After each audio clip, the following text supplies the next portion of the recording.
The company may have made the beer a little more respectable in discriminating circles, but it had one unforeseen result. The men in the tavern suddenly found that the beer didn't taste right anymore. They began sneering at it as onion juice and complaining that it wasn't fit to wash their mouths out with. The beer fell from 1st to 19th place on the market. Social Research looked into the situation while it was making its comprehensive depth study of beer drinking for the Chicago Tribune. It sought to find why people drink beer, who drinks beer, and what beer means to people at different social levels. The investigators concluded, after exploring the subconscious attitudes of several hundred beer drinkers, that beer drinking is an informal, predominantly middle-class custom, and that when you try to show the best people, all dressed up, drinking beer, the message that really comes across is how silly can you get. Social Research recommended that brewers, in their ads, show hearty, active all-American men rather than cultivated-looking ones drinking beer, and if girls are shown, they should be more sweet than sexy. It called beer a relaxing, equalitarian type of drink for informal occasions and settlings, and said that if people in the upper or upper middles drink beer, it is usually to show they want to be a good fellow. Interestingly, the institutional ads of the Brewers Foundation began in the mid-50s stressing the shirt-sleeved approach, and it became accepted in the modeling profession that the only girls who had much chance of winning Miss Rheingold titles were those with a sweet, girl-next-door look. 12 Selling symbols to upward strivers. People feel that if you jump from a Ford to a Cadillac, you must have stolen some money. Pierre Martineau, Research Director, The Chicago Tribune. While American society presents an overall picture of stratification, most of the individuals at the various layers expecting only the benighted non-strivers near the bottom aspire to enhance their status. This trait, which if not peculiarly American is at least particularly American, offered an opportunity that the depth merchandisers were quick to exploit. It needed to be done with some deftness, as no one cares to admit he is a social striver. Lloyd Warner spelled out the inviting situation to add men in these words: within the status system something else operates that is at the very center of American life and is the most motivating force in the lives of many of us, namely what we call social mobility, the aspiration drive, the achievement drive, the movement of an individual and his family from one level to another, the translation of economic goods into socially approved symbols, so that people achieve higher status. Mr. Martineau is so impressed with the potentialities of selling symbols to strivers, via ads in his newspaper, that in 1956 he advised me he was putting $100,000 in a 3-year study of social classes in Chicago, under the direction of Dr. Warner, that will bring in the whole aspect of social mobility. He added, I hope it will end up as a very significant study showing the taste and style of life of people, the economic behavior which distinguishes both ends of the continuum on social mobility, differences between the strivers and the savers. These depth probers of the Chicago School of MR have already turned up many evidences of change in our behavior as we strive upward. Social Research in its study of the meanings of food found that people striving to gain entree into a more sophisticated social group almost invariably are alert and receptive to the food preferences and dietary habits of the group they aspire toward. Failure to do so, it found, may well mean failure to get in. And Mr. Martineau likes to tell about the bourbon drinker who gets a promotion in his job and quickly makes the amazing discovery that Scotch tastes better as a drink. Several of the whiskey producers, alert to the symbolic designations in people's minds, began doing some social climbing themselves to make their symbols more appealing to the human climbers. American whiskeys in particular felt they had been socially depressed ever since, under Prohibition, Scotch had gotten the jump on them in age. In 1956 Skenley, with fanfare, brought out a 12-year-old whiskey to sell for $13 a fifth, which it proudly proclaimed was the oldest, most expensive American whiskey and would bring back the golden age of elegance. Not to be outdone, Calvert attempted some social climbing, too, by using backdrops of prime roast beef and lobster to show that it was right at home with fine living. The terrible fate of a beverage that doesn't keep up appearances was shown when rumors began circulating that a certain beer was slipping in sales. Socially mobile people even at the middle majority level began shying away from it, although it had long been their favorite brand, because they didn't want to identify themselves with a symbol that was on the decline. As the merchandisers became symbol conscious, the markets for many different products began taking on new and exciting dimensions. Mr. Martineau, for example, pointed out that among automobiles the Buick and Oldsmobile were particularly valued by highly mobile people as symbols that they were going somewhere. Such owners are striving, he explained, but don't yet want to say that they are in the Cadillac class. A home furnishings designer, in 1956, explained the facts of life about what people are really reaching for in decorating their home. This designer, George Nelson, asserted that the typical wife was more concerned about creating an impression than with solving a problem. She wants to show that her husband is rising fast in the dry goods business and is really a great big success. Other motivation analysts pointed out that snob appeal was the basic motivation governing the purchase of sterling silver flatware. Women talk at length about its fine durability and craftsmanship but actually want it for prestige and show-off value. Even the choice of a political party can have its social climbing value. One Republican clubwoman was quoted as predicting that the GOP could win in 1956 if it persuaded the women voters of America that it's fashionable to be Republican. A graphic documentation of status striving at work is reported by Louis Cheskin, of the Color Research Institute, who tried to isolate the motivations working inside a woman as she chooses an evening dress. He and his aides used the second floor of a fashionable Chicago store as their laboratory. The latest styles from Paris were advertised.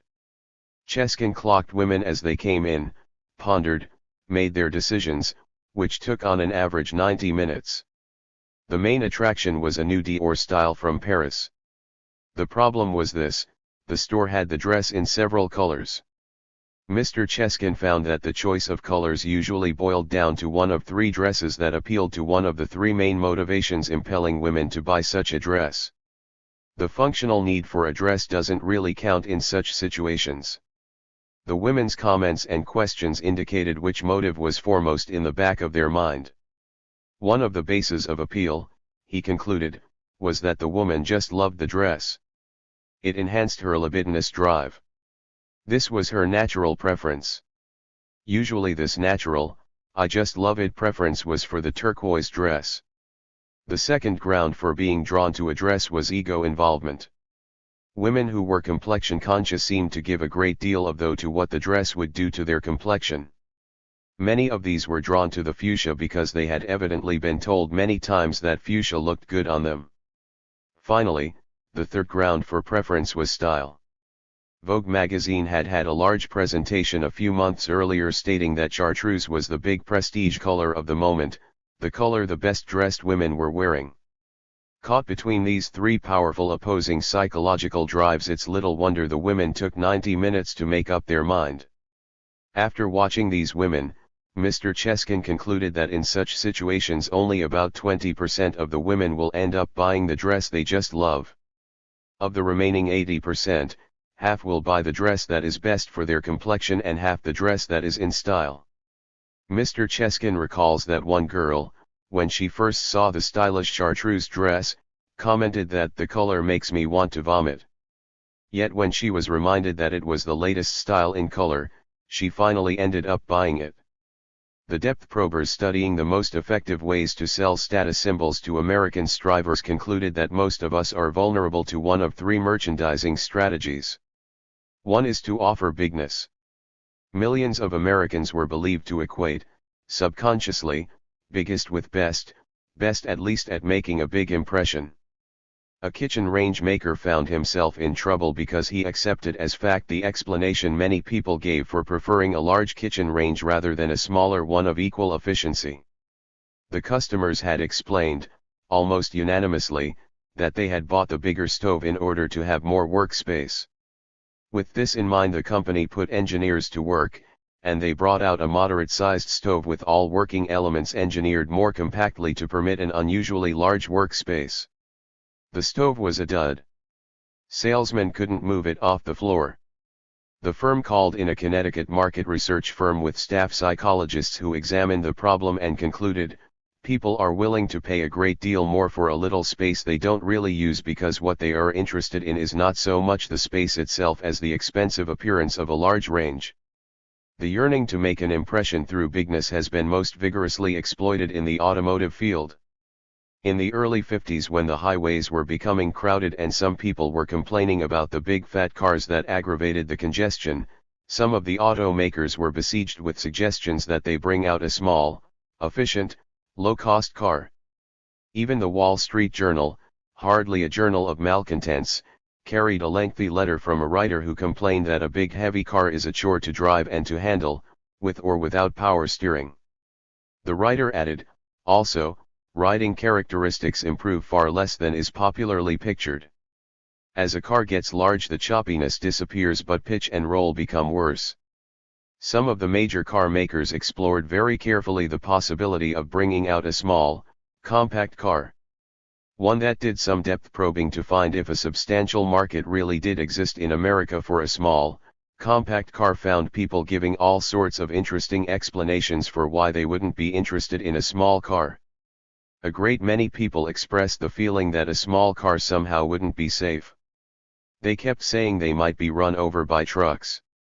The investigators concluded finally that the safety the people kept talking about was psychological rather than physical. There was a rationalization going on. What really worried them about small cars was that the cars might make them look small in the eyes of neighbors. It was concluded that there was only a minority interest in small cars, and that many of the people who did seem genuinely interested were also influenced by a prestige reason. They felt there might be more prestige in a new small car than in buying a second-hand big car, which was all they could afford. In my area, most of the small cars sold are to people who already have a big car and so perhaps can safely appear in a small one while knocking about. Professor Smith, in his book on motivation research, offered further evidence on the anxiety that the thought of riding in a small car aroused. People were asked to picture themselves riding in a certain type of compact car. The images which came into the people's minds were of being jolted, tense, cramped and personally small and inferior. The Chevrolet car clubs reportedly made a motivation study on the facts that are most influential in clinching a car sale. Luxury and appearance were listed as most important, economy was far below in second place, and reliability came in third. Faced with such evidence, the auto marketers stepped up their emphasis on bigness and hammered on the big theme with type and airwave during most of 1956 in order to try to gain a favored position in a generally difficult market. A Pontiac TV commercial dealt at length on "Your Big Pontiac," and expressed amazement that people had to pay more for a smaller, shorter car. Pontiac, it said, was a big car with big power. Then in a bit of theatrics the announcer exclaimed, "People are getting smart about car buying nowadays." With that, the screen showed a crowd chanting, "We're everybody. We want a big car, and style too." Meanwhile, Mercury was hammering out its Big M theme, and Lincoln was running double-page magazine spreads showing its car stretched the width of 2 pages, never before a Lincoln. So long, and so longed for. One of my acquaintances who works in an ad agency handling a major auto account was present when the art director showed the account executive his best thoughts on presenting the car in an ad. The executive, after one glance, threw up his hands at the layout and shouted, "I don't want a little package. I want to give them a big package, a big, big package." Joseph Casalo, advertising columnist for the New York Herald Tribune, reports that Chevrolet now has a 7-man panel of psychologically oriented experts who evaluate the psychological overtones of their various models' sounds and smells. The sound of the door slam is regarded as especially significant. According to Mr. Casalo, the general manager of Chevrolet boasted, when the 1957 models were introduced, "We've got the finest door slam this year we've ever had, a big car sound." Buick encountered one of the nuances of the bigness problem when it received a furious letter from an old Buick customer. This irate man said he had been buying a Roadmaster each year because it had 4 portholes while the cheaper models had only 3 portholes, but now, 1955, all the cars seemed to have 4 portholes, so that he felt the Roadmaster had lost its social identity. Therefore, he huffed, he was buying a Cadillac. When the 1957 models were introduced, they were hailed as being even longer than the big 1956 cars. One car maker, in a radio commercial, had a Texas character, presumably an oil billionaire, exclaim over his new 1957 car, "I ain't ever seen one that big before." A second way merchandisers found they could sell us their products as status symbols was through the price tag.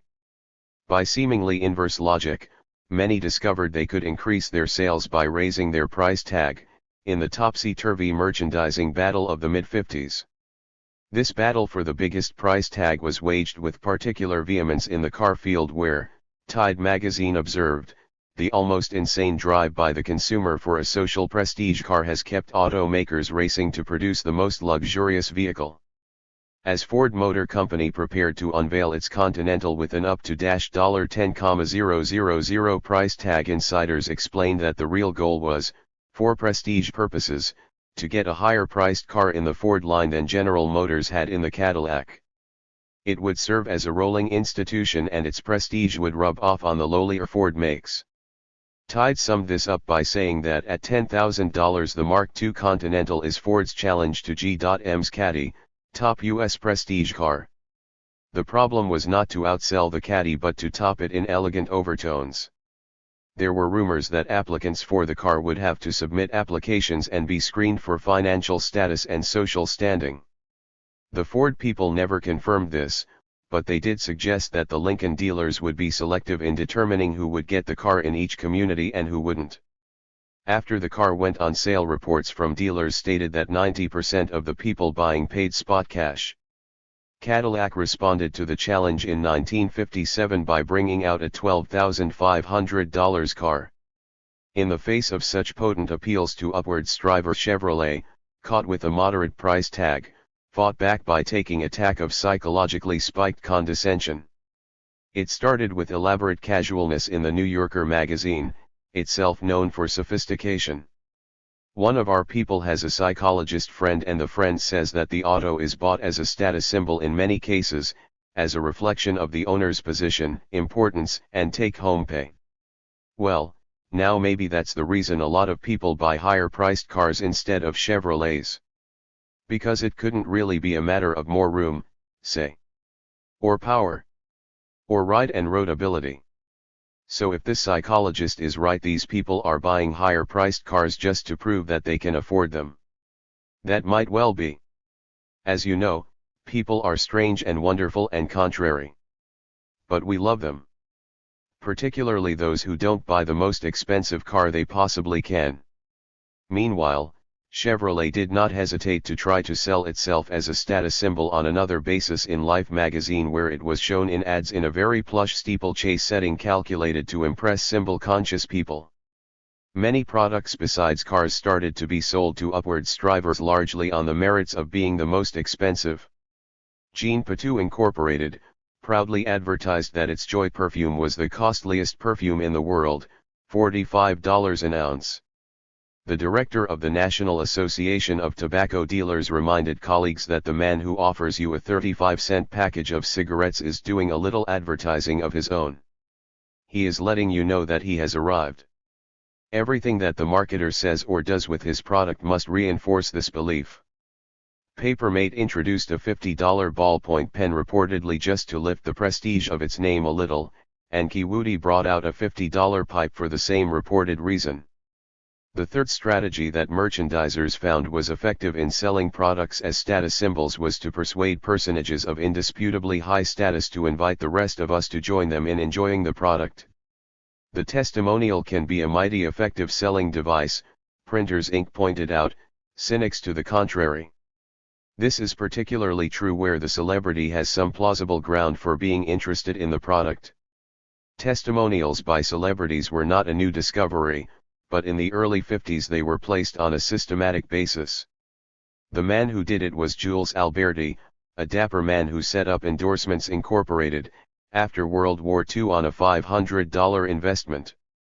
At first the ad agencies shunned the idea of being so forthright about procuring testimonials, but soon the logic of the service he was offering proved overwhelming, and by 1956 he was grossing nearly $1 million a year, and 400 ad agencies had used his good offices in lining up endorsements, all of which, he insists, are true. In 1956 he said that testimonials should be written either by the celebrity himself or have the help of a top-flight copywriter who really believes what he is saying. Mr. Alberti complained that too few ad men really believed what they wrote anymore, and asked how men who let cynicism and disbelief creep into their thinking could produce really persuasive and believable copy. Professor Smith mentioned that many people nowadays express skepticism about testimonials, but added that although people consciously deny being impressed by testimonials, there is a strong suspicion that unconsciously they are impressed with them. All the social striving encouraged by these various strategies of symbol selling has a cost, too, emotionally. Economist Robert Lekakeman indicated this when he stated, "We can only guess at the tensions and anxieties generated by this relentless pursuit of the emblems of success in our society, and shudder at what it might give rise to during an economic setback." While snob appeal became accepted as potent, the merchandisers also became convinced that it had to be used with considerable care and must be used within carefully defined limits. As Pierre Martineau pointed out, everybody looks up in the world, but only within believable limits. Products that are presented to the public as too perfect or too high-toned may, depth probers found, cause a sizable number of people to ask a little anxiously, "Am I good enough for the product?" This was detected in attitudes towards some autos and refrigerators, presented as super wondrous or perfect. Too precious a picture can also narrow the suggested usage of a product and thus cut down its consumption. Perfumers catering to a mass market concluded that it was wrong to put a pretty girl and boy in evening clothes because that seemed to suggest that perfume should be used only on gala or dress-up occasions, and the mass market perfume merchants of course would like women dabbing on perfume even to run to the post office. For the same reason dog food makers found they were on dangerous ground in showing thoroughbred dogs in their sales messages. Most people have mongrels, rather than thoroughbreds, and secretly resent people who do have thoroughbreds. One of the most realistic uses of motivation research was shown by the Gardner Advertising Agency of St. Louis, which had the Council of Social Research. It concluded that one of the serious problems of the advertising business is that its job is to appeal successfully to the massocide. Ad people themselves are practically never typical of the masses, and the more successful they become, the less typical they are likely to be. A spokesman added that social research helped its people become aware of the real needs and wants of typical people, and reported a case where this feet-on-the-ground awareness was put to work when a group of the agency people went to New York to film a commercial for a food client. When they arrived, they found the set all arranged, a charming dining room equipped with fine chinaware, silverware, and table settings.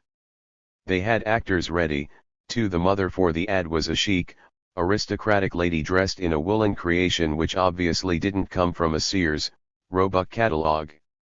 This St. Louisans created consternation by insisting that the whole setup be overhauled with good but ordinary furniture, serviceable but ordinary china, no floral decoration in the center of the table, and a serviceable cotton house dress for Mom. And Pa was in his shirt sleeves, as the St. Louisans were sure he would be in millions of middle-majority homes. This finding of MR about compatibility with the audience does not, however, seem to have universal application. The TV sales lady Betty Furness is the sleek, slim, Park Avenue-ish type that should be poison to mass audiences, yet actually in 1956 she had one of the highest carrier appeals on TV. In her case, other, overriding factors, perhaps voice penetration, naturalness, commanding presence, and sheer repetition of image, clearly were at work. Psychologists for a large New York consulting firm found there is an interesting distinction in the distance people can upgrade themselves as far as soap is concerned. In its depth studies, the firm found that in the case of laundry soap, women who were dressed in chic upper-middle-class costumes just didn't go over with readers, who couldn't identify themselves with the women in question. However, it was found that women of the same type used in an ad for facial beauty soap were perfectly all right. Middle-majority women had little difficulty in identifying themselves with such people. A psychologist explained why, when there is even a vague promise of beauty, a woman can stretch herself a little further. 13 Cures for our hidden aversions. The prune is a joyless Puritan. We found it needed rediscovering. Ernest Dichter, President, Institute for Motivational Research Incorporated. One area where the insights of the motivational analysts were most gratefully received was in helping marketers cope with our hidden resistance to their products. Often our resistance seemed blindly unreasoning and could not be dislodged by standard dosages of persuasion. The doctors of commerce, using their diagnostic skills, were called up to get to the roots of our resistance and prescribe corrective measures. Many of these hidden resistances, it developed, were based on our unreasoned, or seemingly unreasoned, prejudice against certain products offered for sale. These products develop a sort of inferiority complex. They become burdened with psychological limitations, to use Dr. Dichter's phrase. Some of the proudest triumphs of Dr. Dichter's Institute have involved rediscovering products or commodities thus burdened with inferiority complexes. Following are some of the more dramatic cases of psychological limitation diagnosed by the depth experts, and the couch treatment applied, to give the unfortunate patients a new chance in the battle for our dollars. Old maids and boarding houses. The diagnosis and remodeling Dr. Dichter performed on the poor, inferiority-ridden prune constitutes one of the classic achievements of motivation research.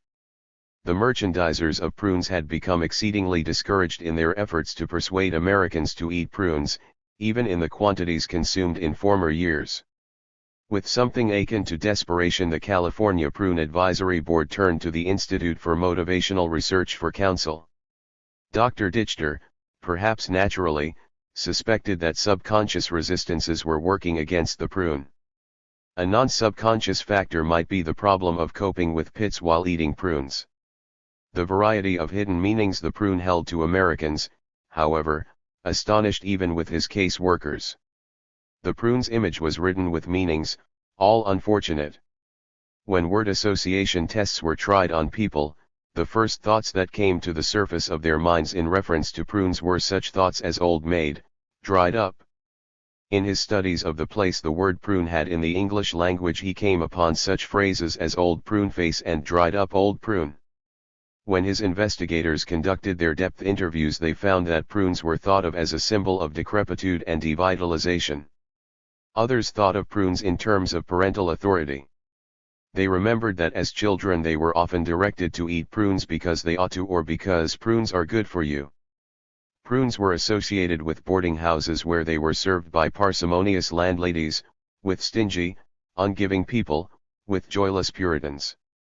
The black murky color of prunes as commonly served was commented upon unpleasantly. The color black was considered somehow symbolically sinister, and in at least one case the poor prune was associated with witches. Pervading all of these associations and dominating the image of prunes was still another meaning. The prune was thought of primarily as a laxative. In word association tests, when people were asked to write in the first word they thought of in connection with prunes, many wrote constipation. Now this laxative image was not entirely unfortunate. In fact, the prune people had once prospered when the prune's laxative powers first became common knowledge. By the mid-50s, however, the laxative market was crowded, and the prune's laxative connotations were felt by Dr. Dichter to be a mixed blessing, even though the prune people were still stressing the laxative aspect in their advertising. Dr. Dichter felt this was giving the prune such an unfavorable image that it was blocking efforts to get the prune widely accepted as a food. The taste story, he felt, had become lost. He found that when a grocer asked a housewife if she wanted prunes, she was saying to herself, "No, I don't want the laxative." James Vickery got into the prune problem, I should mention, from another angle, for another client. His particular interest was in profiling the typical prune buyer. When he found that a great many of them suffered from constipation, he proceeded to build up a psychological profile of the constipated type. He found that a person who is constipated typically is more apt to be an ungiving type of person. It is not easy for such a person, for example, to give gifts.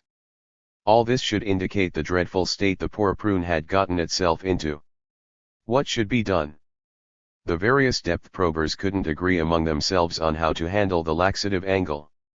One MR firm felt the laxative connotations had become a mental block in people's thinking about prunes, so that they had to be faced, in a selling message, right at the start and brought out into the open.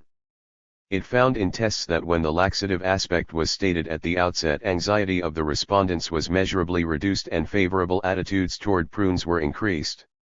Dr. Dichter disagreed. He felt that what was needed was a top-to-bottom surgery job on the public's image of the prune so that the public could rediscover it as a brand new fruit. The prune, he decided, would be the new wonder fruit. The whole concept of the prune as a dried-out fruit for people in need of a laxative was recast into a more dynamic image under his guidance by the California prune people. The aim in stressing new wonder fruit was to reassure housewives that it was now perfectly acceptable to serve people prunes.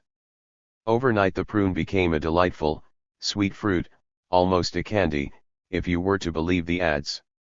The new imagery showed prunes in a setting as far away as you could get from the dark, murky, old maidish look of old, in which 4 black prunes were shown floating in a dark fluid.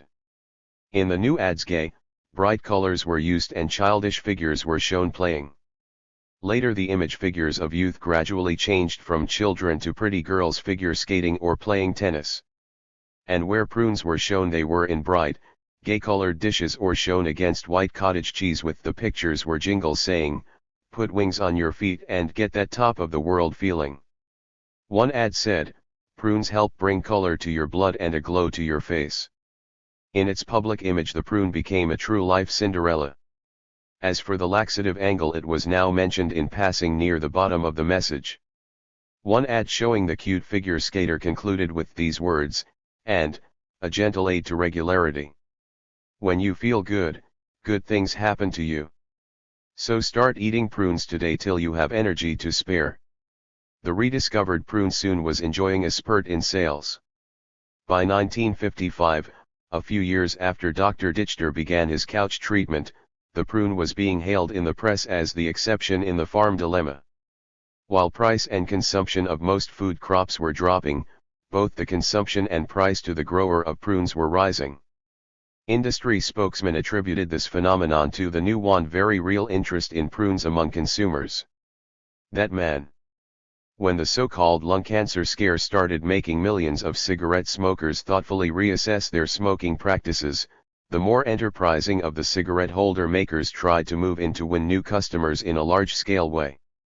They spent large sums to remind the public that the traps in their filters took out the sinister tars, etc. Their story was convincing and seemingly impressive, yet men resisted it with a stubbornness that suggested irrational factors at work. The problem was turned over to Dr. Dichter, whose staff conducted several hundred depth interviews with male prospects. Like the prune, the holder was burdened with psychological limitations. Men confidentially expressed apprehensions about the holder. They usually accepted the merits of its health claim, but as one said, "I suppose it is good for men, but what are my friends going to say if I appear with a long cigarette holder in my mouth? They are going to laugh at me." This fear of embarrassment was a major blockage. It was found that a man might think it was all right for his wife to use a holder but not for him.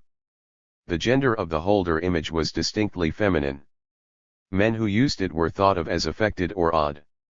Interestingly, a great many people, the investigators found, resisted the holder for still another reason.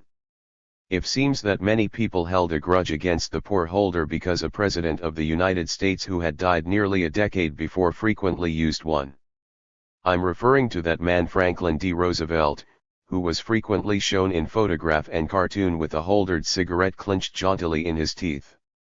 Unfortunately for the holder people, the logical market for holders was the higher income smoker, and high income people were the ones in our population most likely to turn purple whenever they were reminded of that man.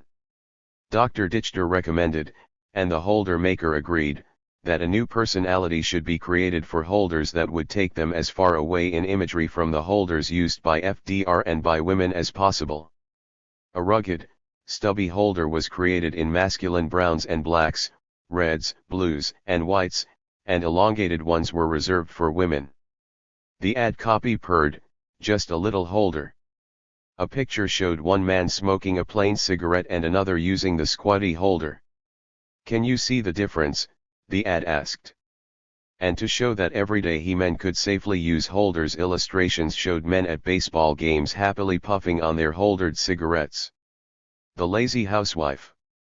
The producers of instant coffee found their products strongly resisted in the marketplaces despite their products' manifest advantage of quick, easy preparation. And it was relatively inexpensive. Furthermore, far more money was being spent to advertise instant coffee than regular coffee.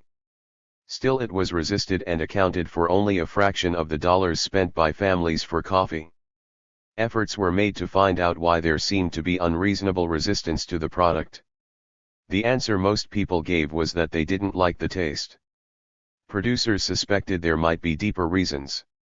This was confirmed by another of motivation research's classic studies, one often cited in the trade.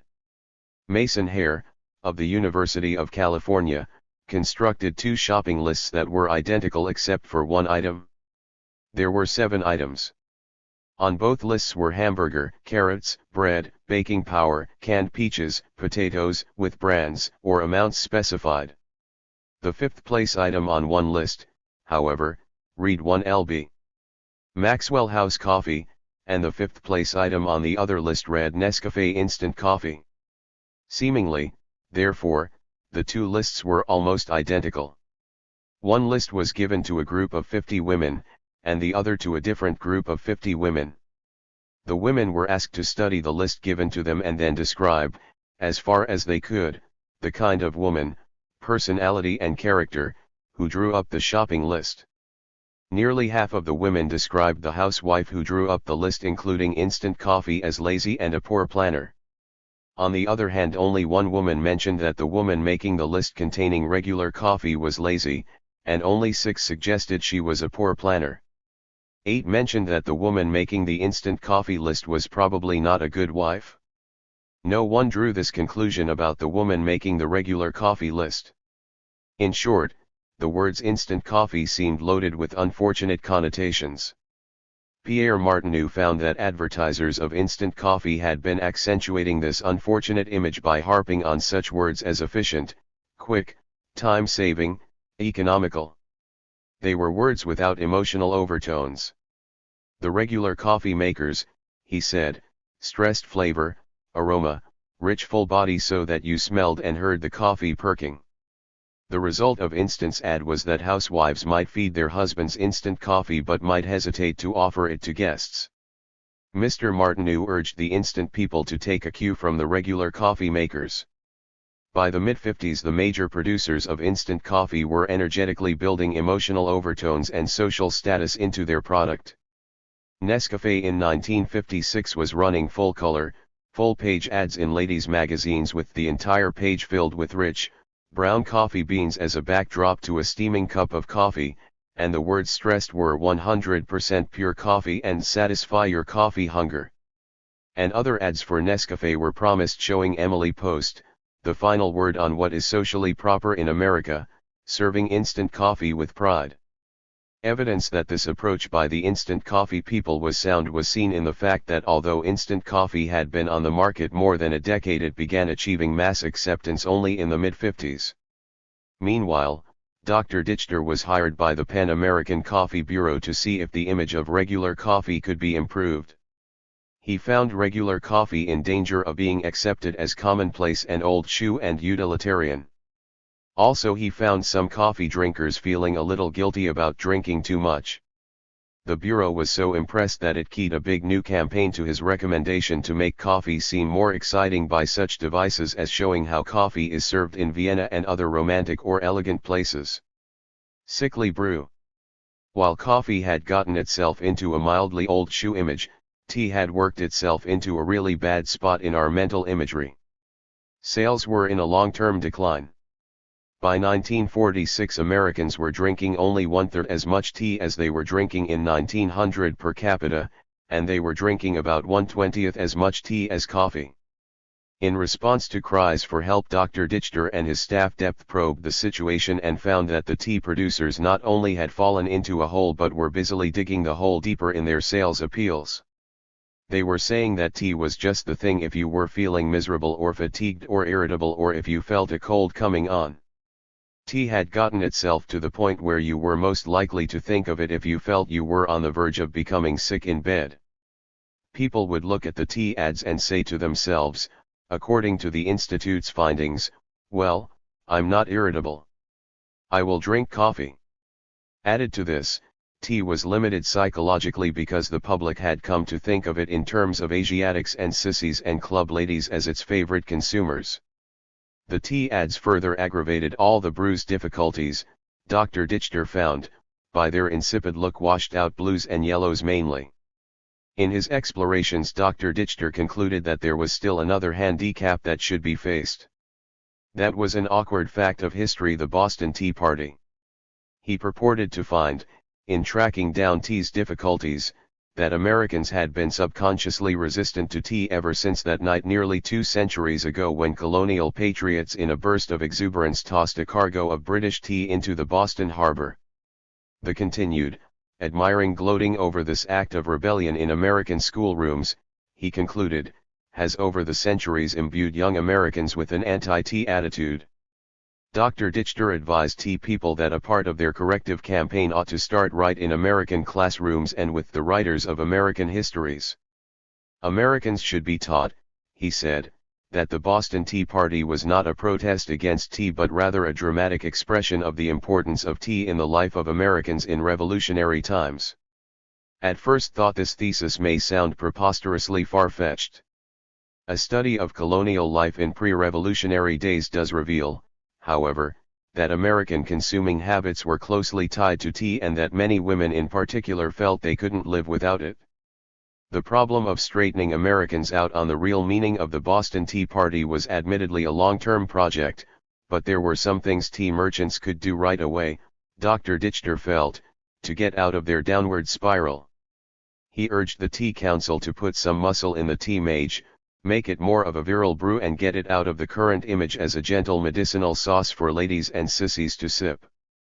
The insipid colors in ads were soon replaced by brilliant masculine reds, and the old promise of being a pickup for tired nerves was replaced, in the words of writer in the Reporter magazine, by sounds like a police sergeant clearing his throat: make it heft, hot, and hearty. Take tea and see. Consumers were led to feel that tea drinking is no more unmanly than felling an oak or killing a moose. Heft, obviously hot: men were shown drinking iced tea right out of a pitcher. By all accounts I've seen, tea sales began rising with the pounding home to Americans of this new image. The figures vary, but in test areas sales rose as much as 25%, and the most conservative estimate I've seen is that tea sales rose 13% during the 2 years following the introduction of this new personality for tea. Per capita consumption by 1957 was up close to £1 a year. Lard-like spread. The oleomargarine people felt they had a perfect inexpensive substitute for butter. Their product had to lift itself literally by its own bootstraps to become an accepted part of middle-majority life. The obstacles seemingly were as formidable as they were irrational. The difficulty was summed up eloquently by Pierre Martineau to add men in these words: I guess I am trying to say that mere words and logic often are quite insufficient to remold our deep-seated prejudices. Margarine, for instance, sells for half the price of butter, it looks and tastes like butter, and the margarine people insist it has all the nutritional values of butter. Yet most people stubbornly say it isn't as good, and all the advertising logic by the margarine manufacturers is ineffective to change this attitude. The margarine people, in their uphill struggle against what they felt was unreason, sought to disguise their product as butter in every way they could. They got into long arguments with the Federal Trade Commission because they kept using words like church, fresh churned, and thoroughly churned, real churns, and churned a full hour, and they usually lost. Evidence of the irrationality margarine was combating was provided by Louis Cheskin, of the Color Research Institute. He asked a large number of women at a luncheon if they could tell the difference between butter and margarine. More than 90% insisted that they could, and that they preferred butter because oleo tasted oily, greasy, more like lard than butter, to use some of the descriptions. 2 pats were served to each lady present. One was yellow, margarine, and the other white, freshly churned butter. The ladies were asked if they could tell any difference in the taste of the two and describe what they were. More than 95% of the ladies identified the yellow margarine as butter and used such words as pure and fresh to describe it. And they identified the white butter as margarine and accompanied that it was oily and greasy and tasted like shortening. The women had unwittingly transferred an optical sensation to their taste buds. The motivational analysts who got into the margarine problem urged the margarine people to stop stressing economy and similarity to butter and describe it rather in terms of the rich satisfactions it offered. Perhaps as a result of this line of emphasis and perhaps also because of a change in laws permitting the manufacture of margarine with yellow coloring already added, margarine seemed to be gaining steadily on butter. Whereas in 1947 Americans ate twice as many pounds of butter per person as margarine, by 1955 margarine was pressing butter hard for top position. Cheap substitute. Our attitude toward dried milk had many of the irrational elements of our attitude toward margarine. Social research researched this problem and concluded that the stigma against dried milk went back to some very unpleasant contacts with it, either during the Depression when it was widely distributed to people on relief or during World War II when men in faraway places had to drink it because fresh milk was not available. Against these unfavorable elements were the facts that dried milk was a real bargain at 7 or 8 cents a quart and was being urged by dietitians upon weight-conscious people as a fine way to get protein without the butterfat of whole milk. Social research urged its client, a major milk products company, you can't make loyal customers out of people who are ashamed to buy it. It urged the company to stress the positive values of dried skimmed milk, its high nourishment content and low fat, its versatility, its storage advantage, and just mention incidentally that it is a great bargain. This new approach may have had something to do with the fact that dried skim milk enjoyed an enormous rise during the 50s. 14. Coping with our pesky inner ear. We found that an exciting mystery show was inconsistent with the need to put the audience into the calm frame of mind necessary to receive and remember our commercial. Edward Weiss, Chicago advertising executive. Some aspects of our behavior as consumers are so thoroughly steeped in perversity and irrationality that merchandisers find themselves rolling their eyes in exasperated wonderment. Our psychological peculiarities are nowhere more manifest than in the way we hear things and see things in selling messages that were not intended to be heard or seen. The acute sensitivity of our inner eye and inner ear in receiving messages that were totally untended almost makes you feel sorry for the poor marketer at times. The marketers, faced with distressing unaccountable resistance on our part, turned to the depth experts for diagnoses and cures for their troubles.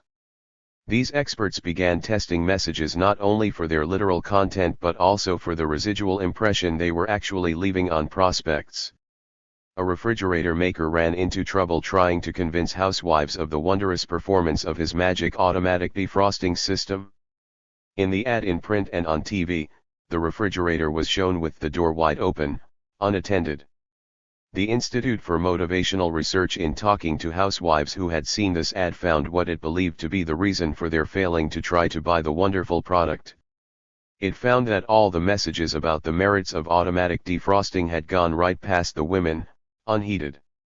They couldn't take their eyes off that wide-open refrigerator and wondered uneasily what kind of a housekeeper would be so careless in wasting electricity and letting food spoil.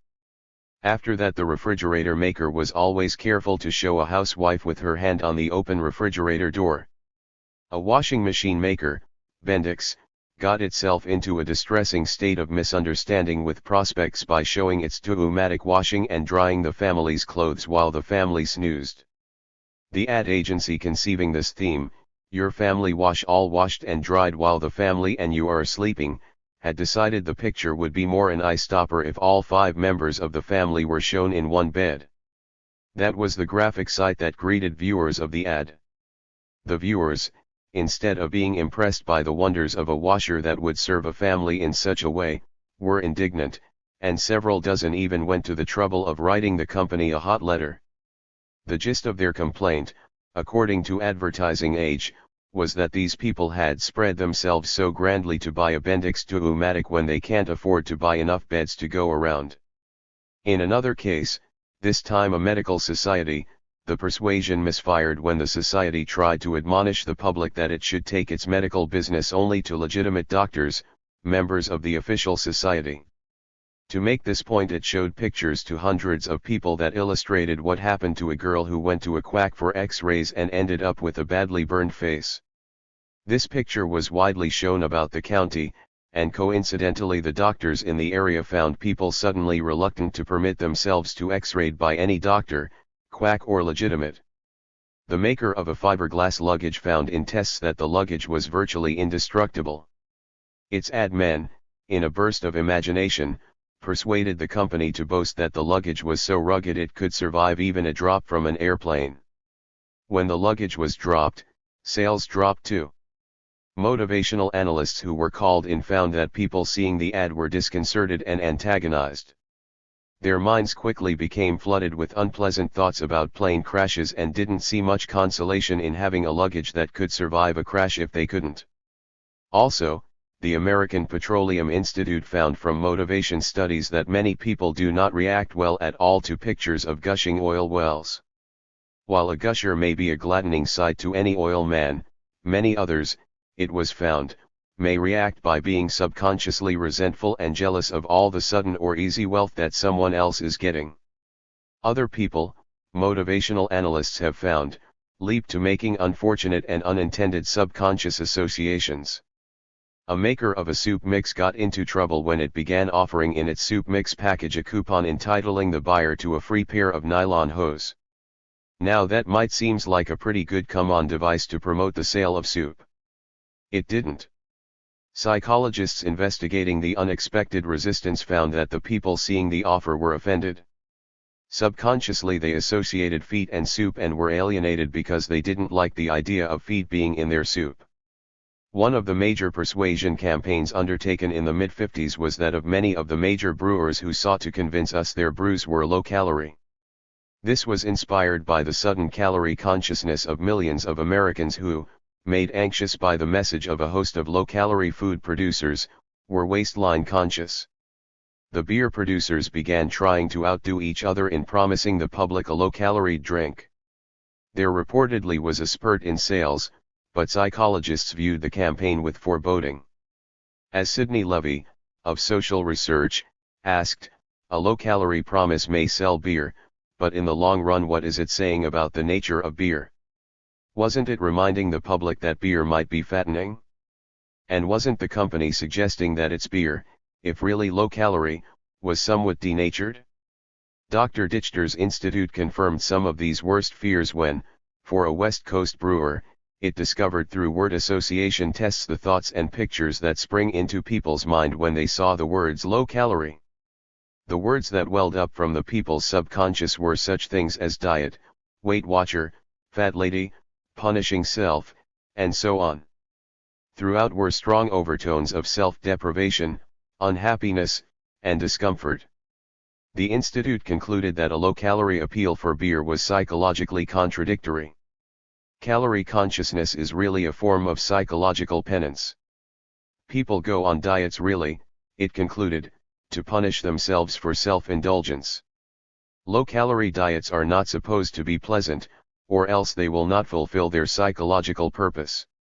Thus when a beer advertises as low in calories the consumer reacts by feeling the beer has a poor taste, it explained to brewers. The Institute showed brewers a picture of a hot, fat man bare to the belly happily tossing high a bottle of beer and labeled the picture, a study in sensory enjoyment. Beer right from the bottle is manly, hearty. This is what the beer consumer wants you to tell him his drink is. Play up beer as a pleasure and enjoyment, not as a medicine, it admonished. Blatz Beer may have had this anti-penance advice in mind when it came forth with a new slogan, made by people who like beer for people who like to drink beer and lots of it. Another product that found it had cut itself off from the general public by too much harping on calories was Recrisp. Its messages showed very slender people consuming it and publicized calorie tables. The result was, according to motivational analysts diagnosing its ills, that it had given itself a self-punishment image, and people said they resented eating things just because they were supposed to be good for them. As a result, Recrisp changed its public image into a much more indulgent, non-puritanical food. Its persuaders showed it surrounded by tempting foods and used words like delicious and delight to describe its taste promise. According to one account, sales nearly doubled in test areas under this more permissive approach. Cigarette makers, too, found themselves in trouble with the public because of unanticipated residual impressions. Weiss and Geller was one firm that became concerned about the negative claims of cigarette makers, which it felt was the real reason the industry was ailing. An agency executive told me of a sentence completion test involving Philip Morris, the brand that had hammered at the theme that it was less irritating than others. People were asked to complete the sentence, "When I think of Philip Morris, I think of _______." Many wrote in, "I think of irritation." Not less irritation, just irritation. Philip Morris's executives may have had this in mind when in the mid-50s they completely regroomed the image of their product, which had been skidding badly in sales, and now began stressing the word gentle. It explained that its new image was in tune with the modern taste for gentleness. Philip Morris sales in the first quarter of 1956 picked up an impressive 26% over the same period of the year before. One of the major functions James Vickery's firm performs for clients is that it promises to prevent unwitted bloopers from reaching our inner ears. Vickery takes the words a company hopes to use in a message and tests each one for possible unfortunate connotations. For these he usually uses free word association techniques. One of his clients, a brewer, coined a new word to help put across his message, lagered. In Mr. Vickery's association tests it was found that 34% of the people made the association desired and thought of it in terms of beer, ale, or stout. A larger number, 36%, however, gave such responses as slow, tired, drunk, lazy, behind, linger, dizzy, all decidedly unfortunate. The word lagered was abandoned. According to Advertising Age, it was a piece of Vickery research that caused Saucony Vacuum to change its name to Saucony Mobile. Vacuum presumably led people to associate the product with vacuum cleaners rather than automotive oil. Major tire makers for years have had to cope with a peculiarity of our inner eye that has kept them in trouble with customers. It seems that we become aware of the brand tire we have on our car at the worst possible psychological time, when we've had a blowout or leak, perhaps on a lonely road. When we hear the thud of an ailing tire, we get out in a mood of exasperation and dismay and look at the faithless tire. The name of its maker is for the first time really seared into our minds. Dr. Dichter, who made a study of the tire problem for the B.F. Goodrich Company, concluded that tire companies had made the mistake of telling customers their tires were so good they could put them on their car and forget them.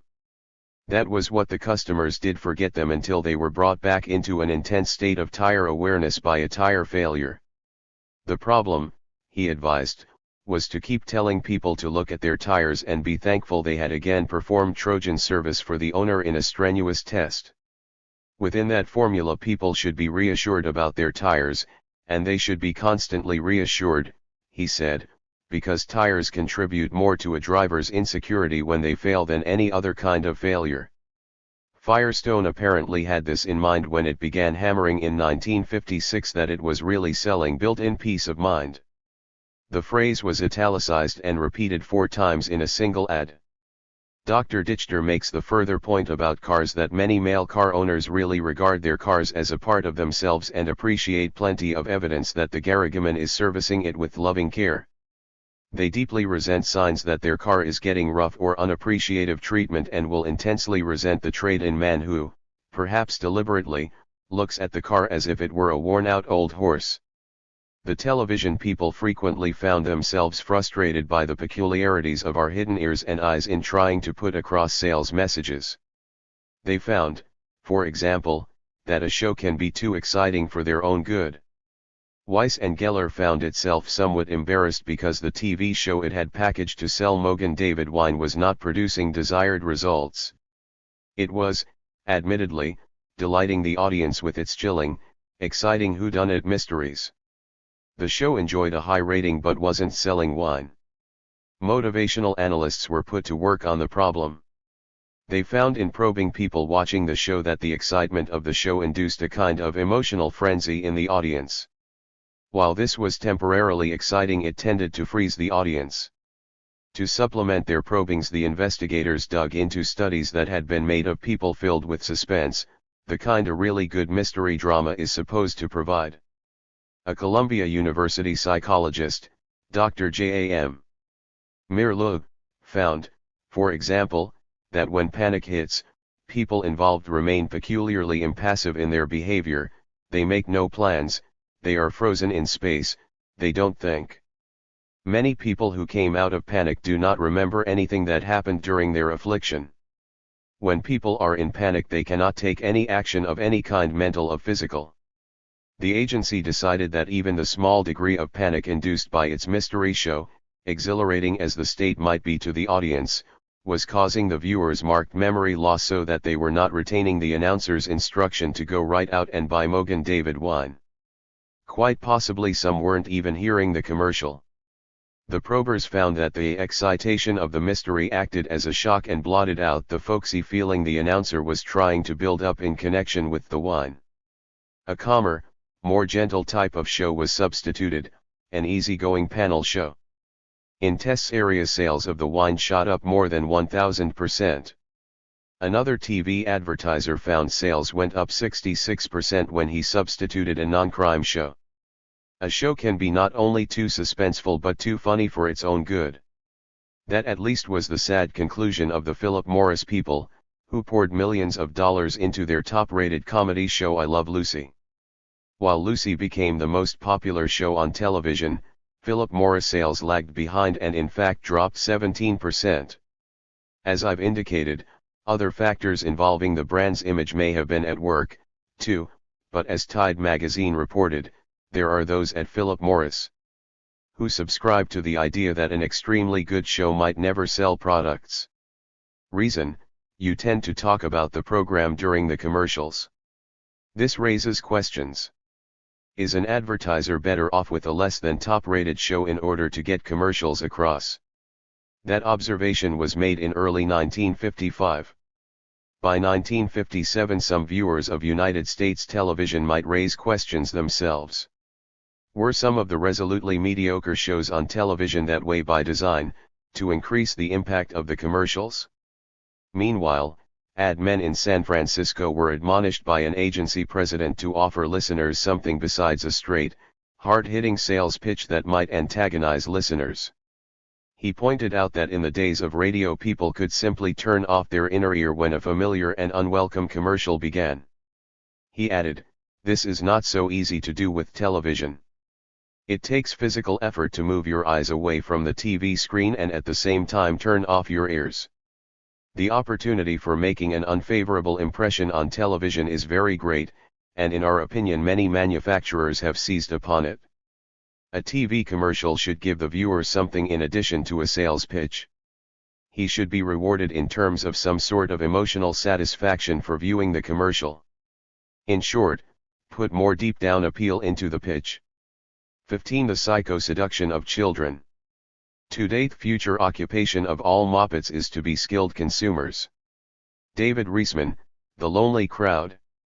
Dr. Reisman, in his study of the basic changes taking place in the American character during the 20th century, i.e., from inner-directed to other-directed, found that our growing preoccupation with acts of consumption reflected the change.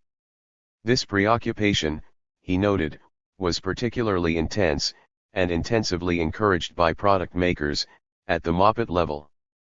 He characterized the children of America as consumer trainees. In earlier, more innocent days, when the pressure was not on to build future consumers, the boys' magazines and their counterparts concentrated on training the young for the frontiers of production, including warfare. As a part of that training, Dr. Reisman pointed out in The Lonely Crowd, the budding athlete might eschew smoke and drink. The comparable media today train the young for the frontiers of consumption to tell the difference between Pepsi-Cola and Coca-Cola, as later between Old Golds and Chesterfields, he explained. He cited the old nursery rhyme about one little pig going to market while one stayed home and commented dourly, the rhyme may be taken as a paradigm of individuation and unsocialized behavior among children of an earlier era. Today, however, all little pigs go to market, none stay home, all have roast beef, if any do, and all say oui oui oui. The problem of building eager consumers for the future was considered at a mid-50s session of the American Marketing Association. The head of Gilbert Youth Research told the marketers there was no longer any problem of getting funds to target the youth market, there were plenty. The problem was targeting the market with maximum effectiveness.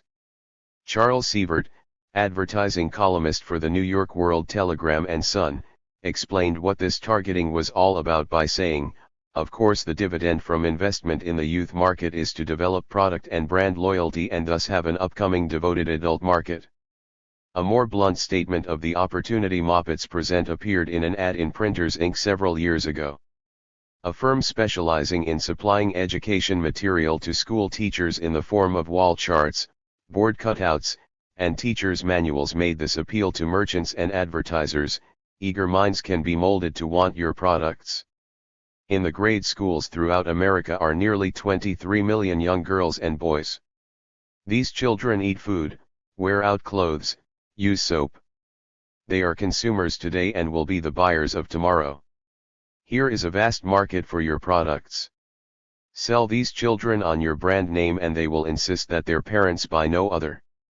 Many far-sighted advertisers are cashing in today and building for tomorrow by molding eager minds through project education material supplied to teachers. It added reassuringly, all carrying sugar-coated messages designed to create acceptance and demand for the products.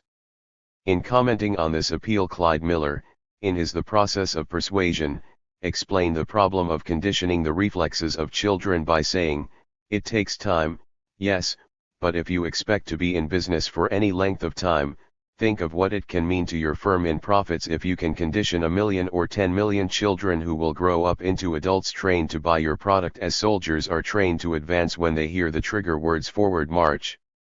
One small phase of the seduction of young people into becoming loyal followers of a brand is seen in the fact that on many college campuses students can earn a part of their college expenses by passing among fellow students free sample packages of cigarettes.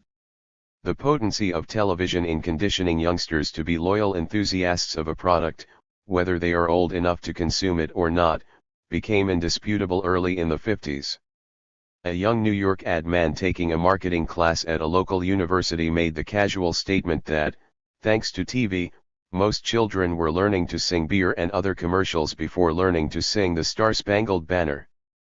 Youth Research Institute, according to The Nation, boasted that even 5-year-olds sing beer commercials over and over again with gusto. It pointed out that Moppets not only sing the merits of advertised products but do it with the vigor displayed by the most raptly enthusiastic announcers, and do it all day long at no extra cost to the advertiser. They cannot be turned off as a set can. When at the beginning of the decade television was in its infancy, an ad appeared in a trade journal alerting manufacturers to the extraordinary ability of TV to etch messages on young brains. Where else on earth, the ad exclaimed, is brand consciousness fixed so firmly in the minds of 4-year-old tots? What is it worth to a manufacturer who can close in on this juvenile audience and continue to sell it under controlled conditions year after year, right up to its attainment of adulthood and full-fledged buyer status? It can be done. Interested? While the author was preparing this chapter, he heard his own 8-year-old daughter happily singing the cigarette jingle, "Don't miss the fun of smoking." The relentlessness with which one TV sponsor tried to close in on preschool tots brought protests in late 1955.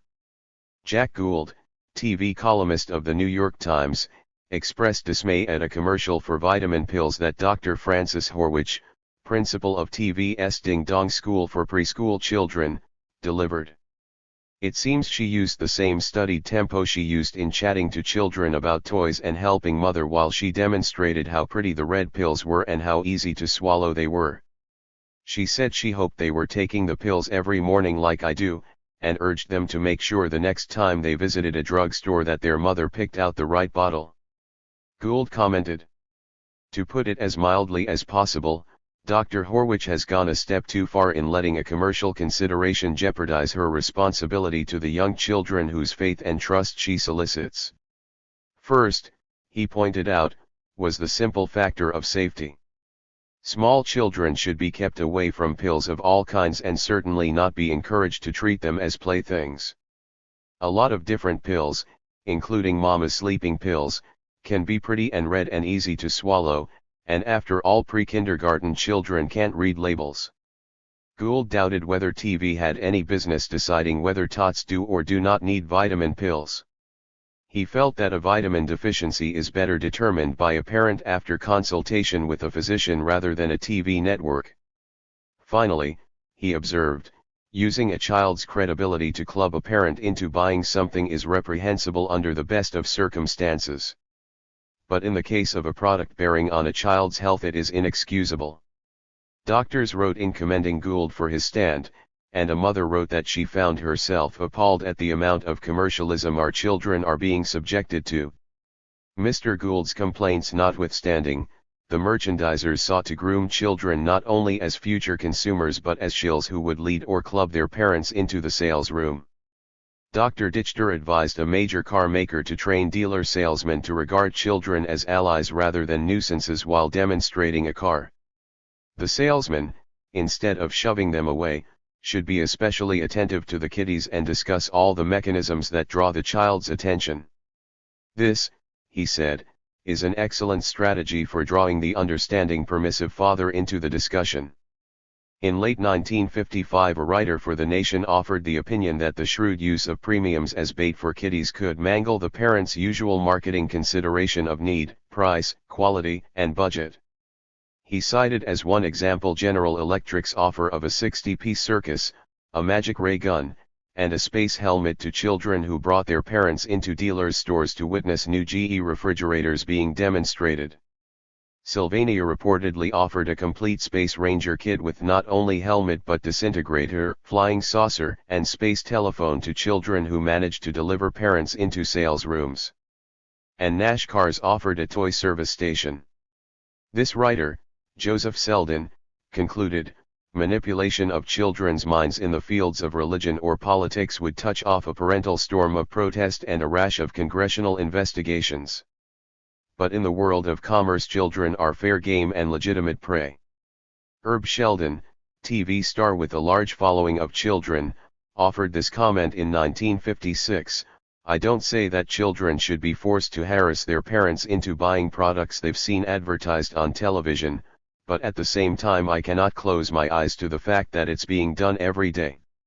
Then he added, and this was in advertising agency magazine Children Are Living, talking records of what we tell them every day.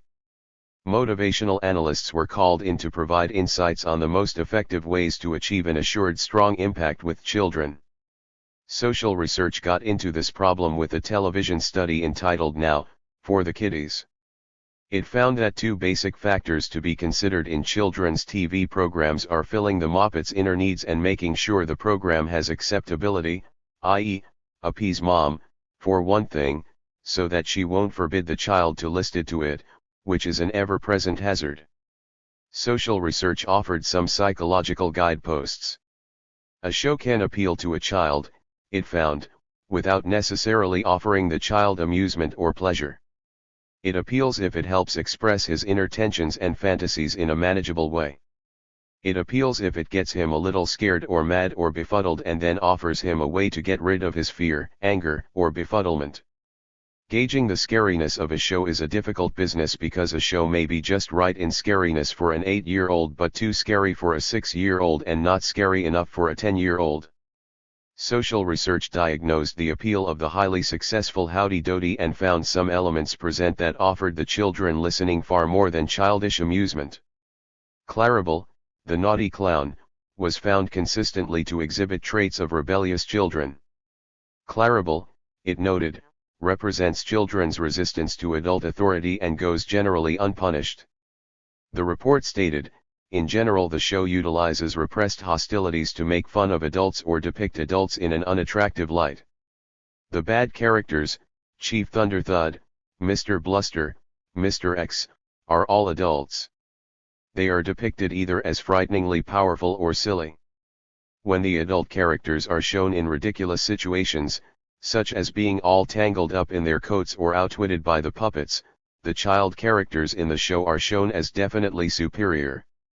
In other words, it explained, there is a reversal process with the adults acting childish and incompetent, and children being adult and clever. It added that the master of ceremonies, Buffalo Bob, was more of a friendly safe uncle than a parent. All this sly sniping at parent symbols takes place while mother, unaware of the evident symbology, chats on the telephone, content in the knowledge that her children are being pleasantly amused by the childish antics being shown electronically on the family's wondrous pacifier. In turning next to the space shows, the social research psychologists found here that the overall format, whether the show was set in the 21st century or the 24th, was basic pattern of good guys versus bad men with up-to-date scientific and mechanical trapping. Note that it said bad men, not bad guys. The good guys interestingly were found to be all young men in their 20s organized as a group with very strong team loyalty. The leader was pictured as a sort of older brother, not a father symbol. And the villains or cowards were all older men who might be symbolic or father figures. They were either bad or weak. Much of this fare might be construed as being anti-parent sniping, offering children an exhilarating and safe way to work off their grudges against their parents. To children, the report exclaimed, adults are a ruling class against which they cannot successfully revolt. The report confided some pointers to TV producers for keeping parents pacified. One way suggested was to take the parents' side in such easy, thoughtful ways as having a character admonish Junior to clean his plate. Another good way was to add an educational sugar coating. Calling a cowboy movie American history and a space show scientific seems to be an effective way to avoid parental complaints. A final hint dropped was, cater a little more to parents. The implication that children can be talked into buying anything irritates parents. Slight changes along these lines can avoid giving offense without losing appeal for the children. Some of the United States product makers evidently solicit the favor of moppets by building aggressive outlets right into their products. Public Relations Counsel and motivational enthusiast E.L. Bernays was reported asserting in 1954 that the most successful breakfast cereals were building crunch into their appeal to appease hostility by giving outlet to aggressive and other feelings. He has served as a counsel to food groups. The cereal that promises pop snap crackle when you eat it evidently has something of value to kiddies besides calories. One aspect of juvenile merchandising that intrigued the depth manipulators was the craze or fad. To a casual observer, the juvenile craze for cowboys or knights or Davy Crockett may seem like a cute bit of froth on the surface of American life. To fad-wise merchandisers, such manifestations are largely the result of careful manipulation. They can be enormously profitable or disastrously unprofitable, depending on the merchandiser's cunning. An evidence of how big the business can be is that the Davy Crockett craze of 1955, which gave birth to 300 Davy Crockett products, lured $300 million from American pockets. Big persuasion indeed. American merchandisers felt a need for a deeper understanding of these craze phenomena so that they could not only share in the profits, but know when to unload. Research was needed to help the manufacturers avoid overestimating the length of the craze. Many were caught with warehouses full of raccoon tails and buckskin fringe when, almost without warning, the Crockett craze lost its allure. One manufacturer said, "When they die a horrible death." This problem of comprehending the craze drew the attention of such motivation experts as Dr. Dichter and Alfred Politz. And Tide magazine, Journal of Merchandisers, devoted a major analysis to the craze. The experts studied the Crockett extravaganza as a case in point and concluded that its success was due to the fact that it had in good measure all of the three essential ingredients of a profitable fad: symbols, carrying device, and fulfillment of a subconscious need. The carrying device, and the experts agreed it was a superb one, was the song Ballad of Davy Crockett, which was repeated in some form in every Disney show. Also, it was richer in symbols than many of the fads: coonskin cap, fringed buckskin, flintlock rifle. Tide explained, all popular movements from Christianity's cross to the Nazis' swastika have their distinctive symbols. As for filling a subconscious need, Dr. Dichter had this to say of Crockett: children are reaching for an opportunity to explain themselves in terms of the traditions of the country. Crockett gave them that opportunity. On a very imaginative level, the kids really felt they were Davy Crockett. What causes the quick downfall of crazes? The experts said overexploitation was one cause. Another cause was sociological. Mr. Politz pointed out that crazes take a course from upper to lower. In the case of adult fads, this means upper income education groups to lower. In the case of children, Politz explained, those children who are leaders because of their age adopt the fad first and then see it picked up by the younger children, an age class they no longer wish to be identified with. This causes the older children deliberately to drop the fad. Both Politz and Dichter felt not only that with careful planning the course of fads could be charted to ensure more profits to everybody, but also that profitable fads could actually be created. Tide called this possibility fascinating. Dr. Dichter felt that with appropriate motivation research techniques, a fad even of the Crockett magnitude could be started, once the promoters had found, and geared their fad to, an unsatisfied need of youngsters. Politz felt that the research experts could certainly set up the general rules for creating a successful fad. In a bow to the professional persuaders of advertising, he added that once the general rules are laid down, the creative touch is needed. Both he and Dr. Dichter agreed that this challenging task for the future, creating fads of the first magnitude for our children, is the combined job of the researcher and the creative man. 16 new frontiers for recruiting customers. The up-and-coming thing, the trade press reports, will be a drive to put 3 cars in every garage. Consumer Reports. By 1957, American merchandising persuaders were embarking on several bold and portentous attempts to create new, broader, or more insatiable demands for their products. One ambitious and significant effort to tamper with our living pattern was the multimillion-dollar campaign by the men's clothing industry to make men pay more attention to stylishness in their clothing. It seems that men were much too easily satisfied when it came to clothing. They wore suits for years upon years. Men's clothing sales stood still while other lines of enterprise were forging ahead. Several years ago, the executive director of the National Fashion Previews of Men's Apparel Incorporated, diagnosed the trouble the business suffers from a lack of obsolescence.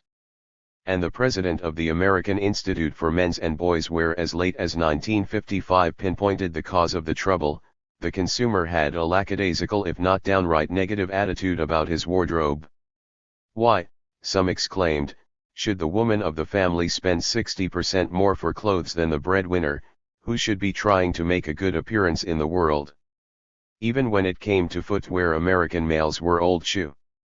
By 1953, per capita ownership of men's shoes fell to a low of 1.9 pairs compared with 2+ pairs in 1942.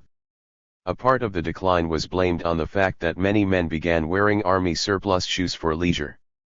An official of the National Shoe Manufacturers Association declared that U.S. men are simply not buying enough shoes. Psychologists who poked into the problem concluded that men were held back by a fear of seeming conspicuous in their dress. But the depth merchandisers reasoned that this attitude could be overwhelmed by the increasing desire of Americans to make a good impression on their group, as a part of the trend to other-directedness. As perceived by David Reisman, the University of Chicago social scientist, other-directed people are those who, unlike the old-style inner-directed people, who are governed by goals implanted early in life by their elders, are largely guided in their behavior by the expectancy of the crowd with which they associate. It was clear that the men of America needed to be made style-conscious. Pierre Martineau pointed out that while most businesses were doubling sales and profits in the 1945 to 55 decade, the male apparel industry had stood still because the American male has never been completely sold on the concept of style in clothing. He felt that the male should be made conscious that something exciting is going on. And something exciting was going on. The American Institute of Men's and Boys' Wear was raising from members a $2 million war chest to drive home to males the slogan, "Dress well, you can't afford not to," the first such large-scale persuasion effort it had attempted in history. The aim, as Tide phrased it, was to force the average man out of a drab routine of stereotyped garb into a seasonal, volatile, style-conscious class. One of the big hat makers, Frank H. Lee Company, set out to make the phrase "as old as last year's hat" apply to men's hats as well as women's. It devised this message for males: every hat you own just went out of style.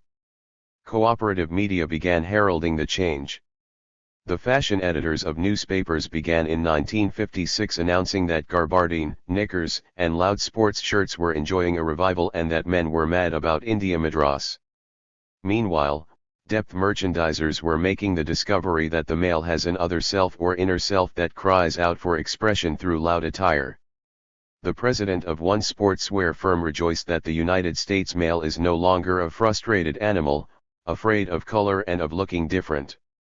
The Manhattan Company began showing a man and girl holding hands, both attired in riotously colorful shirts, against a backdrop of colored Japanese lanterns. The big lever the persuaders discovered for forcing males in a seasonal, volatile, style-conscious class was women. Pierre Martineau was one of the first to point out that mothers, wives, girlfriends, and secretaries can do a tremendous job of exerting pressure on a man to make him dress right. By 1956, the Institute for Motivational Research had devoted a major depth study to the best ways to use the women leverage on men. Already women were reported buying almost half of men's suits and two-thirds of their shirts. The Institute called this an unprecedented trend that was resulting in a number of changes in our society. This trend, it felt, was not merely the result of persuasion efforts, but persuasion could give women the permission they needed to take over so that they could mold and perfect their husband's public image. It explained, when a wife is dissatisfied with the husband's image as it is reflected in his manner of dressing, she will seize every opportunity to do his shopping and change the image according to her own ideas. The Institute added that the strong influence of momism on the current generation of males caused many males actually to want the woman to take over and take care of their clothing problem just as their moms had done. The Institute admonished merchandisers to bear in mind that in addressing their menswear messages to women they should stress different features than they might in talking to men. Women, it said, are impressed by the shade of fabric, buttons, lapel shape, feel and ensemble effect, and style. It urged the menswear merchandisers, in appealing to women, to remind them that buying clothes for their husbands had become their natural function and that this was an accepted, happy trend. She should be reassured that even when she enters a man's store the salesman is delighted to work with her on the husband's problem because he recognizes she is an expert on clothing. Finally, it admonished, stress changing styles and fashion features. Soon, menswear merchandisers across the landscape were feminizing their messages. One men's hat manufacturer began advertising in Vogue, the women's fashion magazine. And Lee Company, in one of its new strategies, showed 4 women dressed for 4 different occasions. Each woman was holding out the male hat best suited for the occasion for which she was dressed. This company even hired a woman consultant and sent her on a nationwide tour of menswear stores. And a fabric firm began crying to women, "Does your husband look as smart as he is?"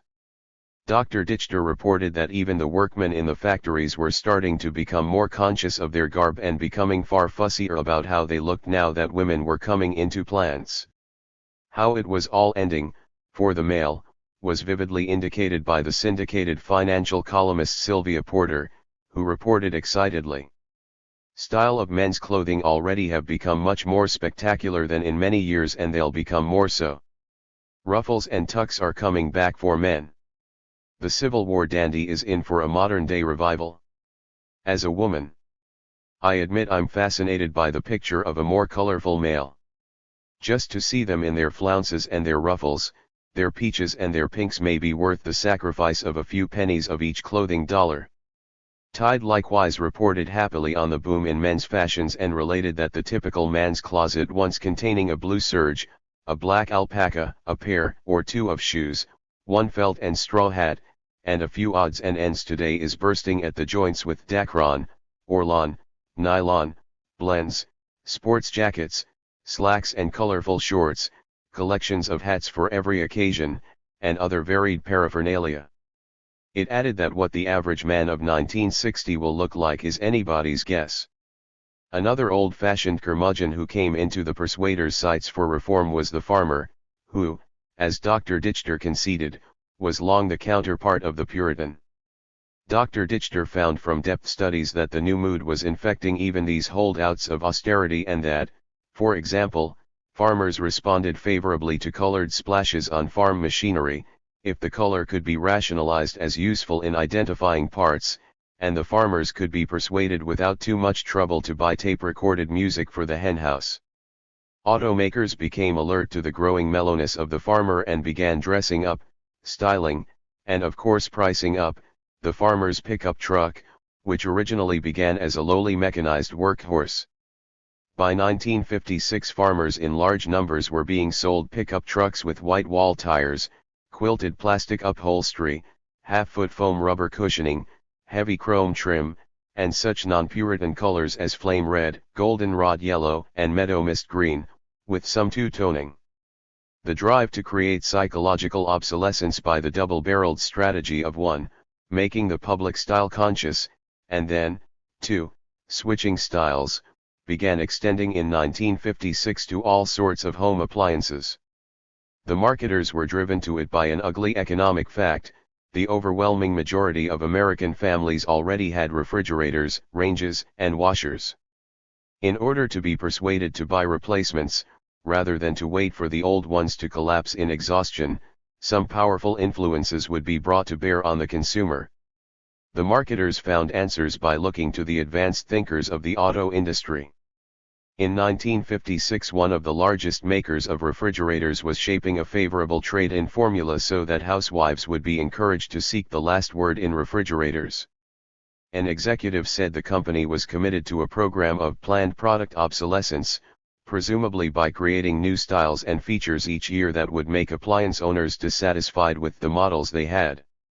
Financial columnist Sylvia Porter, in commenting enthusiastically on this drive to pump vitality into the appliance industry, told Mrs. America, "You'll watch for style changes in next year's appliances, tend to consider your model obsolete after 2 or 3 years even though it works well, just as your husband watches year-to-year style changes in cars, tends to consider the family model outdated after 2 or 3 years even though it runs beautifully."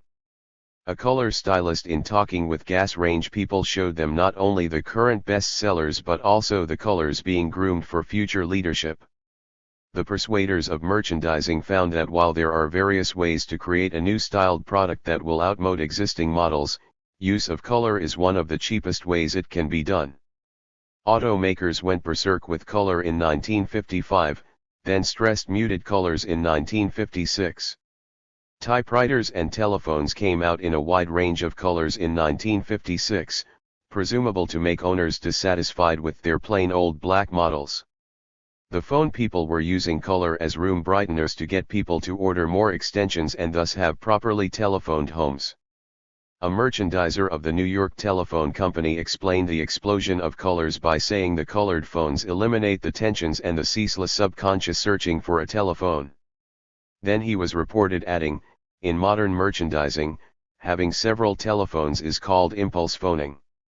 If a phone is handy, you make a call, and why not a pleasant color to blend with the room scheme?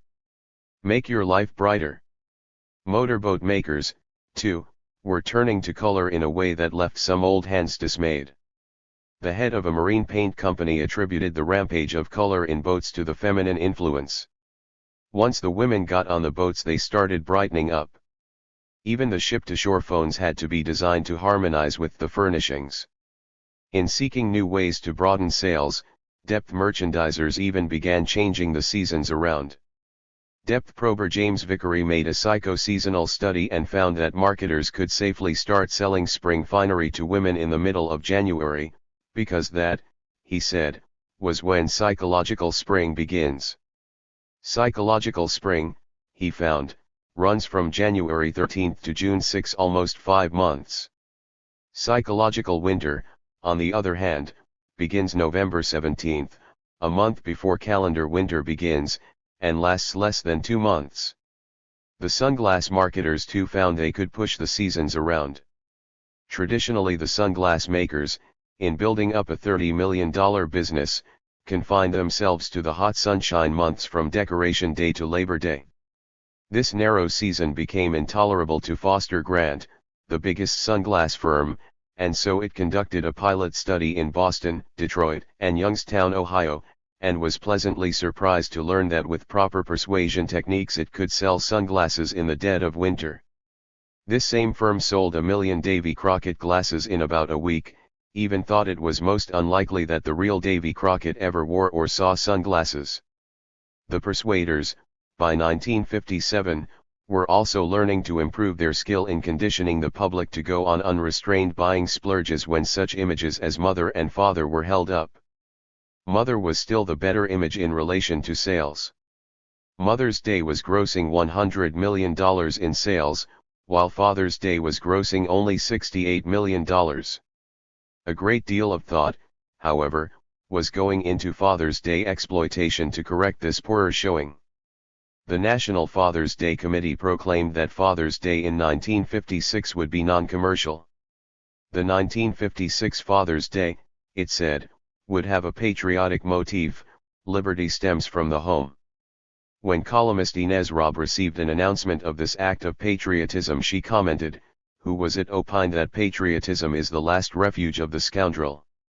An illustration of the non-commercial and patriotic nature of Father's Day as observed at mid-century could be seen in the gigantic $100,000 campaign set off across the nation in 1955 by a hobby kit maker to give Dad a $4.95 hobby kit. Give Dad a hobby on Father's Day. NBC stars plugged it, because there was a publicity value in it for an NBC show, Victory at Sea. The kit was displayed in Macy's window, and the kit maker had publicity men at strategic spots across the country to build dads up to a drool by Father's Day. That was the non-commercial aspect. The patriotic motif contained plastic toy battleships. Thus the tie-in with the Victory at Sea show. The United States Navy reportedly was persuaded to cooperate by providing photos, posters, etc., for background material for window displays of the kit, and the Navy League likewise was reported joining in the cooperation. And it was all to honor Father. The most important of all new areas to beckon the persuaders of merchandising was relaxation. Here was a field that if properly exploited could yield not millions but tens of billions. As Tide pointed out, it's amazing how much money you can spend relaxing. What made the picture so exciting to merchandisers was that because of automation and other factors people were working fewer and fewer hours a week. According to one consultant of the New York ad agency, Batten, Barton, Durstein, and Osborne, the average worker was away from his bench or office 125 days a year and was enjoying a higher income while doing it. By 1960 people would be averaging 37-hour weeks, and by 1980 nearer 30. This growing amount of free time of people, marketers agreed, was a phenomenon of paramount importance. Pushing into this one frontier, as Tide pointed out, could solve a lot of problems. A Yale professor was quoted as saying this leisure could solve the greatest peril in our economy, the danger of production outrunning consumption. Another business journal said the leisure market could become the dynamic component of the whole American economy. And Tide devoted a 4-part series to an erudite discussion of the situation and the best ways to exploit it. Marketers quickly noted that there was one peculiarly American trait that was a happy one from their viewpoint: the average American hates to be idle. The idea of simply relaxing by absence of preoccupation is intolerable. Europeans noted that American sightseers couldn't merely amble about soaking up the beauty, they had to be following some sort of schedule they could boast about when they got home. This loathing of non-preoccupation suggested possibilities for luring relaxing Americans by the millions into such money-burning activities as do-it-yourself, building hi-fi sets, building hobbies that involved buying more and more merchandisable goods. Although sociologist Davy Reisman was appalled by the way leisure activities were being standardized, the merchandisers quoted him extensively on the play habits of other directed people. Tide quoted him as saying that leisurely living was accentuating the drive to conformity and other-directedness. He was reported observing, "Such other-directed people learn early to accept their directions in the game of leisure and life from their peers, that is, their age mates, job mates, and playmates to whom they respond with radar sensitivity." Dr. Dichter got himself into the leisure picture by warning marketers of the Puritan hangover in our makeup, which, we have observed, is one of his favorite themes, and one also put forward by David Reisman and by the editor of Holiday.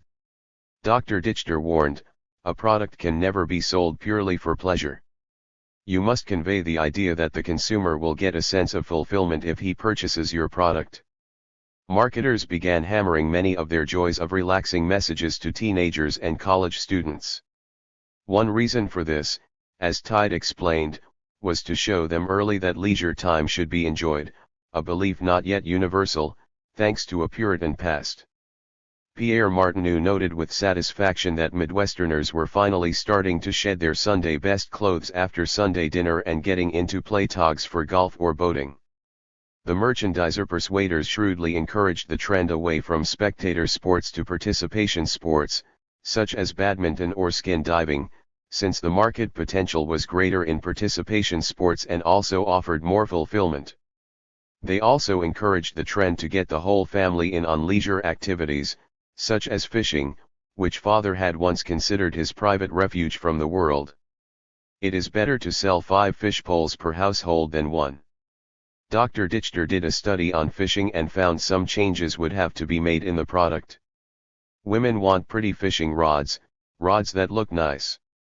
Also, in his study of the booming $850 million a year boating market, he found that one of the appeals of a boat to Americans is that the aspiration to own a playboat is associated with pleasant memories of one's first childhood experiences via a toy sailboat. Backyard swimming pools, too, were enjoying a lively market, thanks to the enterprise of imaginative persuaders. The International Swimming Pool Corporation began offering an Esther Williams swim pool pack for $1,295, a vinyl plastic pool skin to cut costs. Installation costs $700 more. The big magic in selling the pool was heavy use of the image and name of Esther Williams, the Hollywood swim star, in all promotion. The firm ran an ad in the State Wall Street Journal featuring her asking, "Are you my leading man? No construction experience is necessary." One expert cited by Tide was convinced the trend would be to renting playthings rather than buying them. He foresaw that in the future people would go to motels featuring their preferred kind of play, golf, gardening, power boating, power tooling, with the playthings being included as a part of the overall charge. Meanwhile, the president of Cincinnati's large department store, John Chilito Company, noticed one of the most exciting trends of all, from the merchandiser's standpoint. He observed, "For many people, shopping seems to be a form of leisure in itself." Now we turn from merchandising to other and even more challenging fields where persuaders employing the depth approach are starting to take hold. We will explore what the persuaders are trying to do in politics, in the treatment of company personnel, in fundraising, in public relations, and in the creation of a climate of optimism in the United States. All offer inviting opportunities for extending the techniques of depth manipulation. In these fields, psychopersuasion is in even more of an experimental, toddling state than in merchandising. But the potentialities from the public's viewpoint are more momentous, for here the goal is mind molding itself. No longer is the aim just to play on our subconscious to persuade us to buy a refrigerator or new motorboat that we may or may not need. The aim now is nothing less than to influence the state of our mind and to channel our behavior as citizens. Persuading us as citizens. 17. Politics and the image builders. A world of unseen dictatorship is conceivable, still using the forms of democratic government. Kenneth Boulding, University of Michigan. The manipulative approach to politics is of course not a discovery of the 1950s, or even the 20th century. Napoleon set up a press bureau that he called, perhaps in a playful moment, his Bureau of Public Opinion. Its function was to manufacture political trends to order. Machiavelli was another who made some original contributions to the thinking in this field. Manipulation of the people by a tyrant with a controlled society is a fairly simple matter, and he can be heavy-handed or light-handed about it, to taste. The real challenge comes in dealing effectively with citizens of a free society who can vote you out of office, or spurn your solicitation for their support, if they are so minded. Effective political manipulation and mass persuasion in this kind of situation had to wait upon the appearance of the symbol manipulators. They did not turn their attention to politics in a serious way until the 1950s. Then in a few short years, climaxing in the presidential campaign of 1956, they made spectacular strides in changing the traditional characteristics of American political life. They were able to do this by drawing upon the insights of Pavlov and his conditioned reflexes, Freud and his father images, Reisman and his concept of modern American voters as spectator consumers of politics, and Barton, Durstein, and Osborne and their mass merchandising lore. As the decade of the 50s was beginning, a portent of things to come appeared in the New York World Telegram, a normally Republican newspaper, in describing preparations for the 1950 congressional campaign. The headline read, "The Hucksters Take Over GOP Campaign." And the lead explained that the politicians are beginning to apply all the smart advertising techniques used by mass production America to merchandise to autos, bath salts, and lawn mowers. It went on to explain, under Chairman Leonard W. Hall, R.N.Y., and Robert Humphreys, Publicity Director, the Republican Congressional Committee has made to order productions for the candidate who wants to use television, movies built around cartoons and charts, dramatized radio spot announcements, newsletters, street interview techniques, etc. Those two men were to rise to greater eminence in Republican affairs. A leading Democrat, William Benton, former co-head of the ad agency Benton and Bowles, ran a successful campaign for the Senate using many mass merchandising techniques. He explained, "The problem is to project yourself as a person." To do this he used 1-minute radio spots that were pre-evaluated for crowd appeal, comic strip ads pre-tested for reader intensity, pretty girls in street corner booths, 5-minute movies. By the 1952 presidential campaign the professional persuaders had been welcomed into the inner councils by at least one party. Stanley Kelly, Jr. of Brookings Institution, made a study of the 1952 campaign, which he reported in his book Professional Public Relations and Political Power, 1956. He said, "The campaign reveals some interesting differences in the place occupied by professional publicists in the councils of the opposing parties. The strategy, treatment of issues, use of media, budgeting, and pacing of the Eisenhower campaign showed the pervasive influence of professional propagandists. The Democrats used fewer professionals, were less apt to draw upon commercial and industrial public relations experience in their thinking, and their publicity men apparently had less of a voice in the policy decisions of the campaign. The Democrats, of course, took a shell-lacking and, Kelly suggested, had learned their lesson and would make greater use of public relations and advertising men in 1956. The depth probers, too, were turning their attention to politics. During the 1952 campaign drive Dichter announced that all the long-winded talking about issues such as inflation and Korea would actually have very little to do with outcome. The crux of the campaign, he insisted, was the emotional pull exercised by the rival candidates. After the campaign Burley Gardner stated in Tide, the merchandiser's magazine, that depth techniques should be applied to political forecasting. He contended that by using projection techniques to detect underlying emotional tones, rather than just asking people how they were going to vote, the Eisenhower landslide could have been predicted. A New York ad executive using depth techniques contended that if ad men were given really free rein they could successfully swing crucial voters in just about any election, with appeals geared to the undecided or listless mass. His agency made a test study during the 1952 campaign with the I don't know voters, using the same projective techniques used to spot affinities for brand images, to get the voters' underlying emotional tone.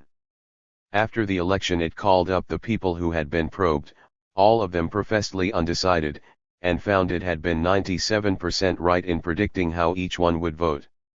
The spokesman for the agency said that the undecided voter is not the thoughtful independent he is often pictured. The switch voter, he said, switches for some snotty little reason such as not liking the candidate's wife. Depth prober James Vickery did some similar work in Kingston, New York, during a mayoralty campaign and found he could usually diagnose how the I don't know voter was actually going to vote. By 1956 even the famous nose counter George Gallup, director of the American Institute of Public Opinion and of the Gallup poll, was conceding that he was starting to use interviews in depth to supplement his more conventional methods. The depth approach to politics seemed justified by the growing evidence that voters could not be depended upon to be rational. There seemed to be a strong illogical or non-logical element in their behavior, both individually and in masses. A sample of this non-rational behavior was the reaction of voters to President Eisenhower's heart attack in 1955. In early September 1955, just before his seizure, the Gallup poll showed that 61% of those questioned said they would vote for him if he ran against Mr. Adlai Stevenson, the leading Democratic possibility.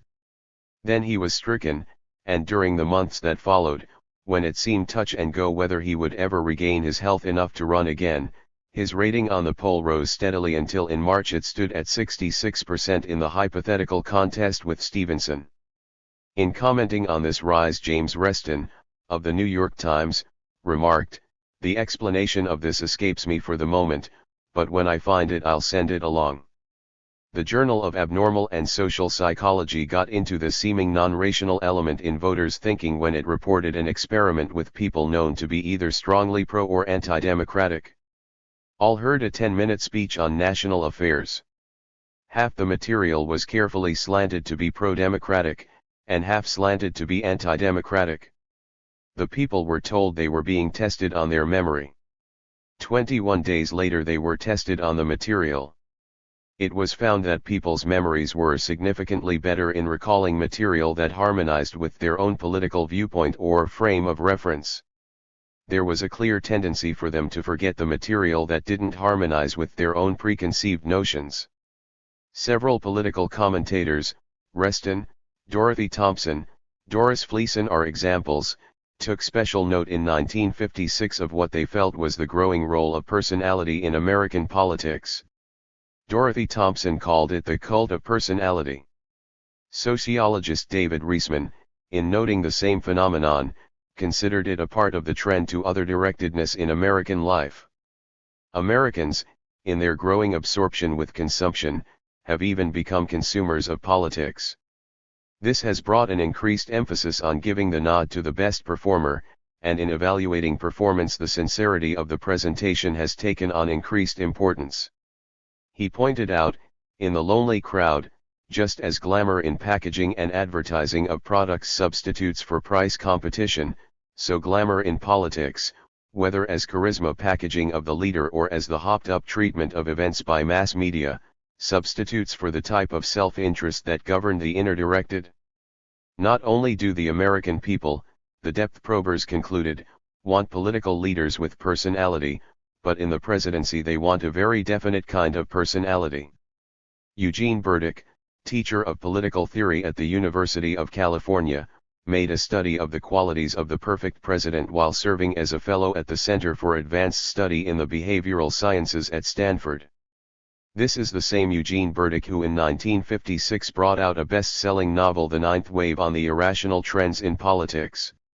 Dr. Burdick found that the perfect president doesn't arise out of great issues but becomes great in our minds because of his personality. He becomes great to the degree that he becomes a father image in our minds.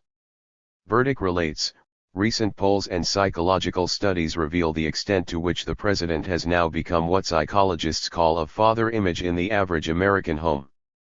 Verdict summed up, in this week, a composite picture of the perfect president. He is a man who has great warmth, inspires confidence rather than admiration, and is not so proper that he is unbelievable. He must have done things in another field than politics, and he must have a genuine sense of humor. His stand on individual political issues is relatively unimportant. After filling in the portrait, Verdict adds, clearly there are some aspects of this portrait that are disturbing. 1.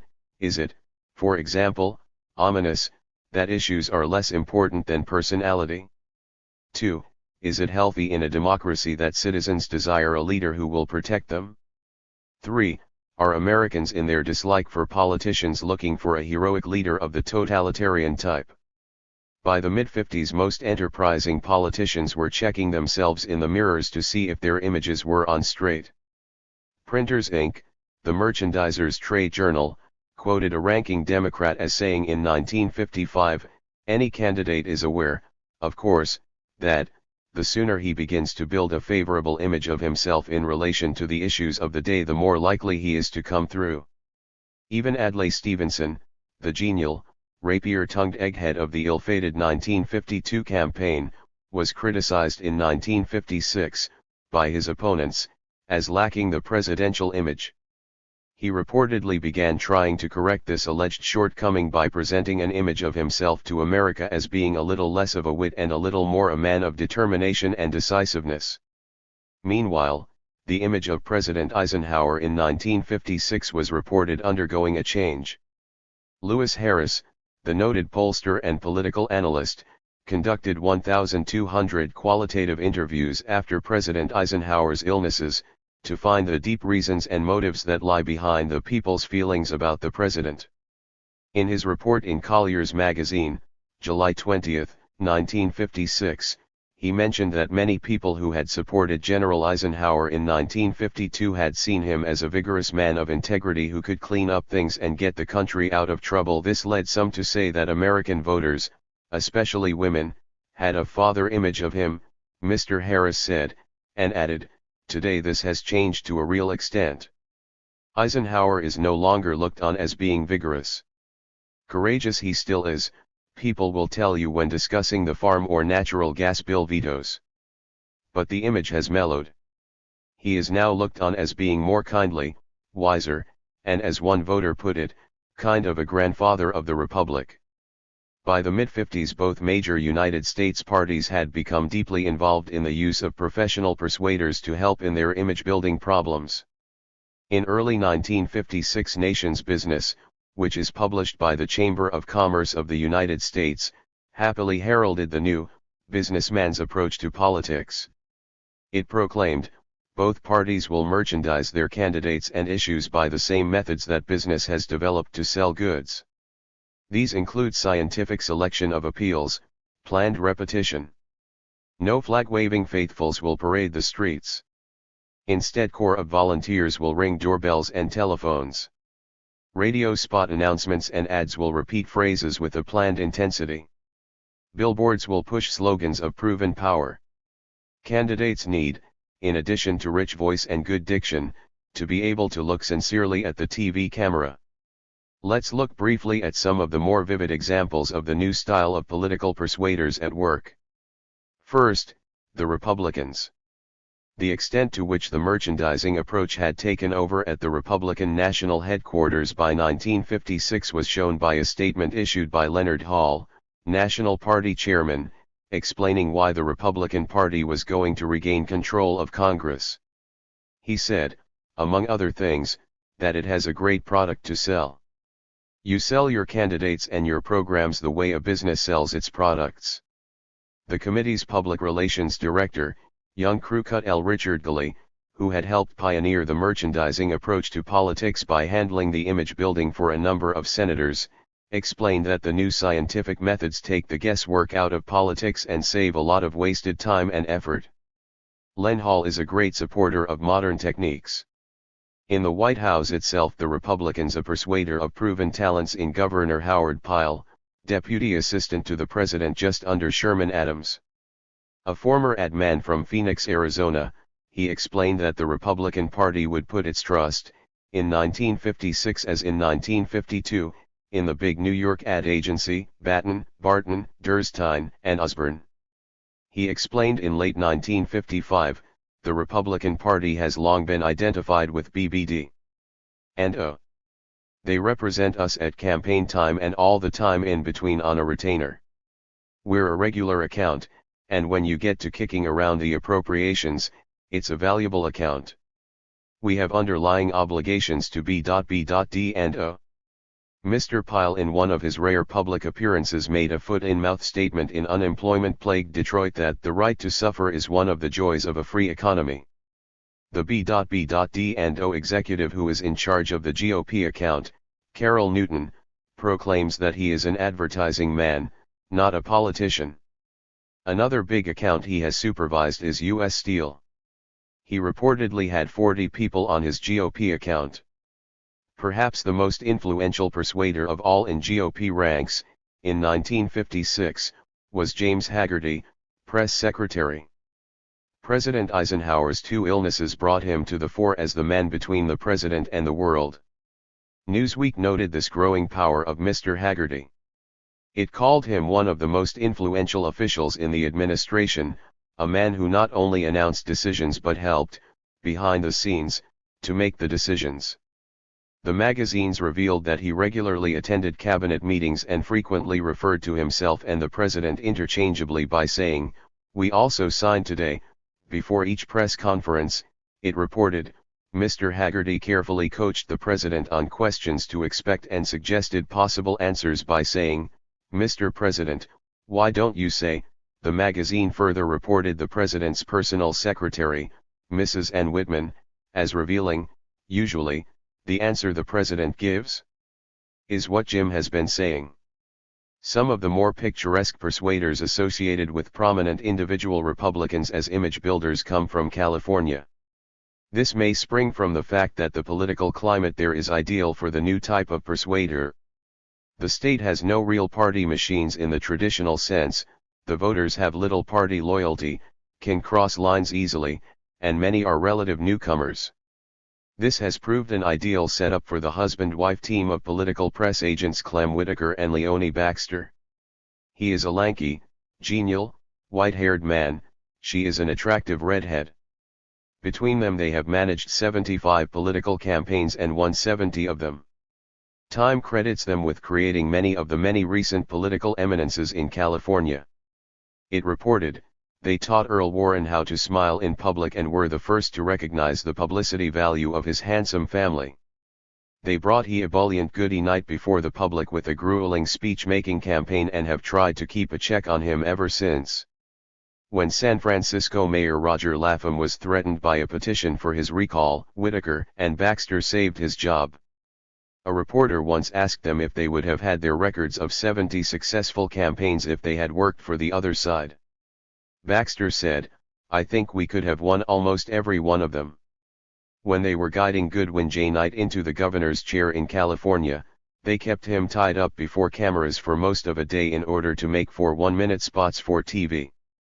In taking over a campaign they insist on controlling the entire strategy and lay down, or hold on to veto power over, almost every move that may influence the public image being built for the candidate. In discussing his problems with a group of fellow publicists, Whitaker reportedly complained that selling a candidate is not as simple as selling a car because while an automobile is mute, a candidate can sometimes talk you out of an election despite the best you can do in campaign headquarters. Another California persuader of the new school of build-up artists is Murray Schodener, Los Angeles lawyer, who groomed Richard Nixon for national stardom and managed Nixon's 1952 campaign. In 1956 Republicans were busily disavowing him when he came under congressional investigation as an alleged influence peddler. Like Whitaker and Baxter, his system of star building operated mainly outside the party framework. His work was so spectacularly successful that until he came into bad odor he was in great demand as a lecturer at GOP campaign schools around the country. GOP campaign director Robert Humphreys brought him to Washington in late 1955 to indoctrinate state chairmen on the topic, Fundamentals of Campaign Organization. Humphreys called him a smash hit, with his visual aids and pointers on how to master mass communication media. Schrodinger's basic technique was to present the public with two images, the good guy, his man, the bad guy, the opponent. One of the topics he covered in his 12,000-word speech to the 48 state chairmen was the use of, and defense against, the smear, and he told about the art of implying that the opponent has leftish leanings by using pink paper. He also talked about the techniques of generating the appearance of public demand and the technique of winning people's hearts with carefully stimulated candor. Mr. Nixon, the man who benefited from many, if not all, of these techniques, has been described by perceptive observers as a new breed of American politician. Richard H. Rovera, political essayist for The New Yorker and Harper's, stated in his book Affairs of State, The Eisenhower Years, Richard Nixon appears to be a politician with an advertising man's approach to his work. Policies are products to be sold the public, this one today, that one tomorrow, depending on the discounts and the state of the market. He moves from intervention, in Indochina, to anti-intervention with the same ease and lack of anguish with which a copywriter might transfer his loyalties from camels to Chesterfields. A few days after reading the above, I noticed in the newspapers that the vice president, busy as he was, found time to make an address at the Brand Names Week ceremony at New York's Waldorf Astoria.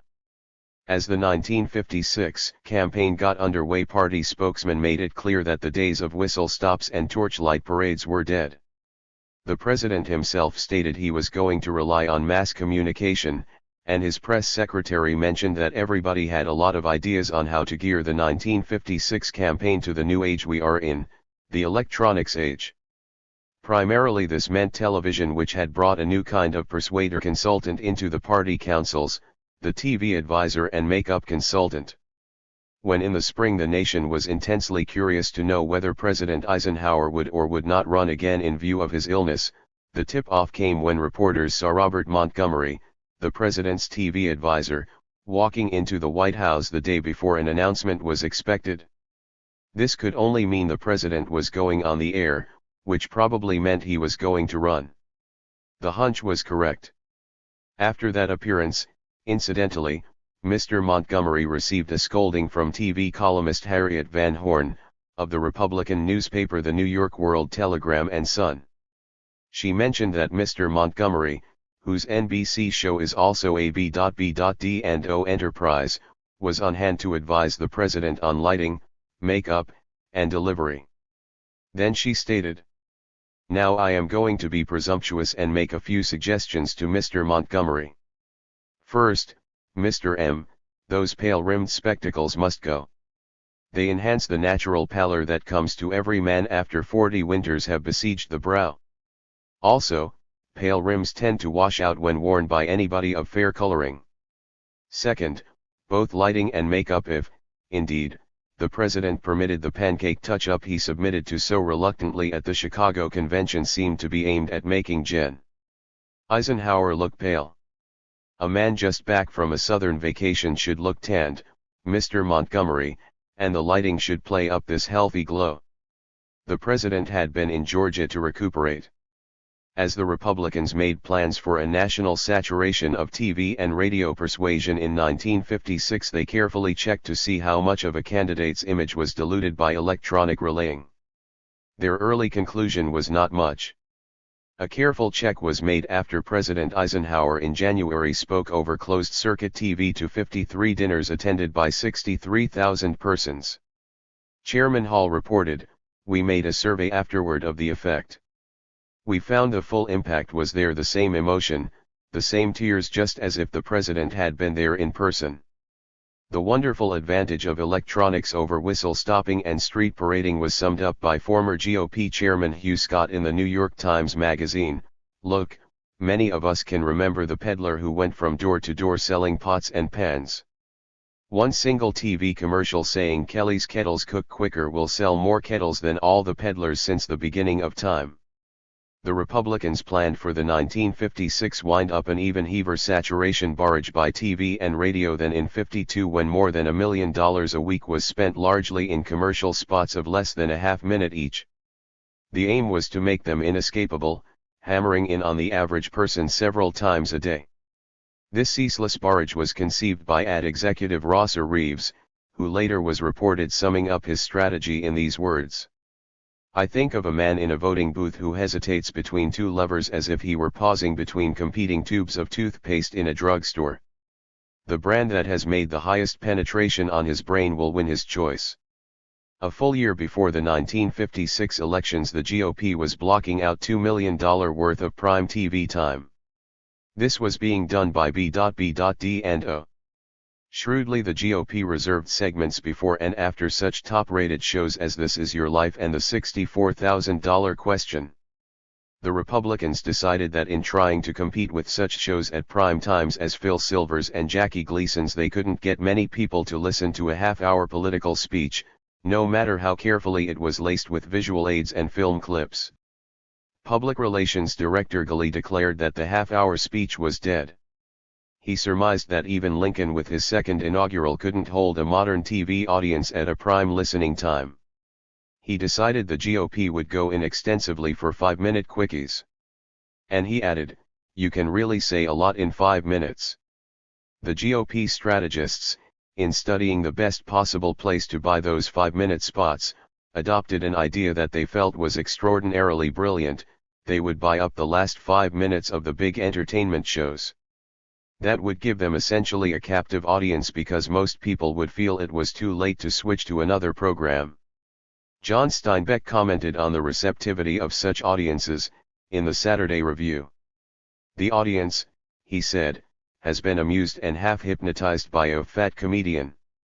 The time following such a program," he said, "is very valuable, for here you have X millions of people in a will-less, helpless state, unable to resist any suggestion offered." One thing that worried practical politicians out on the grassroots fronts was that telecasts emanating from Washington or some other distant out-of-state city would deprive them of the coattail benefit. In the past they had gained votes by being seen riding in the presidential candidate's car or photographed with his hand on their shoulder at the local school auditorium, giving them an endorsement. Variety reported in early 1956 that this problem was absorbing the attention of the GOP mass communicators, and they felt they could lick it along these lines. The president might invite important candidates from various states to sit near him in Washington when he speaks, and he may then commend them to the voters. Also, his talks may be trimmed, so that the local candidates can cut in with speeches of their own live, taped, or filmed in the last 3 or 4 minutes as cowcatchers on the Prexy's talks. The Republican campaign director Robert Humphreys explained the strategy by saying that if he were a small-town storekeeper, he would give his shirt to be able to buy a 15-second spot right after Godfrey. Well, he added, a senator or local congressman can tie in right after Ike with a 15 or 20-second spot for himself as a member of the team. Then Mr. Humphreys carefully added, he will, of course, pay for this himself.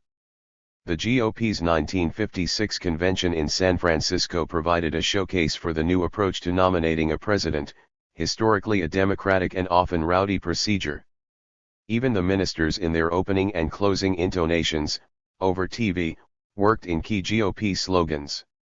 The man supervising the production, he was called producer of the show, was George Murphy, the Hollywood actor and public relations director of MGM. Mr. Murphy seemed to regard all the delegates as actors in his super-spectacular pageant. Wearing dark glasses, he stood a few feet back of the rostrum. Reporters noted him making the professional gestures for fanfare, stretch out, and fade. Delegates took their cues right along with the orchestra. He was thrown into a frenzy of activity when a Nebraska delegate tried to nominate Joe Smith for vice president as a protest against the GOP strategists' insistence that delegates vote by acclamation. Mr. Murphy finally got the objectionable delegate off the floor, with the help of others. The motions of the 1956 convention, in contrast to those of yesteryear when fierce battles often raged over the presenting of motions, were carefully prearranged. As the New York Times noted, the chairman often has to jog the movers into moving. Another innovation was the introduction of outsiders onto the convention floor. Not only were they not accredited delegates, but many publicly professed that they weren't even Republicans. Purportedly they were clear-thinking citizens fervently seconding motions. The Times observed that they were actually delivers of additional administration commercials. Despite all these clear advances in taming politicians, Mr. Murphy still was not satisfied with the results achieved in San Francisco. He confided to the Alsop columnists that someday, if he had his way, conventions would be run as they ought to be run, in a proper theater with proper direction and control. Meanwhile, he said he would be happy to settle for an automatic trapdoor to get rid of the politicians who insisted on speaking beyond their allotted time. The manipulative approach to political persuasion through carefully staged productions carried over into the campaign itself. The GOP, for its big rally featuring Mr. Eisenhower in Philadelphia, prepared a 32-page scenario and timetable. It specified that the audience be equipped with dignified noisemakers. The climatic election eve rally glorifying Mr. Eisenhower and Mr. Nixon even made the TV columnist for a GOP-inclined chain flinch. Harriet Van Horn called the little speeches of presumably typical citizens patently rehearsed testimonials borrowed from the tobacco ads. One of Mr. Eisenhower's warmest admirers among political columnists, Roscoe Drummond, revealed that the accent of the campaign was being put less on speeches and more on appearances. In one TV show where Mr. Eisenhower was featured for half an hour, he spoke for 1 minute. The TV columnist of the New York Times complained that some of the GOP's showmanship bordered on embarrassing deification. The ad man approach to building up Mr. Eisenhower was perhaps best demonstrated in a short TV spot drama in which an alleged taxi driver was shown walking his dog at night in the park facing the White House. The man looked in awe toward the light in the White House window and said fervently, "I need you." A TV director who assisted the White House in some of its staged productions featuring Mr. Eisenhower was, in the privacy of his heart, a Stevenson man. He justified his cooperation by explaining to the author, "The American public is so inured to slickness, that, at the least, you have got to come up to the level of slickness expected on TV before your message comes through." In the last days of the campaign, when the paramount and special problem of the GOP was to convince the nation that Mr. Eisenhower was in robust health despite his 2 major illnesses, it lessened somewhat its reliance on TV in projecting Mr. Eisenhower. Television, even as stage managed by Mr. Montgomery, tended to make the president seem a little more pallid than GOP strategists wished. It turned more to public appearances in which the president waved, grinned, and perhaps said a few words. Now to turn to the Democrats. They were struggling as best they could to catch up with the times in the matter of persuasion techniques. The fact that their efforts seemed punier than the Republicans can at least in part be attributed to the fact that big persuaders cost big money, and they were complaining that the big contributors were mainly on the Republican side. Also, being less attuned to the advanced thinking of business management, they were slower to grasp the lessons of persuasion being learned by merchandisers. Like the Republicans, they began committing a large portion of their campaign money to 5- and 10-minute TV spots. They, like the Republicans, set up an indoctrination school in campaign techniques. And they brought in from the universities social scientists such as Paul Willis, of Indiana University, to do their trend spotting for them. They busily bought up stock film footage from the NBC Film Library and other sources to dress up their TV pitches. They began lining up Hollywood stars such as Henry Fonda and David Wayne to help make long-playing music narration platters to be passed out by local Democratic clubs.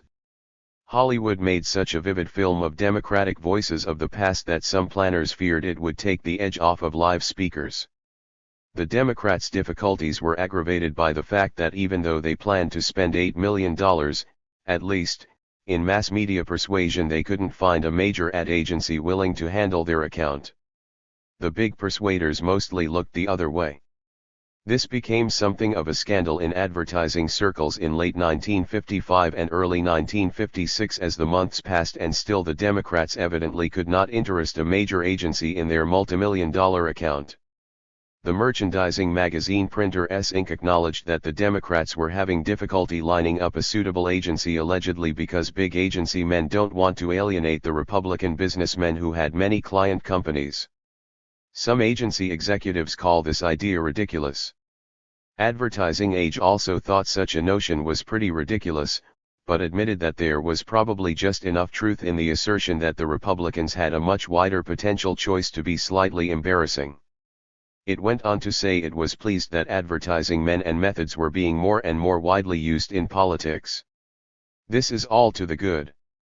What was not good, it added, is the growing public discussion of the importance of advertising in politics and the growing notion that it is important for a party or candidate to have the right advertising agency. An indication of the personal political sympathies of ad executives was seen in the Senate's post-mortem report on campaign contributions. Officials of 37 leading agencies gave $51,000 to the Republicans, nothing to the Democrats. As the embarrassment over the Democrats' plight grew, there was talk of sending a rescues mission or task force to the Democrats in the form of an unlabeled pool of bright ad men drawn from the various agencies. There was also some talk of setting up some sort of a special anchor agency to serve any party that couldn't get an agency. The suspense ended when the relatively small but lively ad agency Norman, Craig, and Kummel agreed to take the Democrats' account. This was the agency that had created the successful I Dreamed I Went Walking in My Maiden Form bra campaign. While it was a David compared with the Goliath B.B.D&O on the Republicans' side, ad men looked forward with relish to the campaign, all politics aside. It promised to be an exciting exhibition of persuasion techniques, because there was bad blood between the two agencies. Norman, Craig, and Kummel hated B.B.D&O worse than the Democrats hated the Republicans. It seems that Norman, Craig, and Kummel built the TV quiz show The $64,000 Question up to an all-time high rating only to have the prize grabbed away by the bigger B.B.D&O. Walter Craig, agency executive, said his agency was counting on its creative flair as much as anything else to beat the B.B.D&O Republicans. He said that all the top people on the Democratic account were bona fide Democrats. The account executive, Chester Herzog, 34, previously had the Blatz beer account. One touch the Norman, Craig, and Kummel people added to the Democrats' convention in Chicago was a little quiz show on the platform involving youngsters Gloria Lockerman and Lenny Ross, who had proven themselves prodigies on the $64,000 question. The quiz master who questioned them about big national problems was keynote speaker Frank Clement. Another touch the agency presumably added was the keynote speech itself. Mr. Clement did a dry run of it on Kinescope film to test the impact of each gesture and peroration. Also at the Democratic convention, on advice of persuaders from the world of mass communication, the old-style display of red, white and blue motif was abandoned. Instead, everything, even the platform chairs, was a telegenic blue. Like the Republicans, the Democrats of 1956 were well represented by showmen from Hollywood and Broadway to keep the show moving. Their entertainment director was Dory Sherry, head of MGM. Reportedly he got himself in trouble with influential MGM stockholders of Republican persuasion for these efforts. Another Democratic official of note was Mrs. Lynn Nichols. She was in charge of the Hoopla division with responsibility for supervising demonstrations both inside and outside the hall. As Mr. Stevenson's campaign approached its ill-fated conclusion, Democratic strategists now psychologically oriented were reportedly unhappy because he was not projecting himself well and still lacked a really convincing presidential image. Mr. Stevenson himself was heard to mutter that he felt as if he were competing in a beauty contest rather than a solemn debate. He voiced his irritation at the symbol manipulators' approach to political persuasion, at least the Republican variety, by saying, "The idea that you can merchandise candidates for high office like breakfast cereal is the ultimate indignity to the democratic process. 18 molding team players for free enterprise. People, make them work, like it." Headline, Iron Age. The trend in American society to the other-directed man, the man who more and more belonged to groups and played on teams, was welcomed and abetted by a large segment of United States industry. People who coalesce into groups, as any general knows, are easier to guide, control, cope with, and herd. The team concept was an aid, if not an outright necessity, to the big business, big labor, and big government that came increasingly to dominate the American scene at mid-century. Charles Wilson, a graduate of big business who went to work for big government as Secretary of Defense, summed up the new thinking when, in 1956, some of his leading subordinates were airing their feelings. He was reported growling, "Anyone who doesn't play on the team and sticks his head up may find himself in a dangerous spot." Early in the 50s, Fortune magazine, which has frequently articulated the conscience of big business, viewed the trend uneasily and used the Orwellian word groupthink to describe much that was going on. It suggested that businessmen, while deploring creeping socialism in Washington, might well look at some of the subtle but pervasive changes going on right in their own backyard. Its writer, William H. White, Jr., stated, "A very curious thing has been taking place in this country almost without our knowing it. In a country where individualism, independence and self-reliance was the watchword for 3 centuries, the view is now coming to be accepted that the individual himself has no meaning except as a member of a group." He said that a rationalized conformity was coming more and more to be the national ideal, and cited the appearance in growing numbers of social engineers willing and eager to help business managements with their personnel problems. These social engineers, he pointed out, bore some resemblance to the students of human relations of the Elton Mayo School who did pioneering work in diagnosing factors that cause us to work most enthusiastically. But where the latter shy at the thought of manipulating men, he added, the social engineers suffer no such qualms. In early 1957, Mr. White spelled out his apprehensions in his book The Organization Man. This trend to the other-directed person was a fact of deep interest to every persuader interested in more effective manipulation of human behavior. It showed up in many areas of American life, even in our novels, TV shows, and children's books. Social scientist David Reisman devoted a section of his The Lonely Crowd, which blueprints the trend to other-directedness, to an interesting analysis of one of the best-selling children's stories of mid-century, Toodle, the Engine, issued by the hundreds of thousands as a little golden book. Toodle is a young engine who goes to a school where the main lessons taught are that you should always stop at a red flag and never get off the track.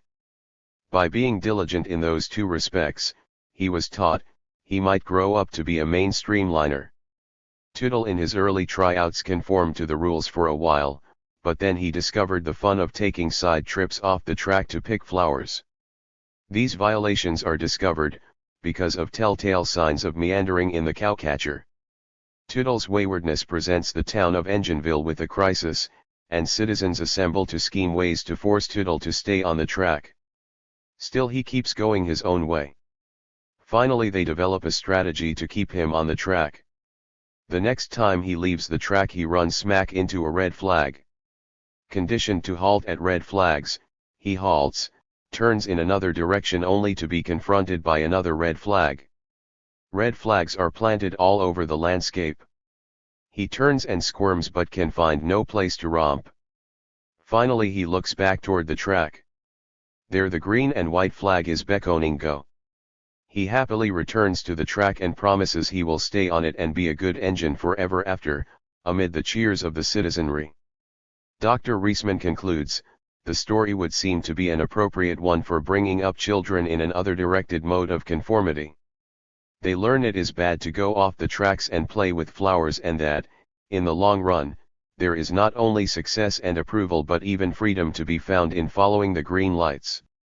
In its study of the space shows on television, social research noted that the same other-directedness is glorified.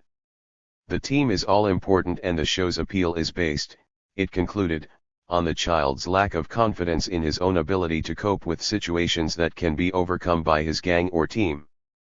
The crisis or basic dilemma arises when the individual becomes isolated from his team and has to fight evil alone.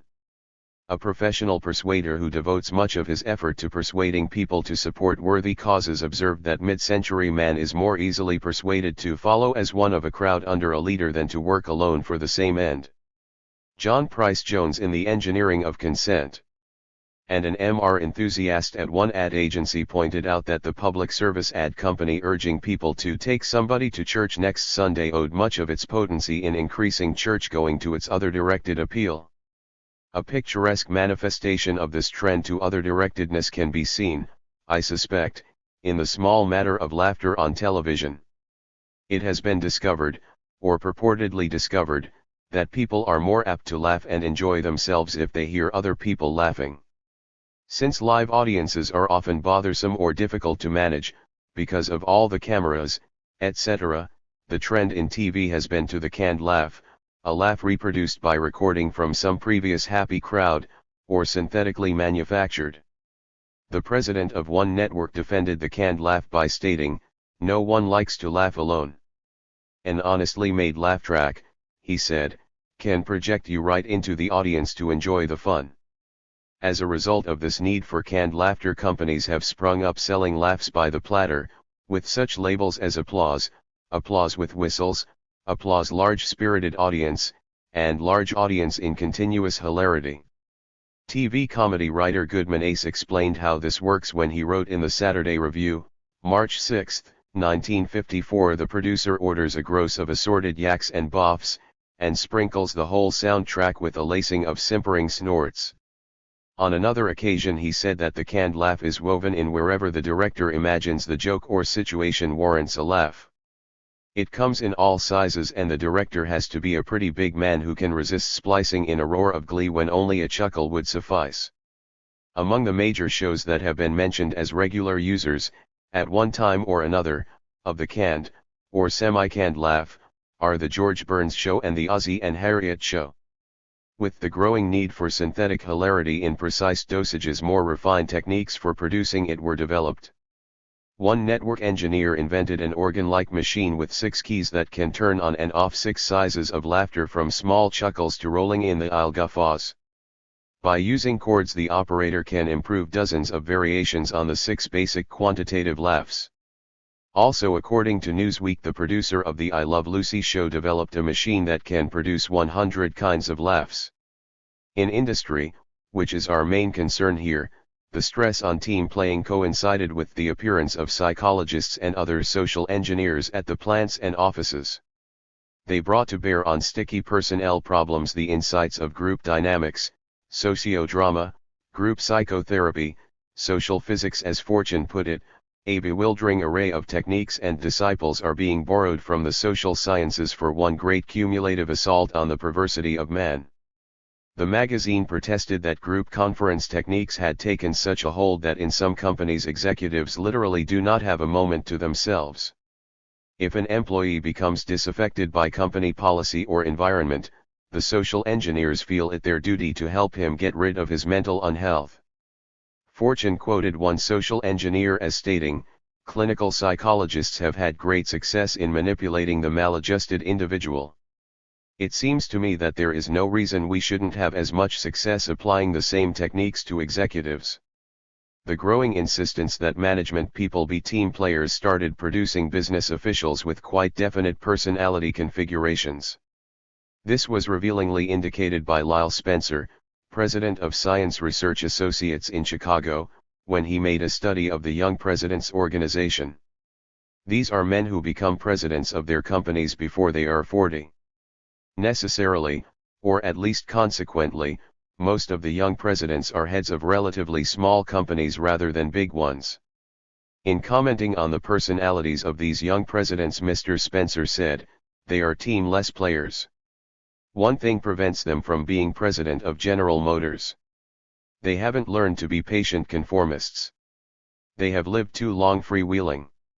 The growing trend of companies to screen employees for their team-playing qualities showed itself in a variety of ways.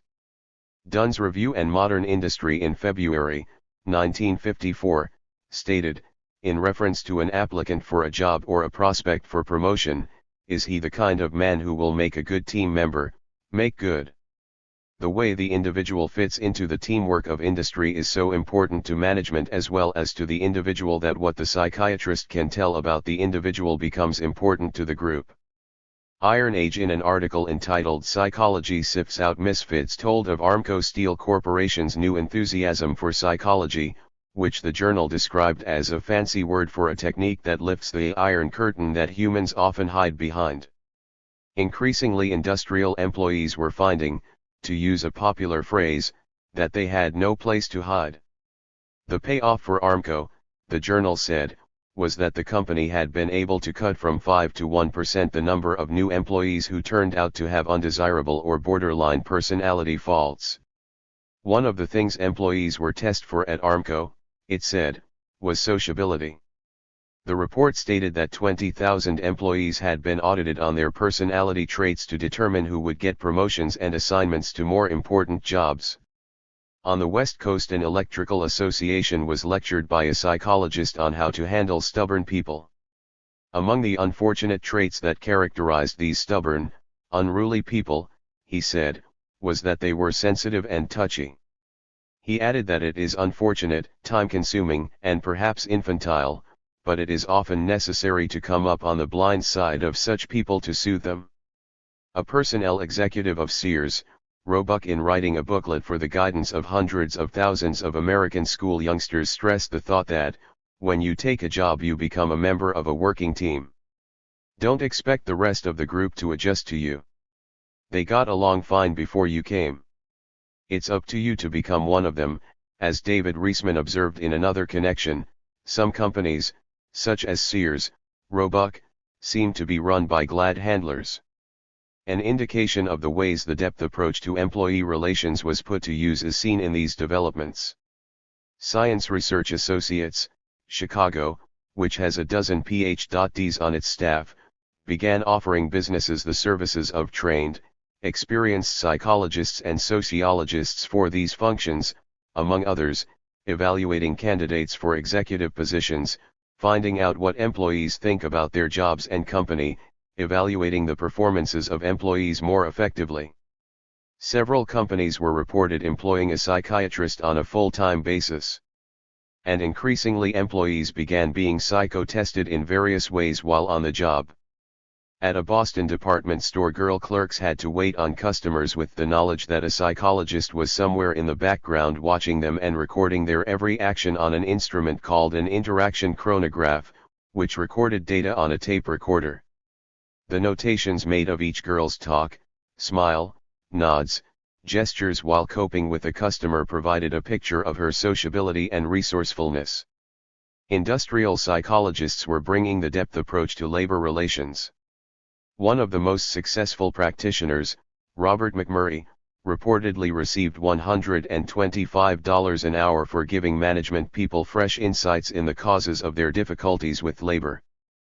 Purportedly, when workers join unions, they do so to win higher pay, greater job security, and other tangible benefits. Dr. McMurray concluded, after sizing up the situation at more than 100 companies where he had served, that these very often were not the main reasons at all. The more important reason, he decided, was that the workers felt an unconscious urge to improve the emotional climate of their jobs, and often struck just to give vent to unresolved, aggressive impulses. He summed up his psychodynamic conclusion about the root of much of the trouble he had seen in these memorable words. Management has failed to be the kindly protective father, so the union has become the caressing mother who gets things from that stinker of a father. He found that about 5% of all workers were chronic malcontents. Nothing much could be done that would please them. But for the other 95%, he felt a great deal could be done by modifying the emotional tone of their place of employment to bring more harmony. One firm that provides psychological bug hunting services to industry cited the service it performed in troubleshooting an employee problem in Ohio. An employer there received the sad, and to him baffling, news that the white-collar workers at his plant were so unhappy they were on the verge of joining the factory workers' union. He sent an appeal to the depth-probing firm to find out what was wrong and whether anything could be done to keep these people out of the workers' union. A team of 2 psychologists and 1 sociologist cased the plant and asked a good many questions. They found that some of the malcontents were women who worked in a dark, isolated area and felt neglected. Their morale went up when they got Venetian blinds, better lighting, and certain privileges. Other unhappy employees felt lost at their jobs in large departments. When they were divided up into teams, they acquired more identity. Most of the manipulating of personnel in industry, I should stress, was done to achieve the constructive purpose of making employees happier and more effective at their jobs. Very often this simply involved giving them recognition and individual attention, or recognizing that status symbols can become enormously important to a person caught in a highly stratified company, as with the case of a man who had all the seeming status and privileges of his peers but still felt grossly unhappy. Investigation turned up the root cause. His desk had only 3 drawers while the desks of associates in comparable jobs had 4 drawers. As soon as he was given a 4-drawer desk, his grousing ended. Some of the advice given management, by psychologists, I should also add, has been in the direction of urging the companies to give employees more freedom and individual responsibility as a means of increasing efficiency. Few of us would argue with that. The more outright manipulation and depth assessment, interestingly enough, was being done by companies with their own management personnel. Early in the 50s, Fortune noted that nothing more important has happened to management since the war than the fact that many companies have begun to experiment psychologically on their supervisors and top executives. It cited as companies doing this, Standard Oil of New Jersey, Sears, Roebuck, Inland Steel, Union Carbide, and Carbon, General Electric. The psychological services provided by management consulting firms grew apace. The major consulting firm of Stevenson, Jordan, and Harrison, for example, had no psychological service until 1940, but by 1945 it had 30 psychologists on the staff.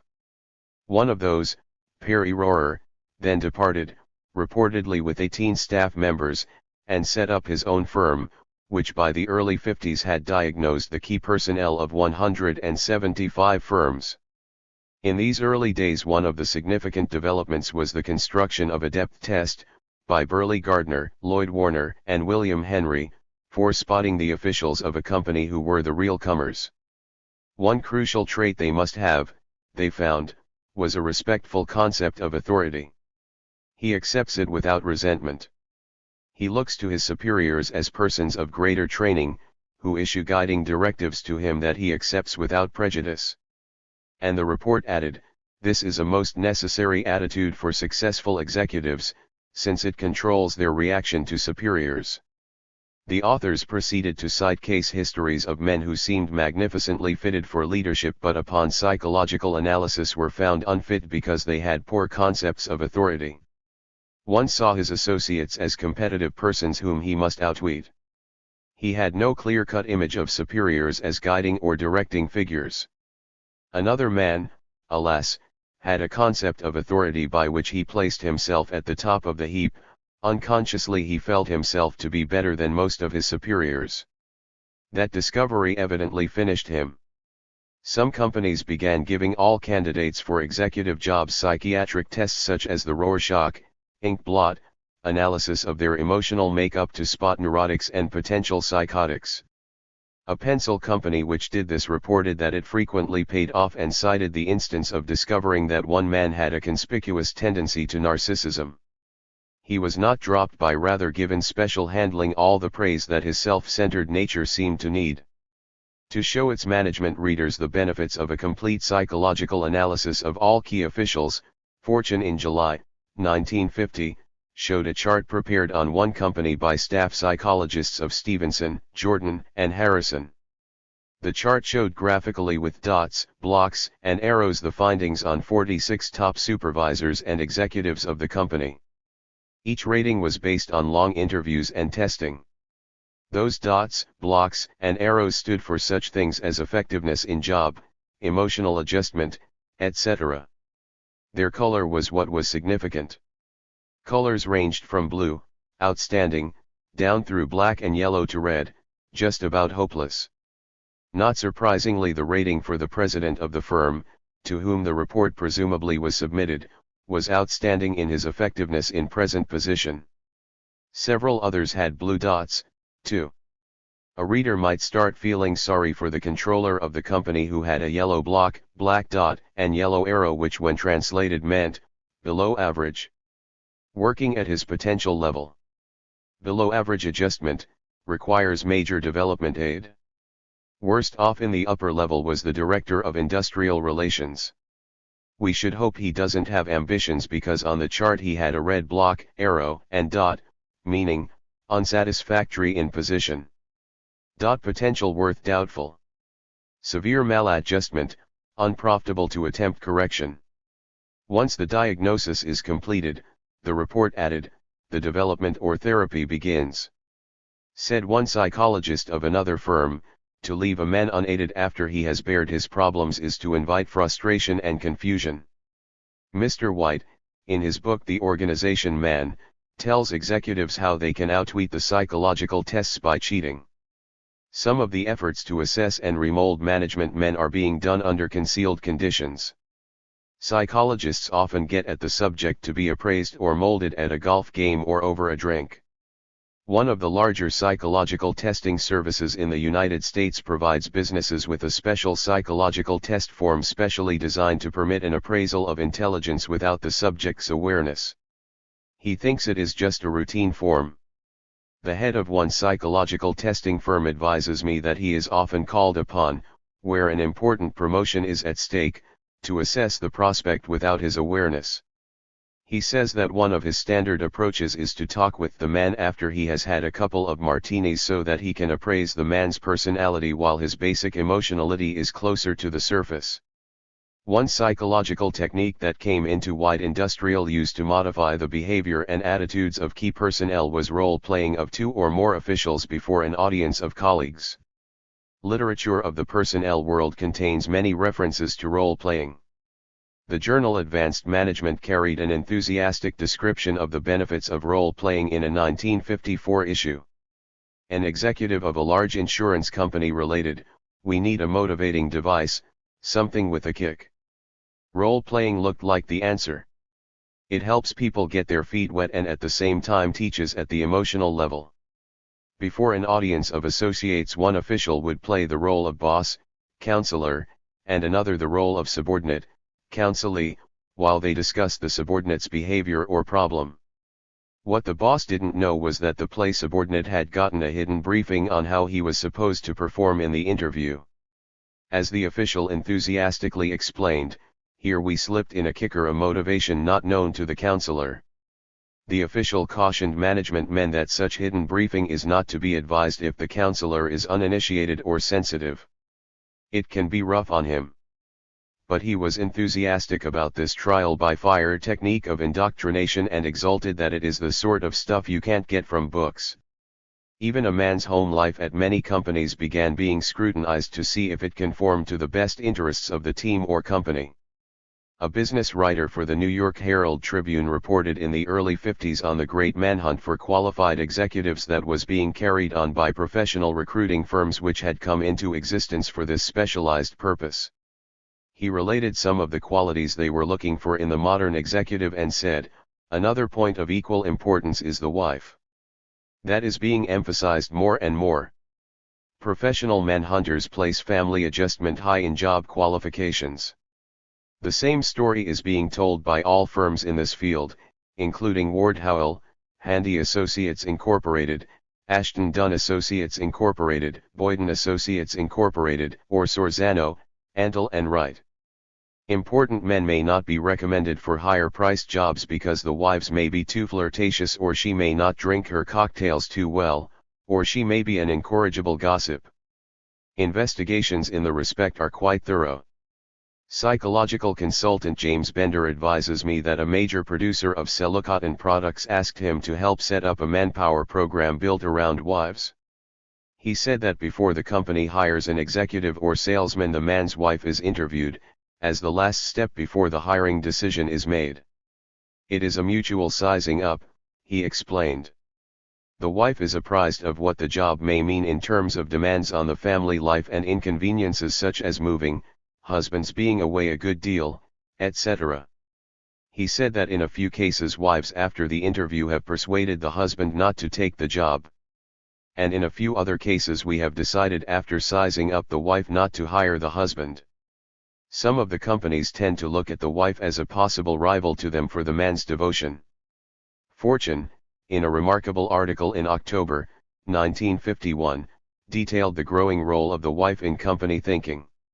It surveyed executives across the nation and quoted one executive as saying mournfully, "We control a man's environment in business and we lose it entirely when he crosses the threshold of his home. Management therefore has a challenge and an obligation deliberately to plan and create a favorable, constructive attitude of the part of the wife that will liberate her husband's total energies for the job." What were the main traits corporations should look for in the wife? Fortune continued, management knows exactly what kind of wife it wants. With a remarkable uniformity of phrasing, corporation officials all over the country sketch the ideal. In her simplest terms, she is a wife who is, 1. Highly adaptable, 2. Highly gregarious, 3. Realizes her husband belongs to the corporation. The Harvard Business Review put the demands of the corporation even more vividly in carrying a report on a study of 8,300 executives made by Lloyd Warner and James Abbey Galen. It stated that the mid-century American wife of an executive must not demand too much of her husband's time or interest. Because of his single-minded concentration on his job, even his sexual activity is relegated to a secondary place. Becoming a successful team player clearly can have its joyless aspects. In July, 1954, a magazine published primarily for businessmen, Changing Times, took a look at the world of tomorrow.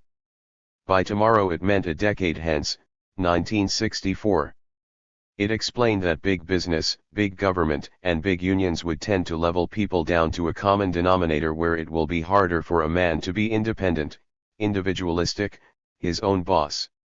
An upper level of scientists, engineers, and businessmen will pretty much run business and industry. It then explained, they themselves will be more highly trained technically and less individualistic, screened for qualities that will make them better players on the team. Almost everybody will have to go through extensive psychological and aptitude screening. No longer may the bearded scientist fiddle with retorts in his cubbyhole. Perhaps that day when there would be no place for an individualist to hide was not as far off in the future as Changing Times seemed to assume. At graduation time in 1956, Newsweek ran the results of a survey on what kind of college graduates, especially traits, industrial recruiters were looking for. It reported that the words dynamic conformity kept cropping up as the recruiters outlined their specifications, and explained, industry's flesh merchants shy off the bookwormy, and the oddball. We'd rather have a geek than a Phi Beta Kappa, they report. Let the freaks go into research. Even there, in research, apparently, they shouldn't assume they can go off in some retreat by themselves. Team research is the coming thing. 19. The engineered yes. The public is enormously gullible at times. The Public Relations Journal. Persuaders who earn their livelihood as public relations experts sometimes feel a little underappreciated when they see the massive persuasion efforts undertaken by their colleagues, the ad men.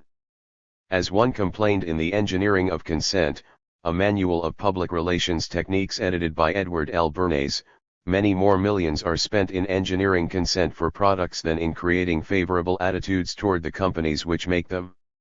He went on to urge his co-workers to borrow from the advanced persuasion techniques being practiced in the marketing field, because organized research is much more highly developed here. By the mid-50s, public relations had become quite a bursting field for persuasive endeavor, much of it in depth. 100 leading companies alone were reported spending a total of more than $50 million, and the number of practitioners in supervisory capacities in the United States was estimated at about 40,000. Some of the larger PR firms such as Carl Boyer and Associates and Hill and Knowlton were reported having billings running into millions of dollars a year. The Harvard Law School, in setting up a study of public opinion and persuasion, explained that the move seemed imperative because of the multiplication of channels of communication to the public. At every turn we see manifestations of the systematic consideration of efforts to inform and persuade the public. These channels of communication of mid-century American were enumerated, as inviting pastures for public relations endeavor, in the engineering of consent, as follows. 1,800 daily newspapers. 10,000 weekly newspapers. 7,600 magazines. 2,000 trade journals. 7,635 periodicals geared to race groups. 100 million radio sets. 12 million TV sets. 15,000 motion picture houses. 6,000 house organs. Judge Learned Hand expressed himself as being enormously disturbed by the growth of professional publicists in our society. He called publicity a black art but agreed it has come to stay. Every year adds to the potency, to the finality of its judgments, he said. By the 50s some of our publicist persuaders, feeling their power, were no longer content with such bread and butter chores as arranging publicity and helping their company or client maintain a cheerful, law-abiding countenance to present to the world. They were eager to get into mind-molding on the grand scale. As one PR counselor, G. Edward Pendrawi, stated, to public relations men must go the most important social engineering role of them all, the gradual reorganization of human society, piece by piece and structure by structure. Evidently it was vaguely felt that by such grandiose feats their calling of public relations might finally be given full professional status. The more successful operators in public relations were sensitive about the fact that a motley assortment of people flew the flag of public relations, hustling press agents, lobbyists, greeters, fixers. There were efforts to define public relations. One of the most prominent practitioners, Carl Boyer, however, stated that public relations is whatever the individual practitioner thinks it is. Some leaders in the field began groping for a new name for public relations. They felt public relations had a rather insincere sound.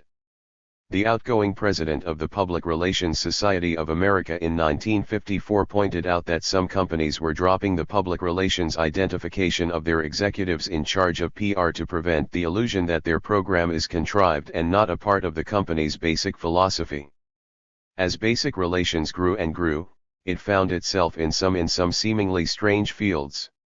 The Public Relations Journal of March, 1954, carried a glowing report on the way smart preachers were putting PR to work to fill up the pews and maintain a strong financial condition.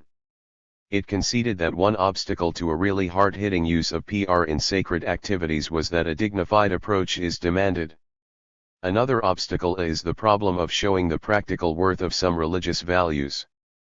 But it added, if we are to pattern our techniques on those of the Master, we must bring the truth down where people can understand it. Talk about common things, speak the language of the people. Here was shown a picture of Jesus in a boat talking to disciples.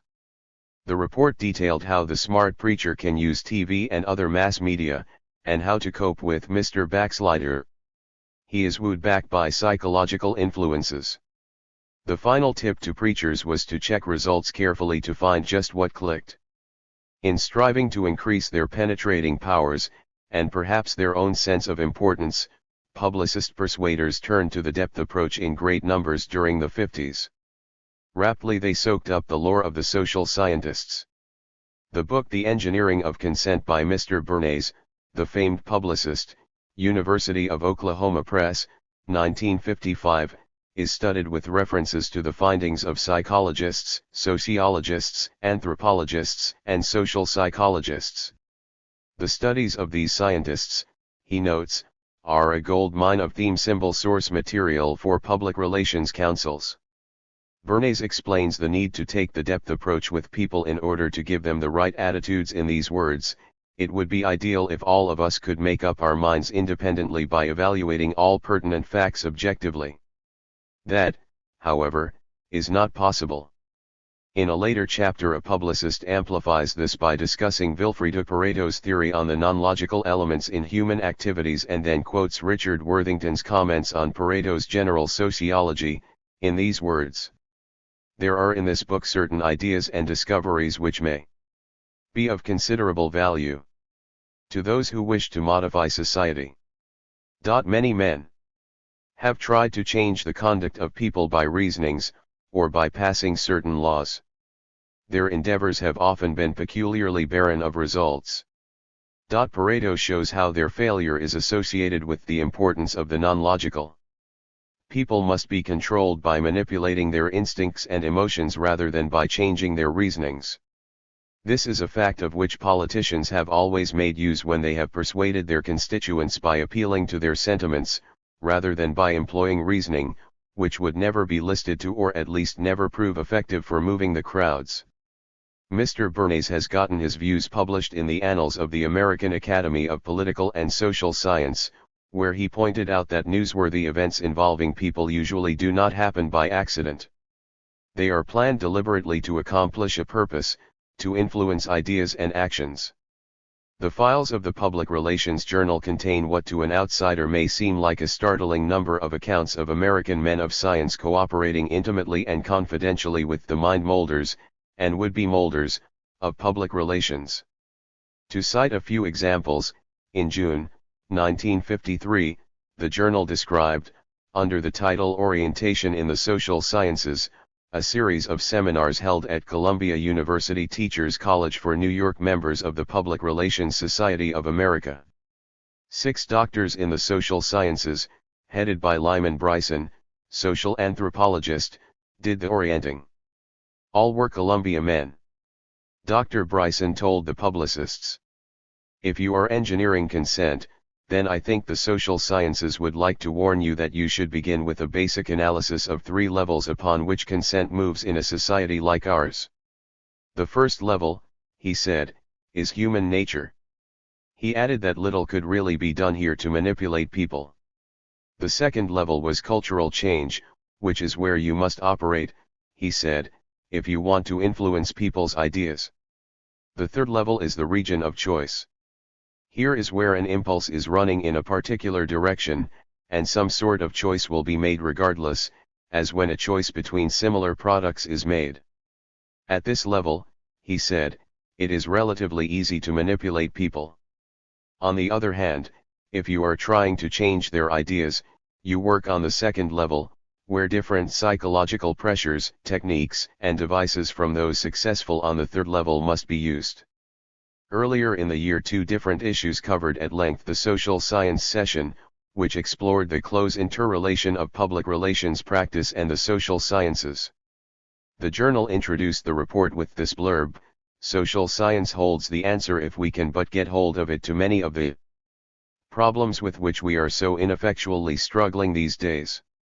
On hand to advise the publicists on how to get hold of the answers were 2 social scientists of the first rank, Dr. Rensis Likert, Director of the Institute for Social Research, University of Michigan, and Dr. Samuel A. Stauffer, Director of the Laboratory of Social Relations, Harvard University.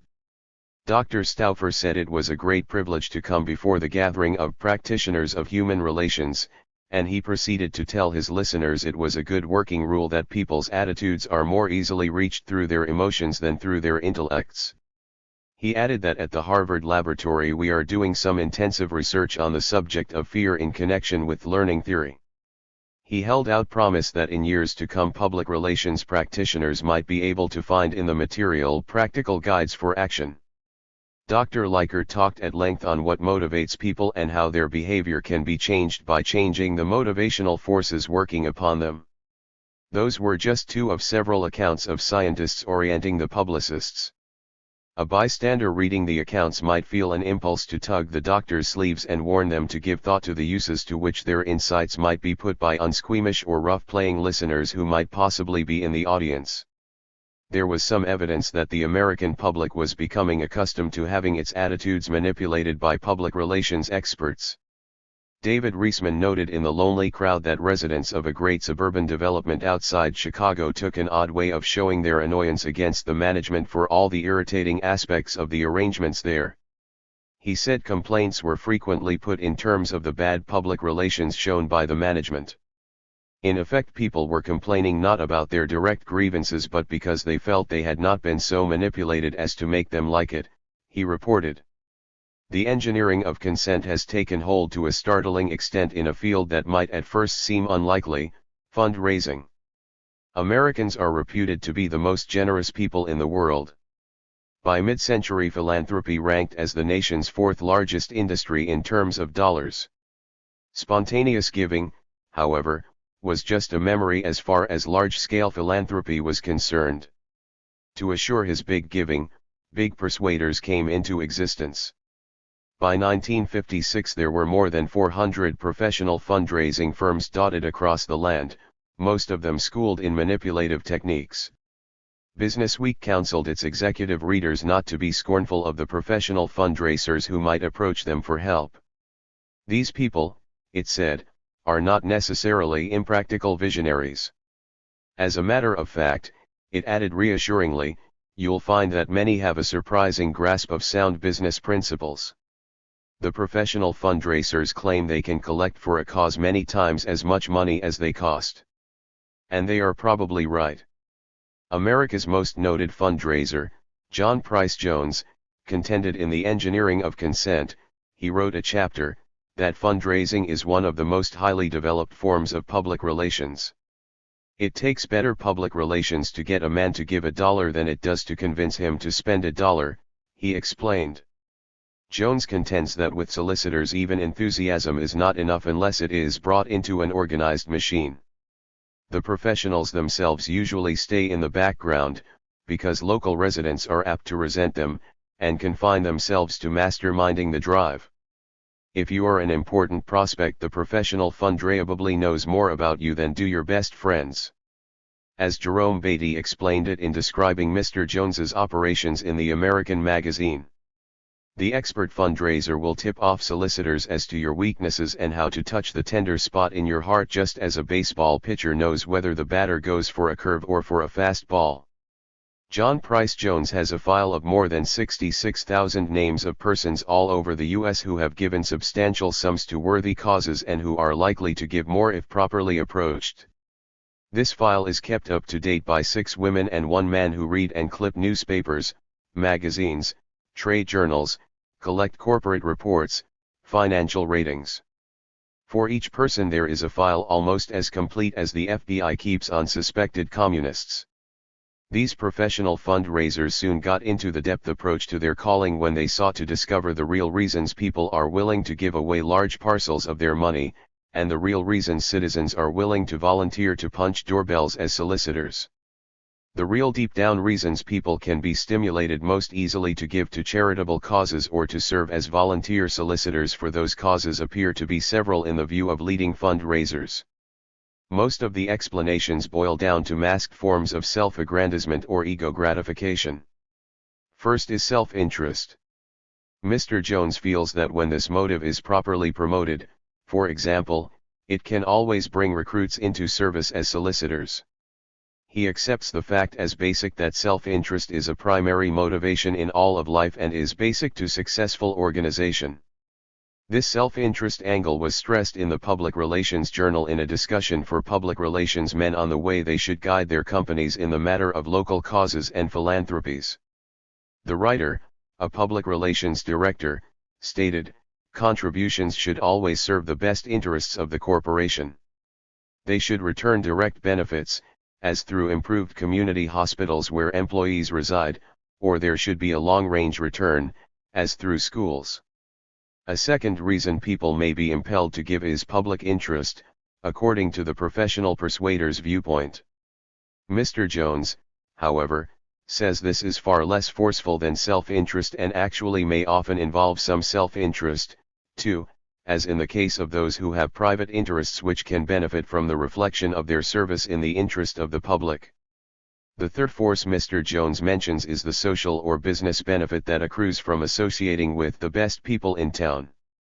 He pointed out that if you get the best people, it is surprising how many other people are downright eager to serve. And he adds that salesmen have often found that being active in a drive is a fertile field for building their acquaintanceship.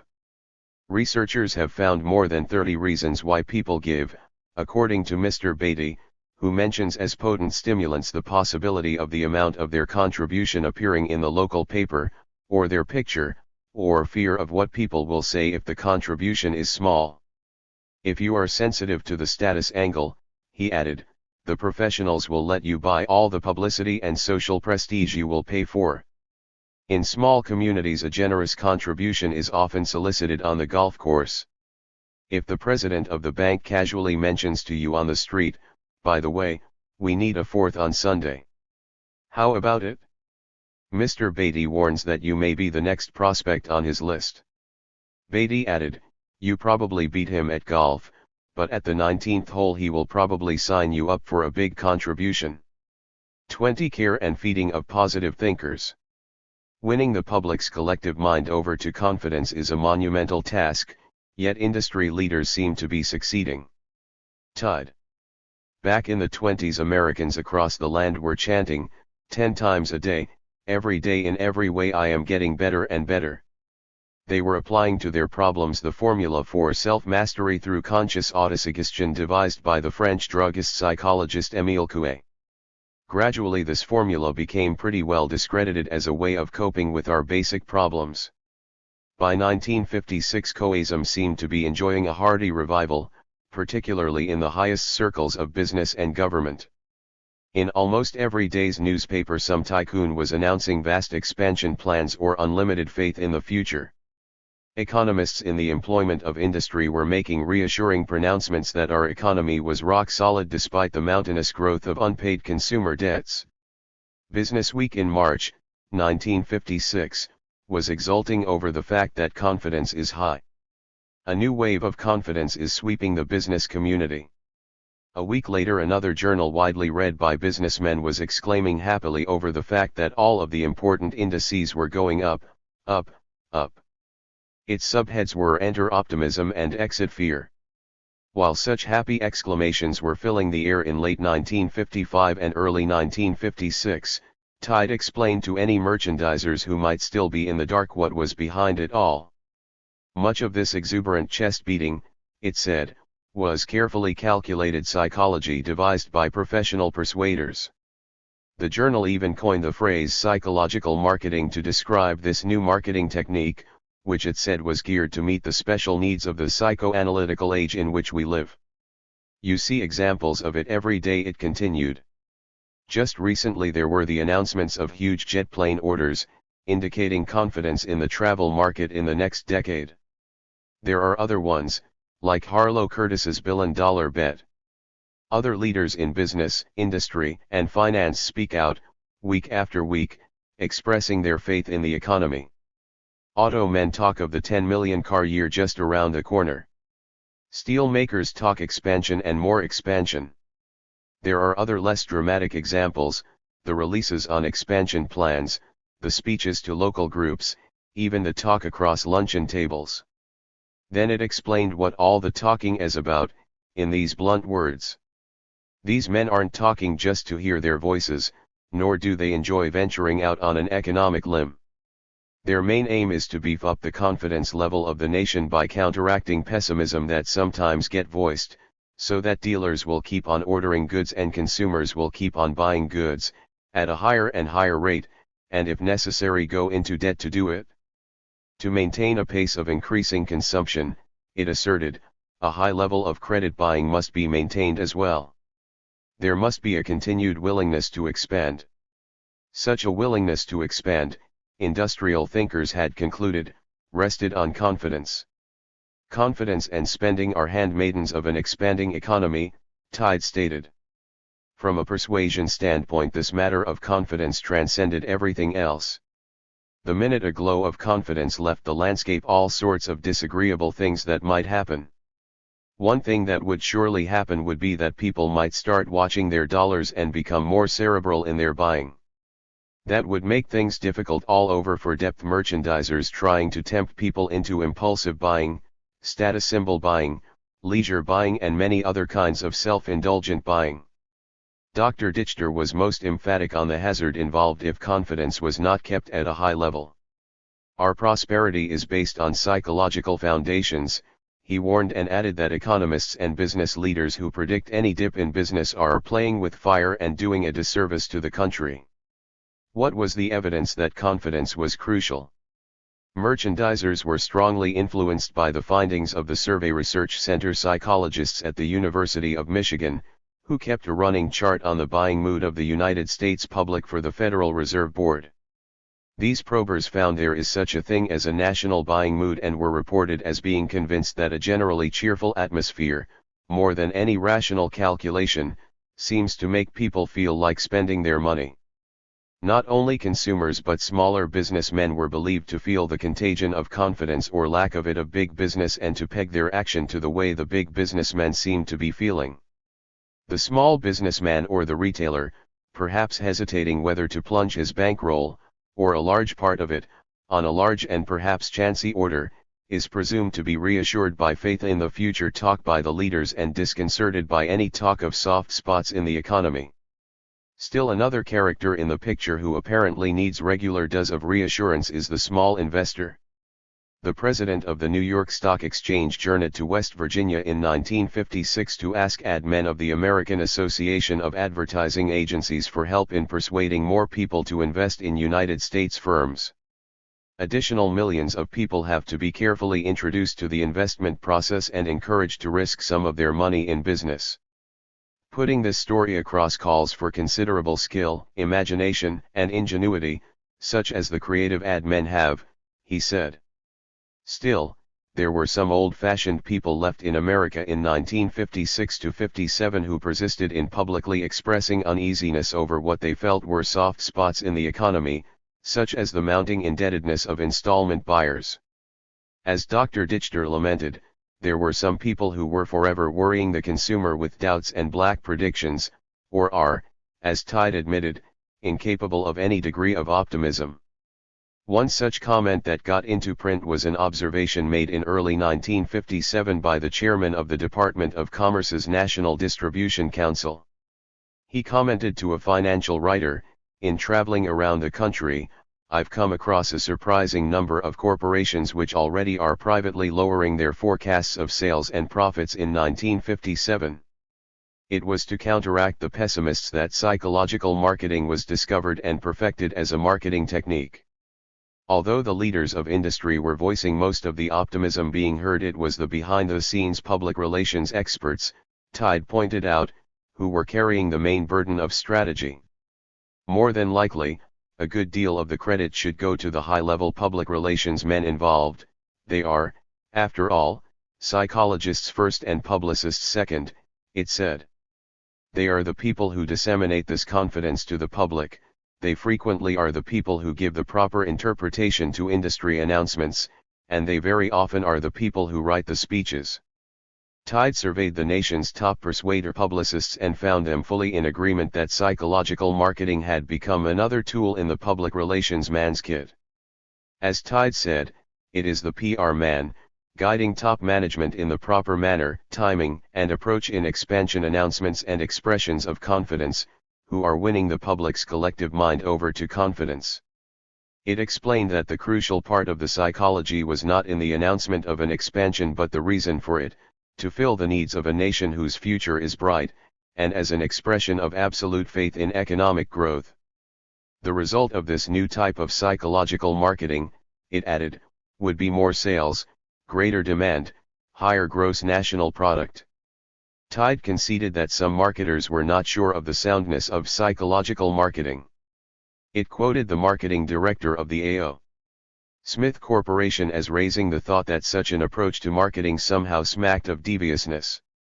He felt that business was beginning to do a good job of humanizing itself, and he hesitated to thwart this by considering such efforts as a part of some psychological strategy. However, he was evidently a part of a small if not lonely minority. Tide was so pleased with the movement to systematic optimism generation that it became close to lyrical.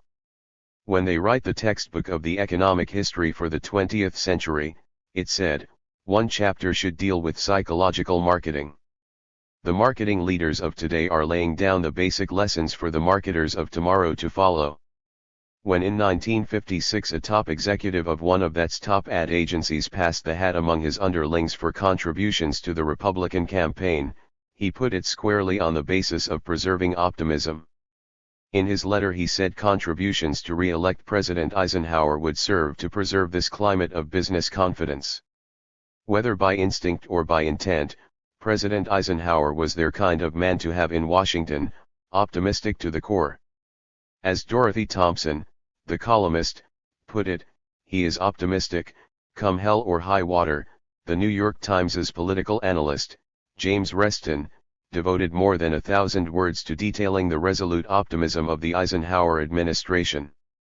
At a time when the Middle East was sizzling, the Russians were off on a new tack, there were brush fires from Turkey to Indochina and fairly substantial headaches at home, the administration, he said, was looking upon the world with determined optimism.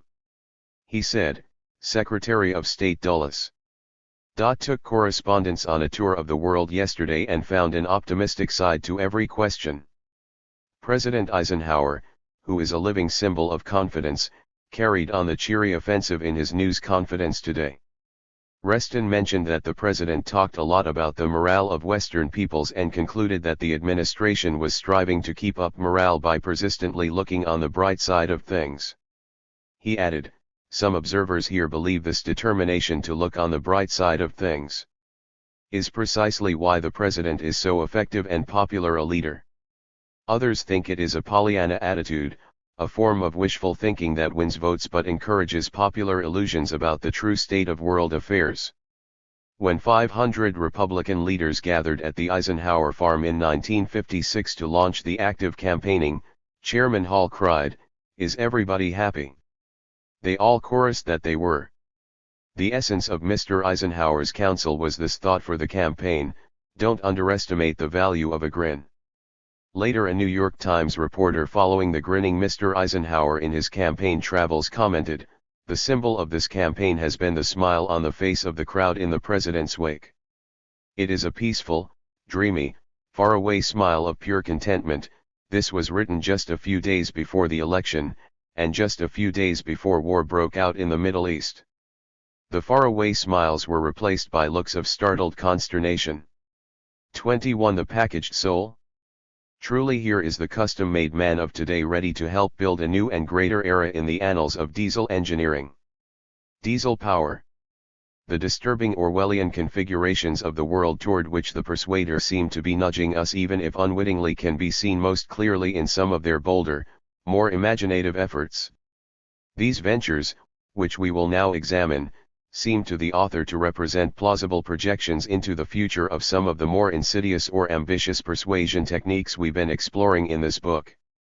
In early 1956, a retired advertising man named John G. Schneider, formerly with Fuller, Smith, and Ross, Kenyon and Eckhart, and other ad agencies, wrote a satirical novel called The Golden Kazoo, which projected to the 1960 presidential election the trends in political merchandising that had already become clear. By 1960 the ad men from Madison Avenue have taken over completely, just as Whitaker and Baxter started taking over in California. Schneider explained this was the culmination of the trend started in 1952 when ad men entered the very top policy-making councils of both parties, when for the first time candidates became merchandise, political campaigns became sales promotion jobs, and the electorate was a market. By 1960 the presidency is just another product to peddle through tried and true merchandising strategies. Speeches are banned as too dull for citizens accustomed to TV to take. Even the 5-minute quickies of 1956 had become unendurable.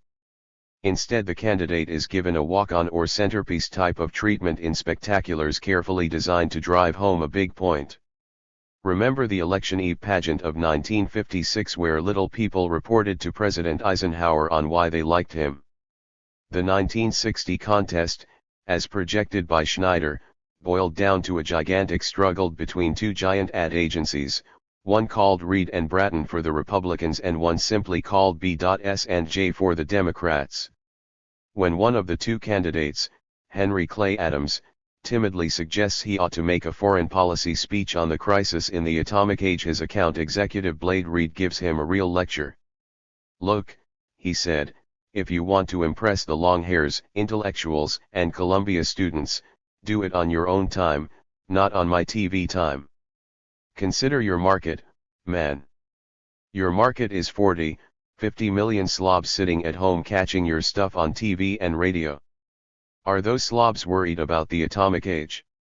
Nuts. They're worried about next Friday's grocery bill. Several of the merchandising journals gave Mr. Schneider's book a careful review, and none that I saw expressed shock or pain at his implications. So much for fictional projections into the future. Some of the real-life situations that are being heralded as trends are perhaps more astonishing or disconcerting, as you choose. A vast development of homes going up at Miramar, Florida, is being called the world's most perfect community by its backers. THIRD, the Merchandiser's Journal, admonished America's merchandisers to pay attention to this trailblazing development as it might be tomorrow's marketing target. The journal said of Miramar, its immediate success has a particular significance for marketers, for the trend to packaged homes in packaged communities may indicate where and how tomorrow's consumer will live. Its founder, youthful Robert W. Gordon, advises me Miramar has become a bustling little community and is well on its way to offering a completely integrated community for 4,000 families. What does it mean to buy a packaged home in a packaged community? For many, but apparently not all, of the Miramar families it means they simply had to bring their suitcases, nothing more. No fuss with moving vans, or shopping for food, or waiting for your new neighbors to make friendly overtures. The homes are completely furnished, even down to linens, china, silver, and a refrigerator full of food. And you pay for it all, even the refrigerator full of food, on the installment plan. Perhaps the most novel and portentous service available at Miramar, and all for the one packaged price, is that it may also package your social life for you. As Mr. Gordon put it, anyone can move into one of the homes with nothing but their personal possessions, and start living as a part of the community 5 minutes later. Where else could you be playing bridge with your new neighbors the same night you move in? In short, friendship is being merchandised along with real estate, all in one glossy package. Tide described this aspect of its town of tomorrow in these words: to make Miramar as homey and congenial as possible, the builders have established what might be called regimented recreation. As soon as a family moves in, the lady of the house will get an invitation to join any number of activities ranging from bridge games to literary teas. Her husband will be introduced, by Miramar, to local groups interested in anything from fish breeding to water skiing. In the trends toward other-mindedness, group living, and consumption-mindedness as spelled out by Dr. Reisman, Miramar may represent something of an ultimate for modern man. Another sort of projection, a projection of the trend toward the social engineering of our lives in industry, can be seen perhaps in a remarkable trade school in Los Angeles. It has been turning out students according to a blueprint and in effect certifies its graduates to be cooperative candidates for industry. This institution, National Schools, which is on South Figueroa Street, trains diesel mechanics, electricians, electrical technologists, machinists, auto repairmen and mechanics, radio and TV mechanics, etc. Established 1905. I first came across this breeding ground for the man of tomorrow in an article admiringly titled "Custom-Made Man in Diesel Power." The article faced another on lubrication elements and appeared in the early days of the depth approach to personnel training. The Diesel Journal was plainly awed by the exciting potentialities of social engineering, and said that while miraculous advances had been made in the technical field, one vital branch of engineering has been, until recently, woefully neglected: the science of human engineering. It went on to be explicit: human engineering, as we refer to it here, is the science of molding and adjusting the attitude of industrial personnel. By this process a worker's mechanical ability and know-how will be balanced by equal skill in the art of demonstrating a cooperative attitude toward his job, employer, and fellow employees. The newest trend, it went on to explain, is to develop in the worker this cooperative outlook prior to his actual employment, while he is receiving his training, when he is most receptive to this new approach. National Schools in Los Angeles, it said, has been a unique laboratory in developing many phases of human engineering. It followed the progress of the graduate as he went out into industry and checked not only on the technical skills he showed but on his attitude toward his work and associates. These findings were compared with a transcript of his school work.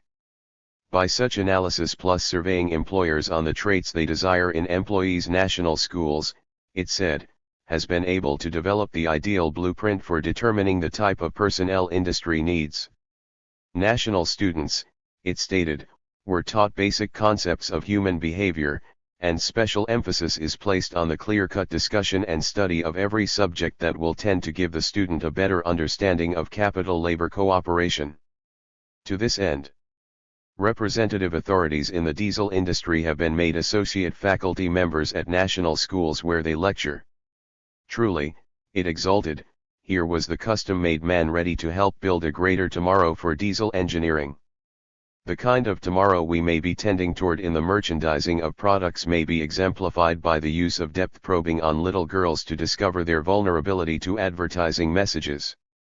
No one, literally no one, evidently is to be spared from the all-seeing, big brotherish eye of the motivational analyst if a merchandising opportunity seems to beckon. The case I am about to relate may seem extreme today, but will it tomorrow? This case in point, involving a Chicago ad agency's depth probing on behalf of a leading home permanent preparation, was proudly described by the agency's president in a speech to an advertising conference at the University of Michigan in May, 1954. He cited it in details, with slides, to illustrate his theme, how motivation studies may be used by creative people to improve advertising. The problem was how to break through women's resistance to giving home permanents to their little girls.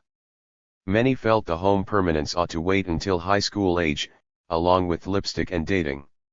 Some mothers, I've found in my own probing, also suspect home permanents are bad for the hair of little girls and have some moral pangs about it. At any rate, the agency found, by depth interviewing mothers, that they needed reassurance before most of them would feel easy about giving home permanents to their little ones. The agency set out, by depth probing little girls, to find a basis for offering such reassurance. It hoped to find that little girls actually need curly hair, and to that end devised a series of projective tests with the advice of leading child psychologists and psychiatrists, which were presented to the little girls as games. When the little girls were shown a carefully devised projective picture of a little girl at a window, they reportedly read into the picture the fact that she was lonely because her straight hair made her unattractive and unwanted. When they were given projective sentence completion tests, they allegedly equated pretty hair with being happy and straight hair with bad, unloved things. The agency president summed up the findings of the probing of both mothers, their own early childhood yearnings, and daughters by stating, "We could see, despite the mothers' superficial doubts about home permanents for children, the mothers had a very strong underlying wish for curly-haired little girls." This is not too hard to believe in view of the fact that hair preparation merchandisers have been hammering away to condition American females to the wavy hair makes you lovely theme for decades. A 7.5-pound volume of data detailing all the probings was turned over to the agency's creative people, and a series of creative workshops was held with a leading authority in the field of child psychology conducting the discussions. This authority apparently needed to reassure some of the creative people themselves about the project, because the authority stated, "Some of you may react, as many older women do, and say, 'How awful to give a child a permanent,' and never stop to think that what they are really saying is, 'How awful to make a girl attractive and make her have respect for herself.'" The child psychologist analyzed each piece of copy, layout, and TV storyboard for its psychological validity to make sure it would ring true to parents. One upshot of all this consulting was a TV commercial designed to help a mother subconsciously recognize her child's questions, "Will I be beautiful or ugly, loved or unloved?" because they are her own childhood wishes, too. Another possible view of tomorrow may be seen in the search to find ways to make us less troublesome and complaining while staying in hospitals.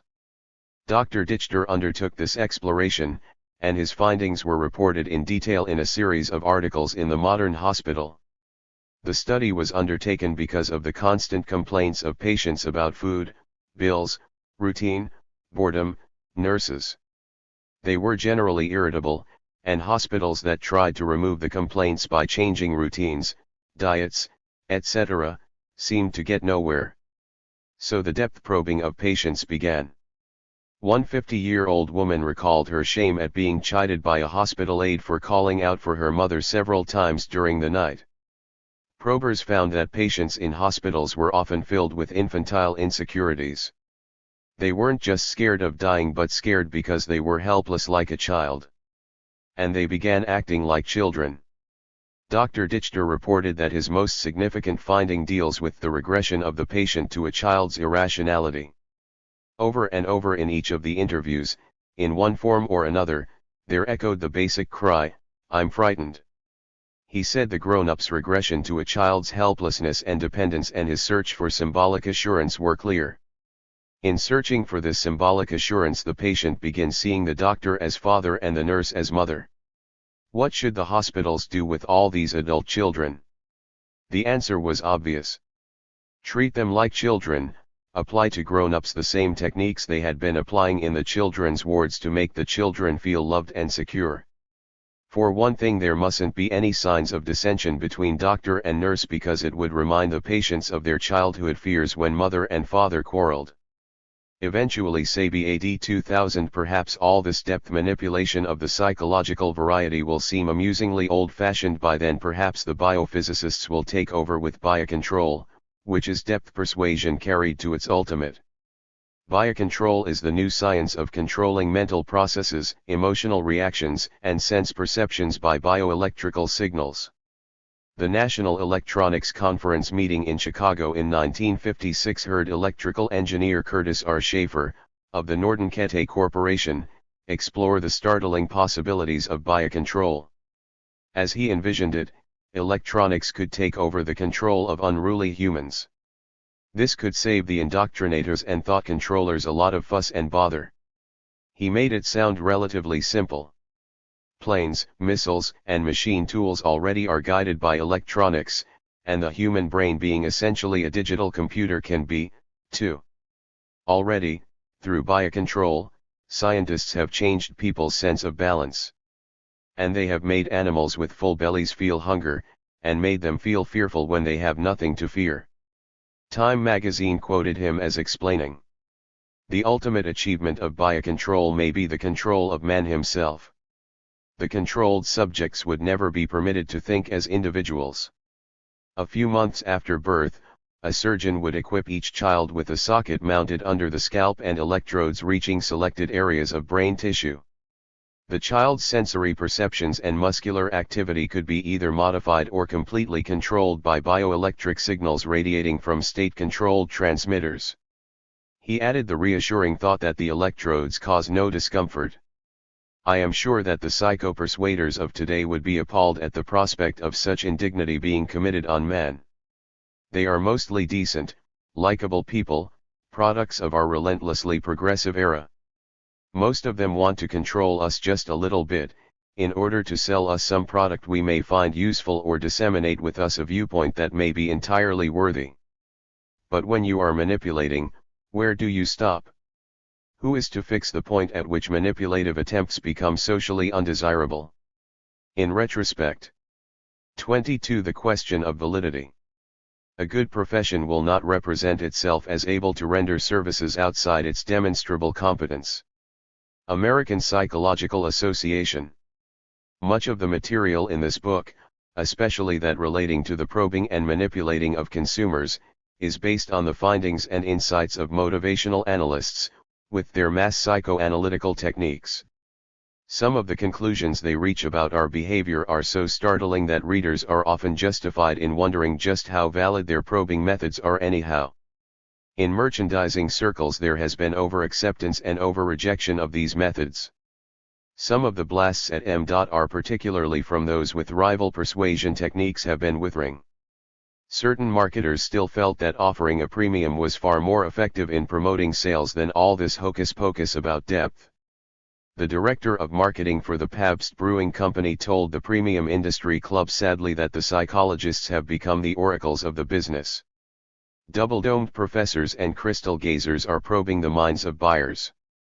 They are attempting to prove that sales are controlled by the libido or that people buy merchandise because subconsciously they hate their fathers. Actually, he said, customers like premiums and like to get something for nothing. There's a little larceny in all of us. During the mid-50s many ad men filled the air above their Madison Avenue rookeries with arguments over the question of validity and potency of MR. Researchers, too, joined in by cannonading each other all through the fall of 1955 and early 1956. The fireworks were touched off by Alfred Politz, who had 2 years earlier announced himself available for motivational studies but who had built up a very large organization based on more traditional methods.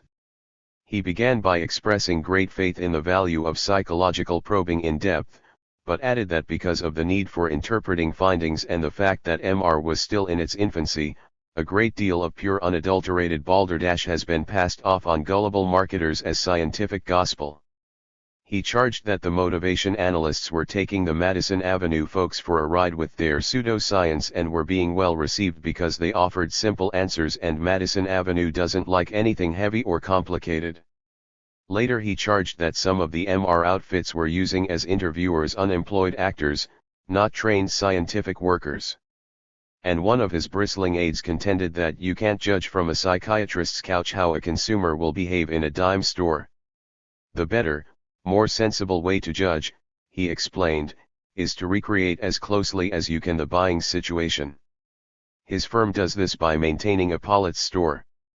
The main target of the Politz cannonading was widely assumed to be the mountaintop castle of Ernest Dichter and his fast-growing Institute for Motivational Research. The institute retorted by calling Politz's criticism an emotional outburst and added, it might be of interest to research the motivations of some of the recent heated attacks on motivational research by individuals with vested interests in alternative research techniques. Others in the social science field pointed out that some of the researchers were sometimes prone to oversell themselves or in a sense to exploit the exploiters. John Dollard, Yale psychologist doing consulting work for industry, chided some of his colleagues by saying that those who promise advertisers a mild form of omnipotence are well received. In the same breath, however, he stressed that MR is not a fad and will not disappear, provided that advertisers and agency people were willing to concentrate on improving its performance. Burley Gardner, director of social research, made another telling point about the uses being made of MR. One of the movement's main problems, he said, is the fact many people make superficial use of it, largely as a talking point for their agency or company. And almost every market research firm, he said, is quick to say, we do it. As the controversy over MR first became heated in the early 50s, the Advertising Research Foundation set up a special committee on motivation research, as I've indicated, to appraise the situation. Wallace H. Woolfeck, the chairman, after surveying many of the ventures into MR, began taking a middle ground. He said that those who attacked MR as fakery were just as wrong as those who claimed it worked miracles. He stressed that MR must be approached with caution as it is still experimental, but he seemed completely confident that MR techniques, when perfected, would become standard procedures in market research. I will set down here, briefly, some of the more serious criticisms made against MR as a valid tool, at least as it has been used, along with evidence indicating its values. Here are 4 of the major complaints made against MR and its practitioners. 1. Over-enthusiastic supporters have often implied it is a cure-all for every marketing problem and challenge. Actually, of course, it is false to assume that there is any single or major reason why people buy or don't buy a product. A host of factors enter in, such as quality of the product, shelf position, and sheer volume of advertising. In this connection, it should be noted that many of the findings of MR about a product, while perhaps fascinating, are not particularly useful to marketers. Researcher Albert J. Wood pointed out to the American Marketing Association, unless all advertising is to become simply a variation on the themes of the Oedipus complex, the death instinct, or toilet training, we must recognize that the motives with which we deal should be the manipulable ones. The manufacturer has no way of compensating the consumer for the fact he was insufficiently nursed as an infant. Others might dispute this last assertion by pointing out that some of the products valued for the oral gratification they offer definitely make insufficient nursing in infancy a manipulable motivational factor. Researchers point out that the intensity of our subconscious motivational influences has a clear bearing on the usefulness of a subconscious factor to a manipulator. As Professor Smith points out, the fact that a given product is thought of favorably, or regarded as a sex symbol, or reminds respondents of their mother has limited value unless we know something about the intensity of the feeling it creates and whether this feeling is apt to be translated into the desired practical reactions at the consumer level. Most of the analysts themselves, when pressed or when talking causally, drop remarks indicating their awareness that MR is far from being a one and only answer, at least as yet. For example, Mr. Cheskin conceded, "Sometimes I think we can go in too deep." The psychological director of a large research firm said, "We still are in the very beginning, with more promise than delivery."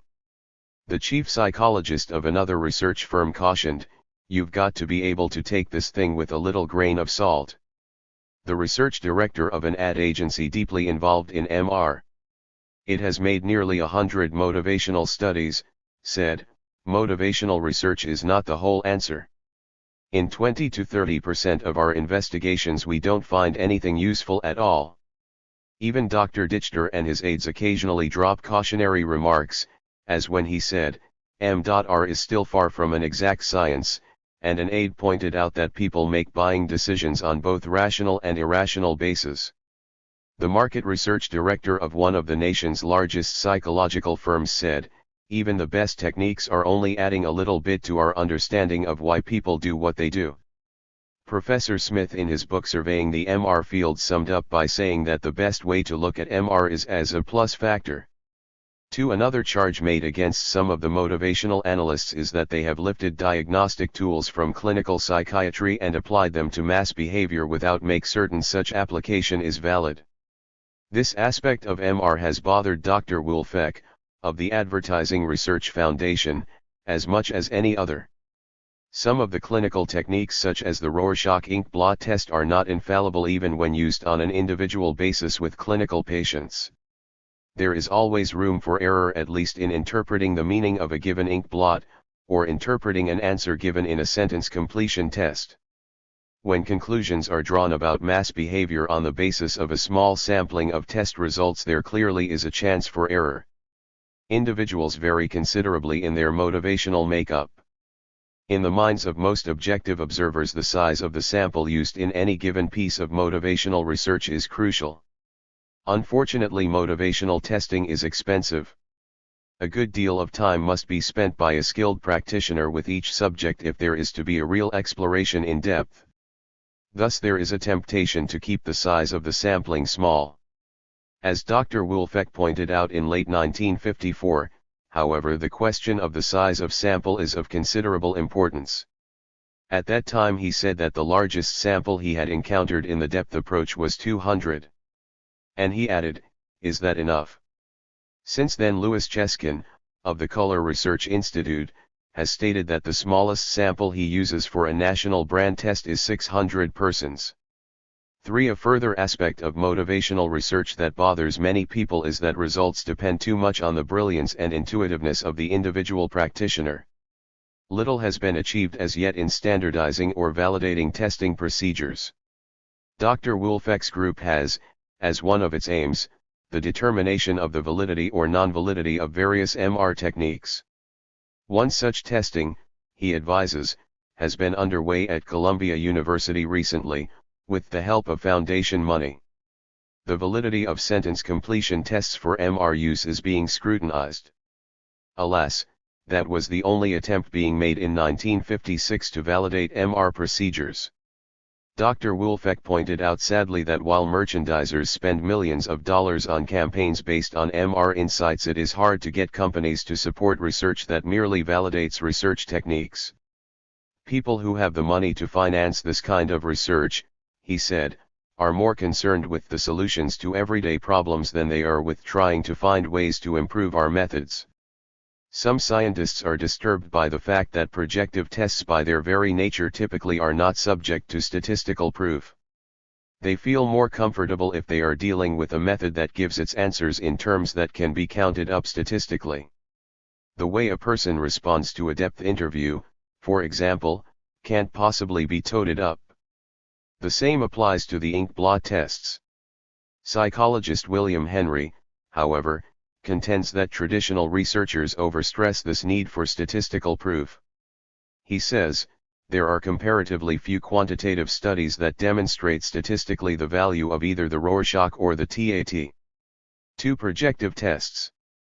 Yet I don't know one clinician, and I know many who have worked with these instruments, who doesn't feel on the basis of his general psychological training that he gets far more reliable information from these tests than he does from those instruments that have the respectability of the statistical psychologist's approval conferred upon them.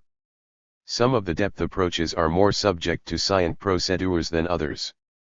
Mr. Cheskin likes to insist that his probings, based on association and indirect preference tests, where the subjects aren't even aware they are being tested, are more reliable than so-called depth interviews. His old rival Dr. Dichter was a pioneer of the depth interview.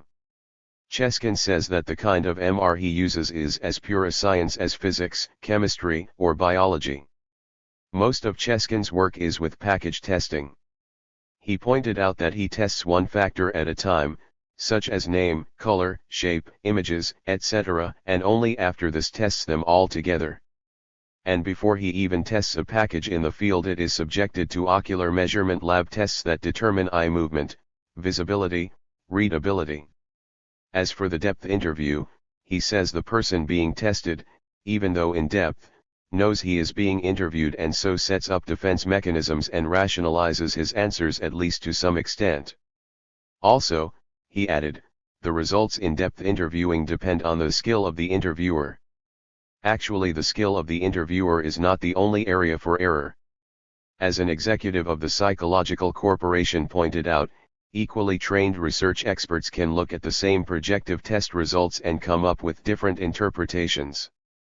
Further, there is evidence that some of the researchers have played fast and loose with their test results. Emmanuel Demby, an executive of Motivation Research Associates, has pointed out that criticism is justified in certain situations. Those he specifically cited were where the findings reported by the researchers are self-serving, of if all the substantiating data on which the judgment is based is not provided to the client, or if the report is written before all tests are in, as has happened in a number of cases.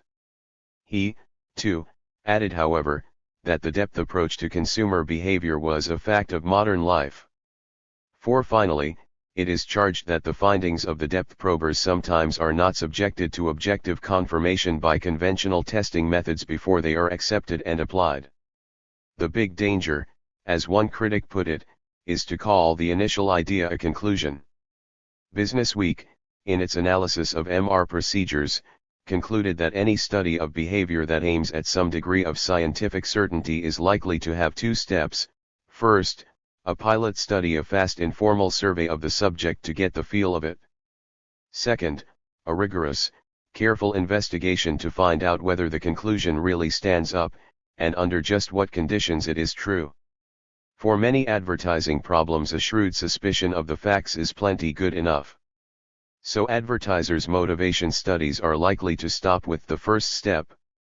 Some of the researchers, it should be added, do rigorously test their MR findings by conventional methods before accepting them as fact.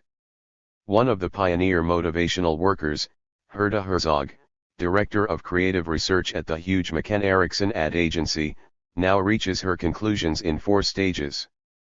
First, she uses conventional research methods to spot likely prospects for the product in question. Second, her staff depth probes 300 to 400 of them. Third, the findings of the probing are tested by a more conventional structured questionnaire on a large group of people, up to 3,000. Fourth, when ads have been drawn up based on the MR findings, they are tested on selected consumers in various areas of the United States to see if the MR inspired conclusions are correct. By 1957, the thinking of the most responsible practitioners of motivational research seemed to be that MR is most useful as a starting point, or as a clue spotter, and that the findings of M.R. should be validated by other methods whenever possible. Even its critics agree that MR has an important place in market research at the idea gathering or hypothesis stage. Some merchandisers contended that even the unvalidated ideas and clues the analysts can offer are immensely valuable. Business Week opined, any copywriter could produce better ads if he had talked to a dozen or 400 customers first than if he had contented himself with batting bright ideas around the table at 21. The research director of a food company who often consults with Ernest Dichter told me he likes to get Ernst just talking about a problem such as cake mix. Sometimes this can be as helpful as a formal survey. If he sparks one good idea, it's worth at least $2,500 to us, he explained. However, not everyone in the merchandising field accepts Dr. Dichter's findings as infallible, but Tide in a 1955 article stated that even his informed guesses were brilliant. The president of National Sales Executives Incorporated, likewise pointed out that the findings of the social scientists are valuable in two ways. First, the probers often come up with answers that, when tried, have worked. Second, even if recommendations haven't panned out exactly as hoped, they have lifted managements out of mental ruts. Perhaps the most compelling evidence that motivation research must be taken seriously, at least by the public being probed and manipulated, is the fact that merchandisers themselves still are taking it very seriously indeed. More and more are basing campaigns on it. Tide stated in its February 26, 1955, issue. In 10 years motivation analysis will be as common as nose counting. By 1965, if the present trend continues, few national marketers will launch an advertising campaign or introduce a new product without first conducting a thorough study of consumer motivations. This, in fact, can already be said of one of the nation's largest advertising agencies. Every single account now gets a motivational run-through. These same marketers are the kind of people who would abruptly kill off $1 million TV program without a qualm if its rating dropped a few points. They would not use MR if they had any better tool for persuading us to buy their products. In 1956, survey maker A.C. Nielsen, Jr., revealed a survey finding that in general marketing executives in the past have been right or substantially right only 58% of the time. Executives have concluded that the depth approach, whether they like it or not, can provide serious answers they can't afford to ignore. In late 1954, Printers Inc. asked its jury of marketing opinion what its members thought of motivational research. 64 answered the questionnaire. Of them, 32 said they were using or have used motivation research. The journal concluded, most of those who have tried MR like it. As to specific testing methods, here are the number who said they had used each. Depth interviews. 27. Panel reaction. 12. Group interviews. 12. Projective techniques. 9. Word association. 7. Thematic apperception.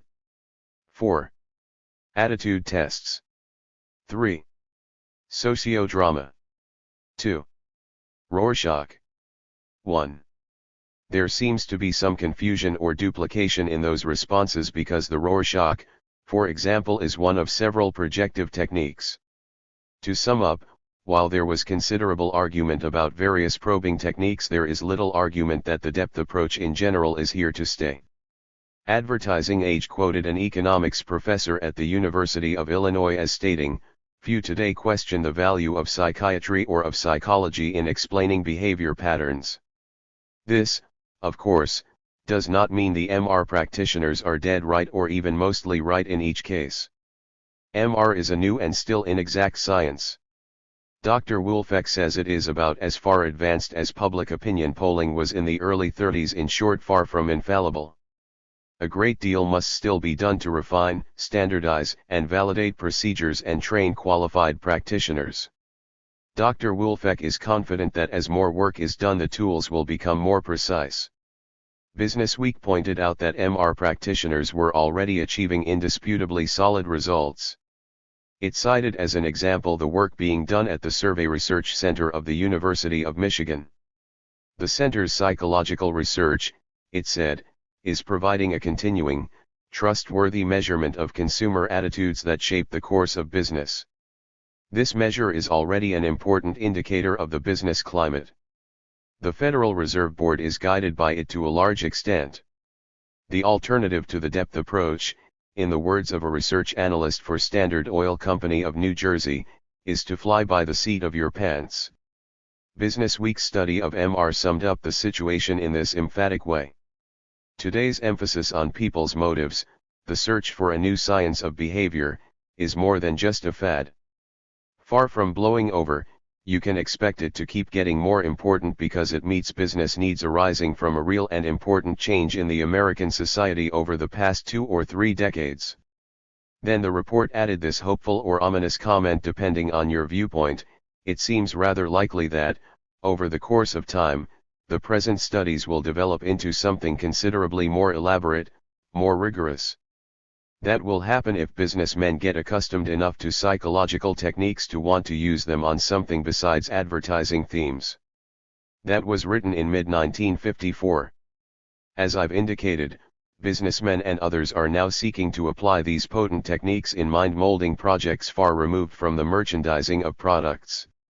As the use of the depth approach, despite its fallibilities, has met increasing acceptance and spread into other fields, the moral implications of its increased use need to be faced. 23. The question of morality. The very presumptuousness of molding or affecting the human mind through the techniques we use has created a deep sense of uneasiness in our minds. W. Howard Chase, President, Public Relations Society of America, 1956.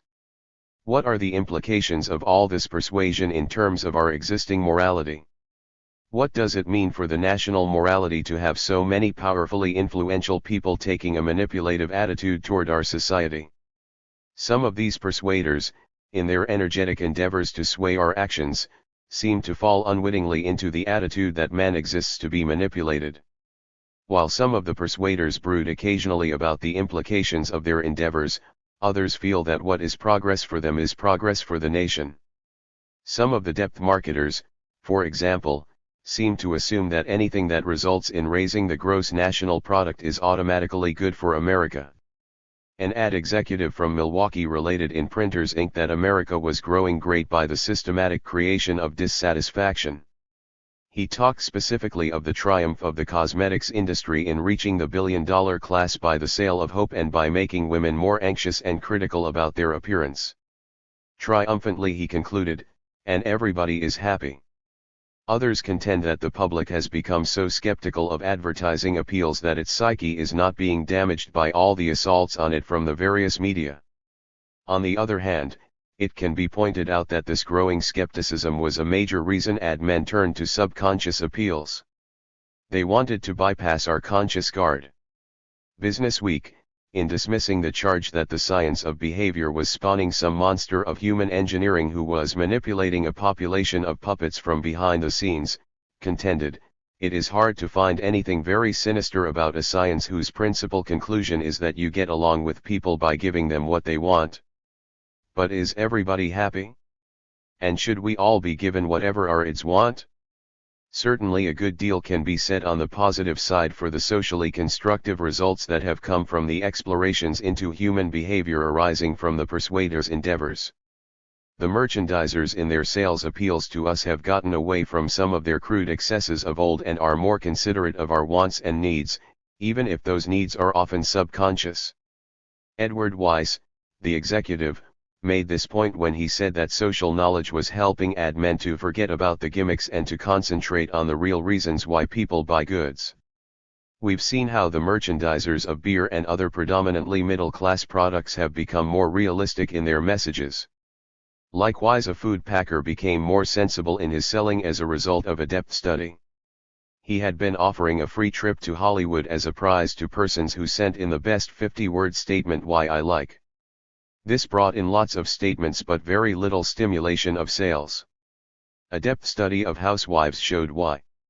Married women with 2 children and a husband working weren't interested in going to Hollywood, free or otherwise.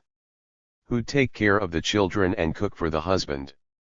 An analysis of people sending in the statements showed they were mostly teenagers who had never done any food shopping in their life. The use of the insights of the social sciences in dealing with company personnel has likewise, where not accompanied by social engineering, brought some enlightened policies and constructive changes. Advanced Management reported that one large company now carefully interviews researchers and other responsible newcomers to find the conditions under which they feel they work best. Do they like to work alone, or with a group? Do they like their desk in a corner or in the middle of their cubicle? Do they like to work on one project at a time or have several going simultaneously? This management, in short, tries to manipulate the environment to suit the individual, not vice versa. On the other hand, a good many of the people manipulating activities of persuaders raise profoundly disturbing questions about the kind of society they are seeking to build for us. Their ability to contact millions of us simultaneously through newspapers, TV, etc., gives them the power, as one persuader put it, to do good or evil on a scale never before possible in a very short time. Are they warranted in justifying manipulation on the ground that anything that increases the gross national product is good for America, or on the ground that the old doctrine "let the buyer beware" absolves them of responsibility for results that may seem to some antisocial? Perhaps the supporters of optimism generation in both business and government can make an impressive case for the need to preserve public confidence if we are to have peace and prosperity. But where is it leading us? What happens, actually, to public confidence when the public becomes aware, as it gradually must, that the leaders of industry and government are resolutely committed to a confidence-inspiring viewpoint, come hell or high water? How can you know what to believe? It is my feeling that a number of the practices and techniques I've cited here very definitely raise questions of a moral nature that should be faced by the persuaders and the public. For example, what is the morality of the practice of encouraging housewives to be non-rational and impulsive in buying the family food? What is the morality of playing upon hidden weaknesses and frailties such as our anxieties, aggressive feelings, dread of conformity, and infantile hangovers to sell products? Specifically, what are the ethics of businesses that shape campaigns designed to thrive on these weaknesses they have diagnosed? What is the morality of manipulating small children even before they reach the age where they are legally responsible for their actions? What is the morality of treating voters like customers and child customers seeking father images at that? What is the morality of exploiting our deepest sexual sensitivities and yearnings for commercial purpose? What is the morality of appealing for our charity by playing upon our secret desires for self-enhancement? What is the morality of developing in the public an attitude of wastefulness toward national resources by encouraging the psychological obsolescence of products already in use? What is the morality of subordinating truth to cheerfulness in keeping the citizen posted on the state of his nation? The persuaders themselves, in their soul-searching, are at times exceptionally articulate in expressing their apprehensions and in admitting some of their practices are a little cold-blooded. One of them, Nicholas Samstag, confessed in The Engineering of Consent, it may be said that to take advantage of man's credulity, to exploit his misapprehensions, to capitalize on his ignorance is morally reprehensible, and this may well be the case. I do not quite know. The June, 1954, issue of the Public Relations Journal contained a remarkable venture into soul-searching by a Hawaiian public relations man, Kleber R. Miller. He said, "What I wish to pose here is, whether the public relations practitioner realizes the depths of the moral considerations involved, in some of his activities." He said the principal assumption is that the public relations practitioner will be able to create on any desired scale a climate of opinion and emotion that is most favorable to the cause of the client he represents. The public relations man is continually faced with the question whether the end justifies the means. Mr. Miller went on, what degree of intensity is proper in seeking to arouse desire, hatred, envy, cupidity, hope, or any of the great gamut of human emotions on which he must play. He made this penetrating point. One of the fundamental considerations involved here is the right to manipulate human personality. Such a manipulation, he went on to say, inherently involves a disrespect for the individual personality. It seems to me that both the Advertising Research Foundation and the Public Relations Society of America might well concern themselves with drawing up realistic up-to-date codes defining the behavior of ethically responsible persuaders. Such codes might set up ground rules that would safeguard the public against being manipulated in ways that might be irresponsible and socially dangerous. The social scientists' and psychiatrists' cooperation with the persuaders in their manipulative endeavors face some uncomfortable moral questions, too. Their questions perhaps are more perplexing. They have a workable rationale for explaining their cooperation with, say, the merchandisers. After all, they are, in their depth probing, broadening the world's available knowledge concerning human behavior, and they can explain that knowledge which is not put to use is lost. In this they could quote Alfred North Whitehead, who pointed out that knowledge doesn't keep any better than fish. Still, there was this disturbing fact that some of them were being used by the manipulators. Printers Inc. devoted a special feature to the way social scientists can be used in merchandising problems. One point it made: use mostly those social scientists who demonstrate a knowledge and appreciation of business problems. Beware of those who don't. Many can be exceedingly naive and unscientific in their approach to advertising. Perhaps the most uncomfortable aspect of the situation for the scientists was stated by an ad executive writing under a pseudonym for The Nation. He said, "Social scientists in the past have paid attention to the irrational patterns of human behavior because they wish to locate their social origins and thus be able to suggest changes that would result in more rational conduct. They now study irrationality and other aspects of human behavior to gather data that may be used by salesmen to manipulate consumers." In their efforts to be cooperative with the persuaders, the scientists also showed some tendency to accept assumptions that definitely were dubious. In 1953, a leading advertising researcher concluded that Americans would have to learn to live a third better if they were to keep pace with growing production and permit the United States economy to hit a $400 billion gross national product in 1958. Actually, it shot past the $400 billion mark in 1956. To find how Americans could be persuaded to live a third better tide put the question to quite a few of the leading U.S. sociologists. The response of Professor Philip J. Allen, of the University of Virginia, was particularly interesting. He mapped out a systematic program by which it could be achieved, and stressed that his scheme would require sufficient financial backing for regular utilization of mass media, constantly to communicate the desired objectives to the common man. New values can be deliberately created, disseminated, and adopted as personal and collective goals highly desirable of achievement. But the concerted effort of the major social institutions, particularly the educational, recreational, and religious, must be enlisted with the ready cooperation of those in control of the mass media on the one hand and the large creators of goods and services who buy up time and space for advertising their wares on the other. By utilizing the various tested devices, our modern genius in advertising may alight upon simple phrases well organized in sequence and timing, and coordinated with other efforts geared to realize the grand design. But there are required a host of laborers with plenty of financial backing. In mapping out his grand design for making us all more dutiful consumers, he accepted, without any questions that I could note, the basic assumption that achieving the one-third better goal was worth any manipulating that might be necessary to achieve it. One of the experts consulted, Bernice Allen, of Ohio University, did question the assumption. She said, "We have no proof that more material goods such as more cars or more gadgets has made anyone happier. In fact, the evidence seems to point in the opposite direction. It strikes me that it would be appropriate for the Social Science Research Council and such affiliates as the American Psychological Association to develop codes of ethics that would cover the kind of cooperation that can be condoned and not condoned in working with the people manipulators."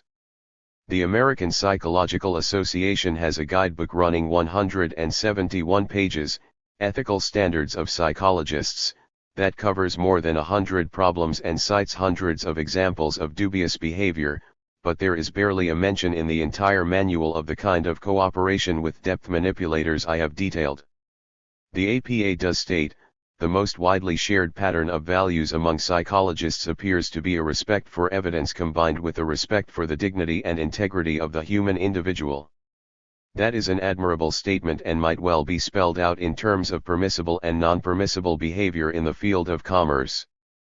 Beyond the question of specific practices of the persuaders and their associated scientists is the larger question of where our economy is taking us under the pressures of consumerism.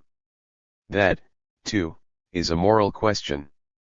In fact, I suspect it is destined to become one of the great moral issues of our times. Industrialists such as General David Sarnoff contend that trying to hold back, or argue about, the direction our automated factories are taking us is like trying to hold back the tides and seasons.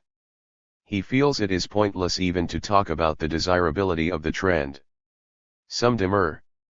The advertising director of a major soup company commented, "If we create a society just to satisfy automation's production, we will destroy the finest value in our society."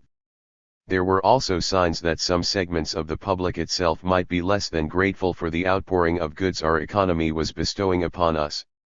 In the mid-50s, Harper's published 2 articles taking a dim view of our worldly riches. One by economist Robert Lekakeman, entitled "If We're So Rich, What's Eating Us?" recounted the outpouring of goods and said, "All these good things, worthy of universal exaltation, have caused instead a chronic case of economic hypochondria." And Russell Lines, in his bitter funny article "Take Back Your Sable," put in a good word for depressions, not the evils they produce but the climate, a climate in many respects more productive than prosperity, more interesting, more lively, more thoughtful, and even, in a wry sort of way, more fun. Dr. Dichter has been quick to realize the essentially moral question posed by the across-the-board drive to persuade us to step up our consumption. His publication Motivation stated in April, 1956. We now are confronted with the problem of permitting the average American to feel moral even when he is flirting, even when he is spending, even when he is not saving, even when he is taking 2 vacations a year and buying a second or third car. One of the basic problems of this prosperity, then, is to give people the sanction and justification to enjoy it and to demonstrate the hedonistic approach to his life is a moral, not an immoral, one. This permission given to the consumer to enjoy his life freely, the demonstration that he is right in surrounding himself with products that enrich his life and give him pleasure must be one of the central themes of every advertising display and sales promotion plan.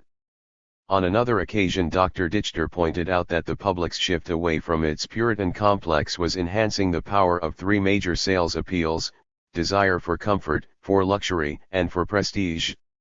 The moral nature of the issue posed by the pressures on us to consume is pointed up by the fact religious spokesmen have been among the first to speak out in criticism of the trend. The minister of my own church, Loring Chase, Congregational in New Canaan, Con, devoted his Lenten sermon in 1956 to the problem of prosperity. The self-denial pattern of Lent, he said, stands in vivid contrast to the prevailing pattern of our society, which keeps itself going economically by saying to us, "You really owe it to yourself to buy this or that." He described the national picture provided by our economy of abundance and stated, over against this, one feels a certain embarrassment over Jesus' reminder that a man's life does not consist of the abundance of his possessions. He concluded that the issue is not one of few or many possessions. The issue is whether we recognize that possessions were meant to serve life, and life comes first. The Protestant publication Christianity and Crisis contended that the next great moral dilemma confronting America would be the threat to the quality of life created by abundance of worldly goods. It conceded that if we are to have an expanding economy based on mass production, we cannot deny the necessity of mass consumption of new goods, and for this advertising is obviously essential. Yet there is a dilemma, it explained. We are being carried along by a process that is becoming an end in itself and which threatens to overwhelm us. There is a loss of a sense of proportion in living when we become so quickly dissatisfied with last year's models. The profound nature of the dilemma was clearly drawn, however, when it added, This is not to criticize those who make the products in question or those who promote and sell them. They and all of us who consume them are caught up in the same whirl.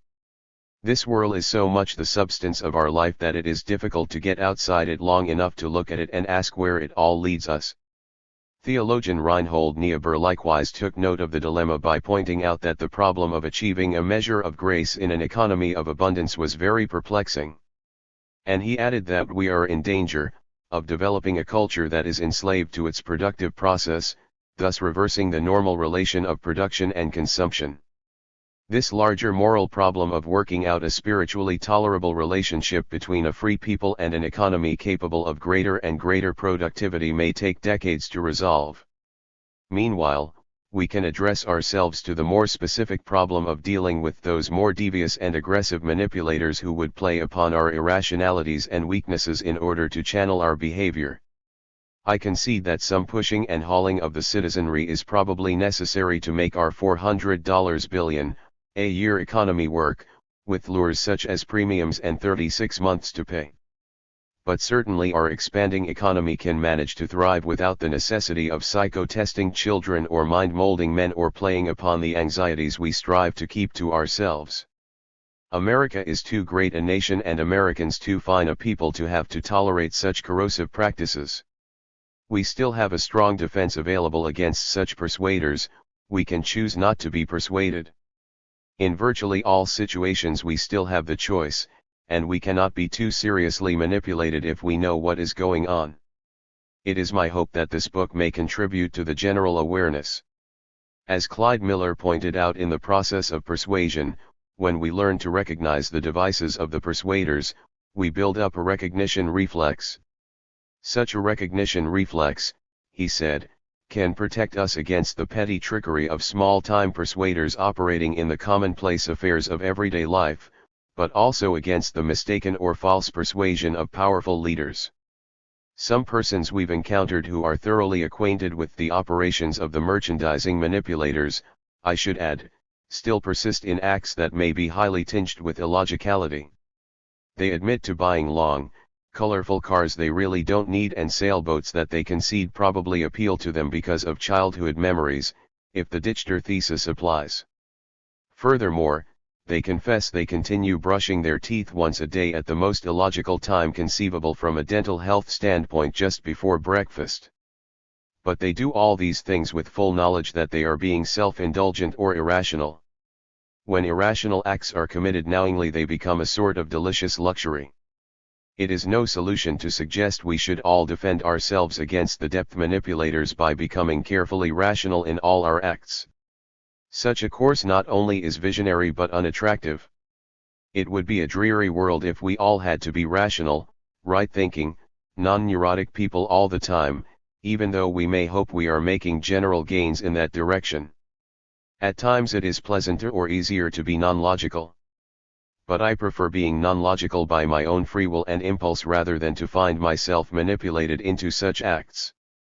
The most serious offense many of the depth manipulators commit, it seems to me, is that they try to invade the privacy of our minds.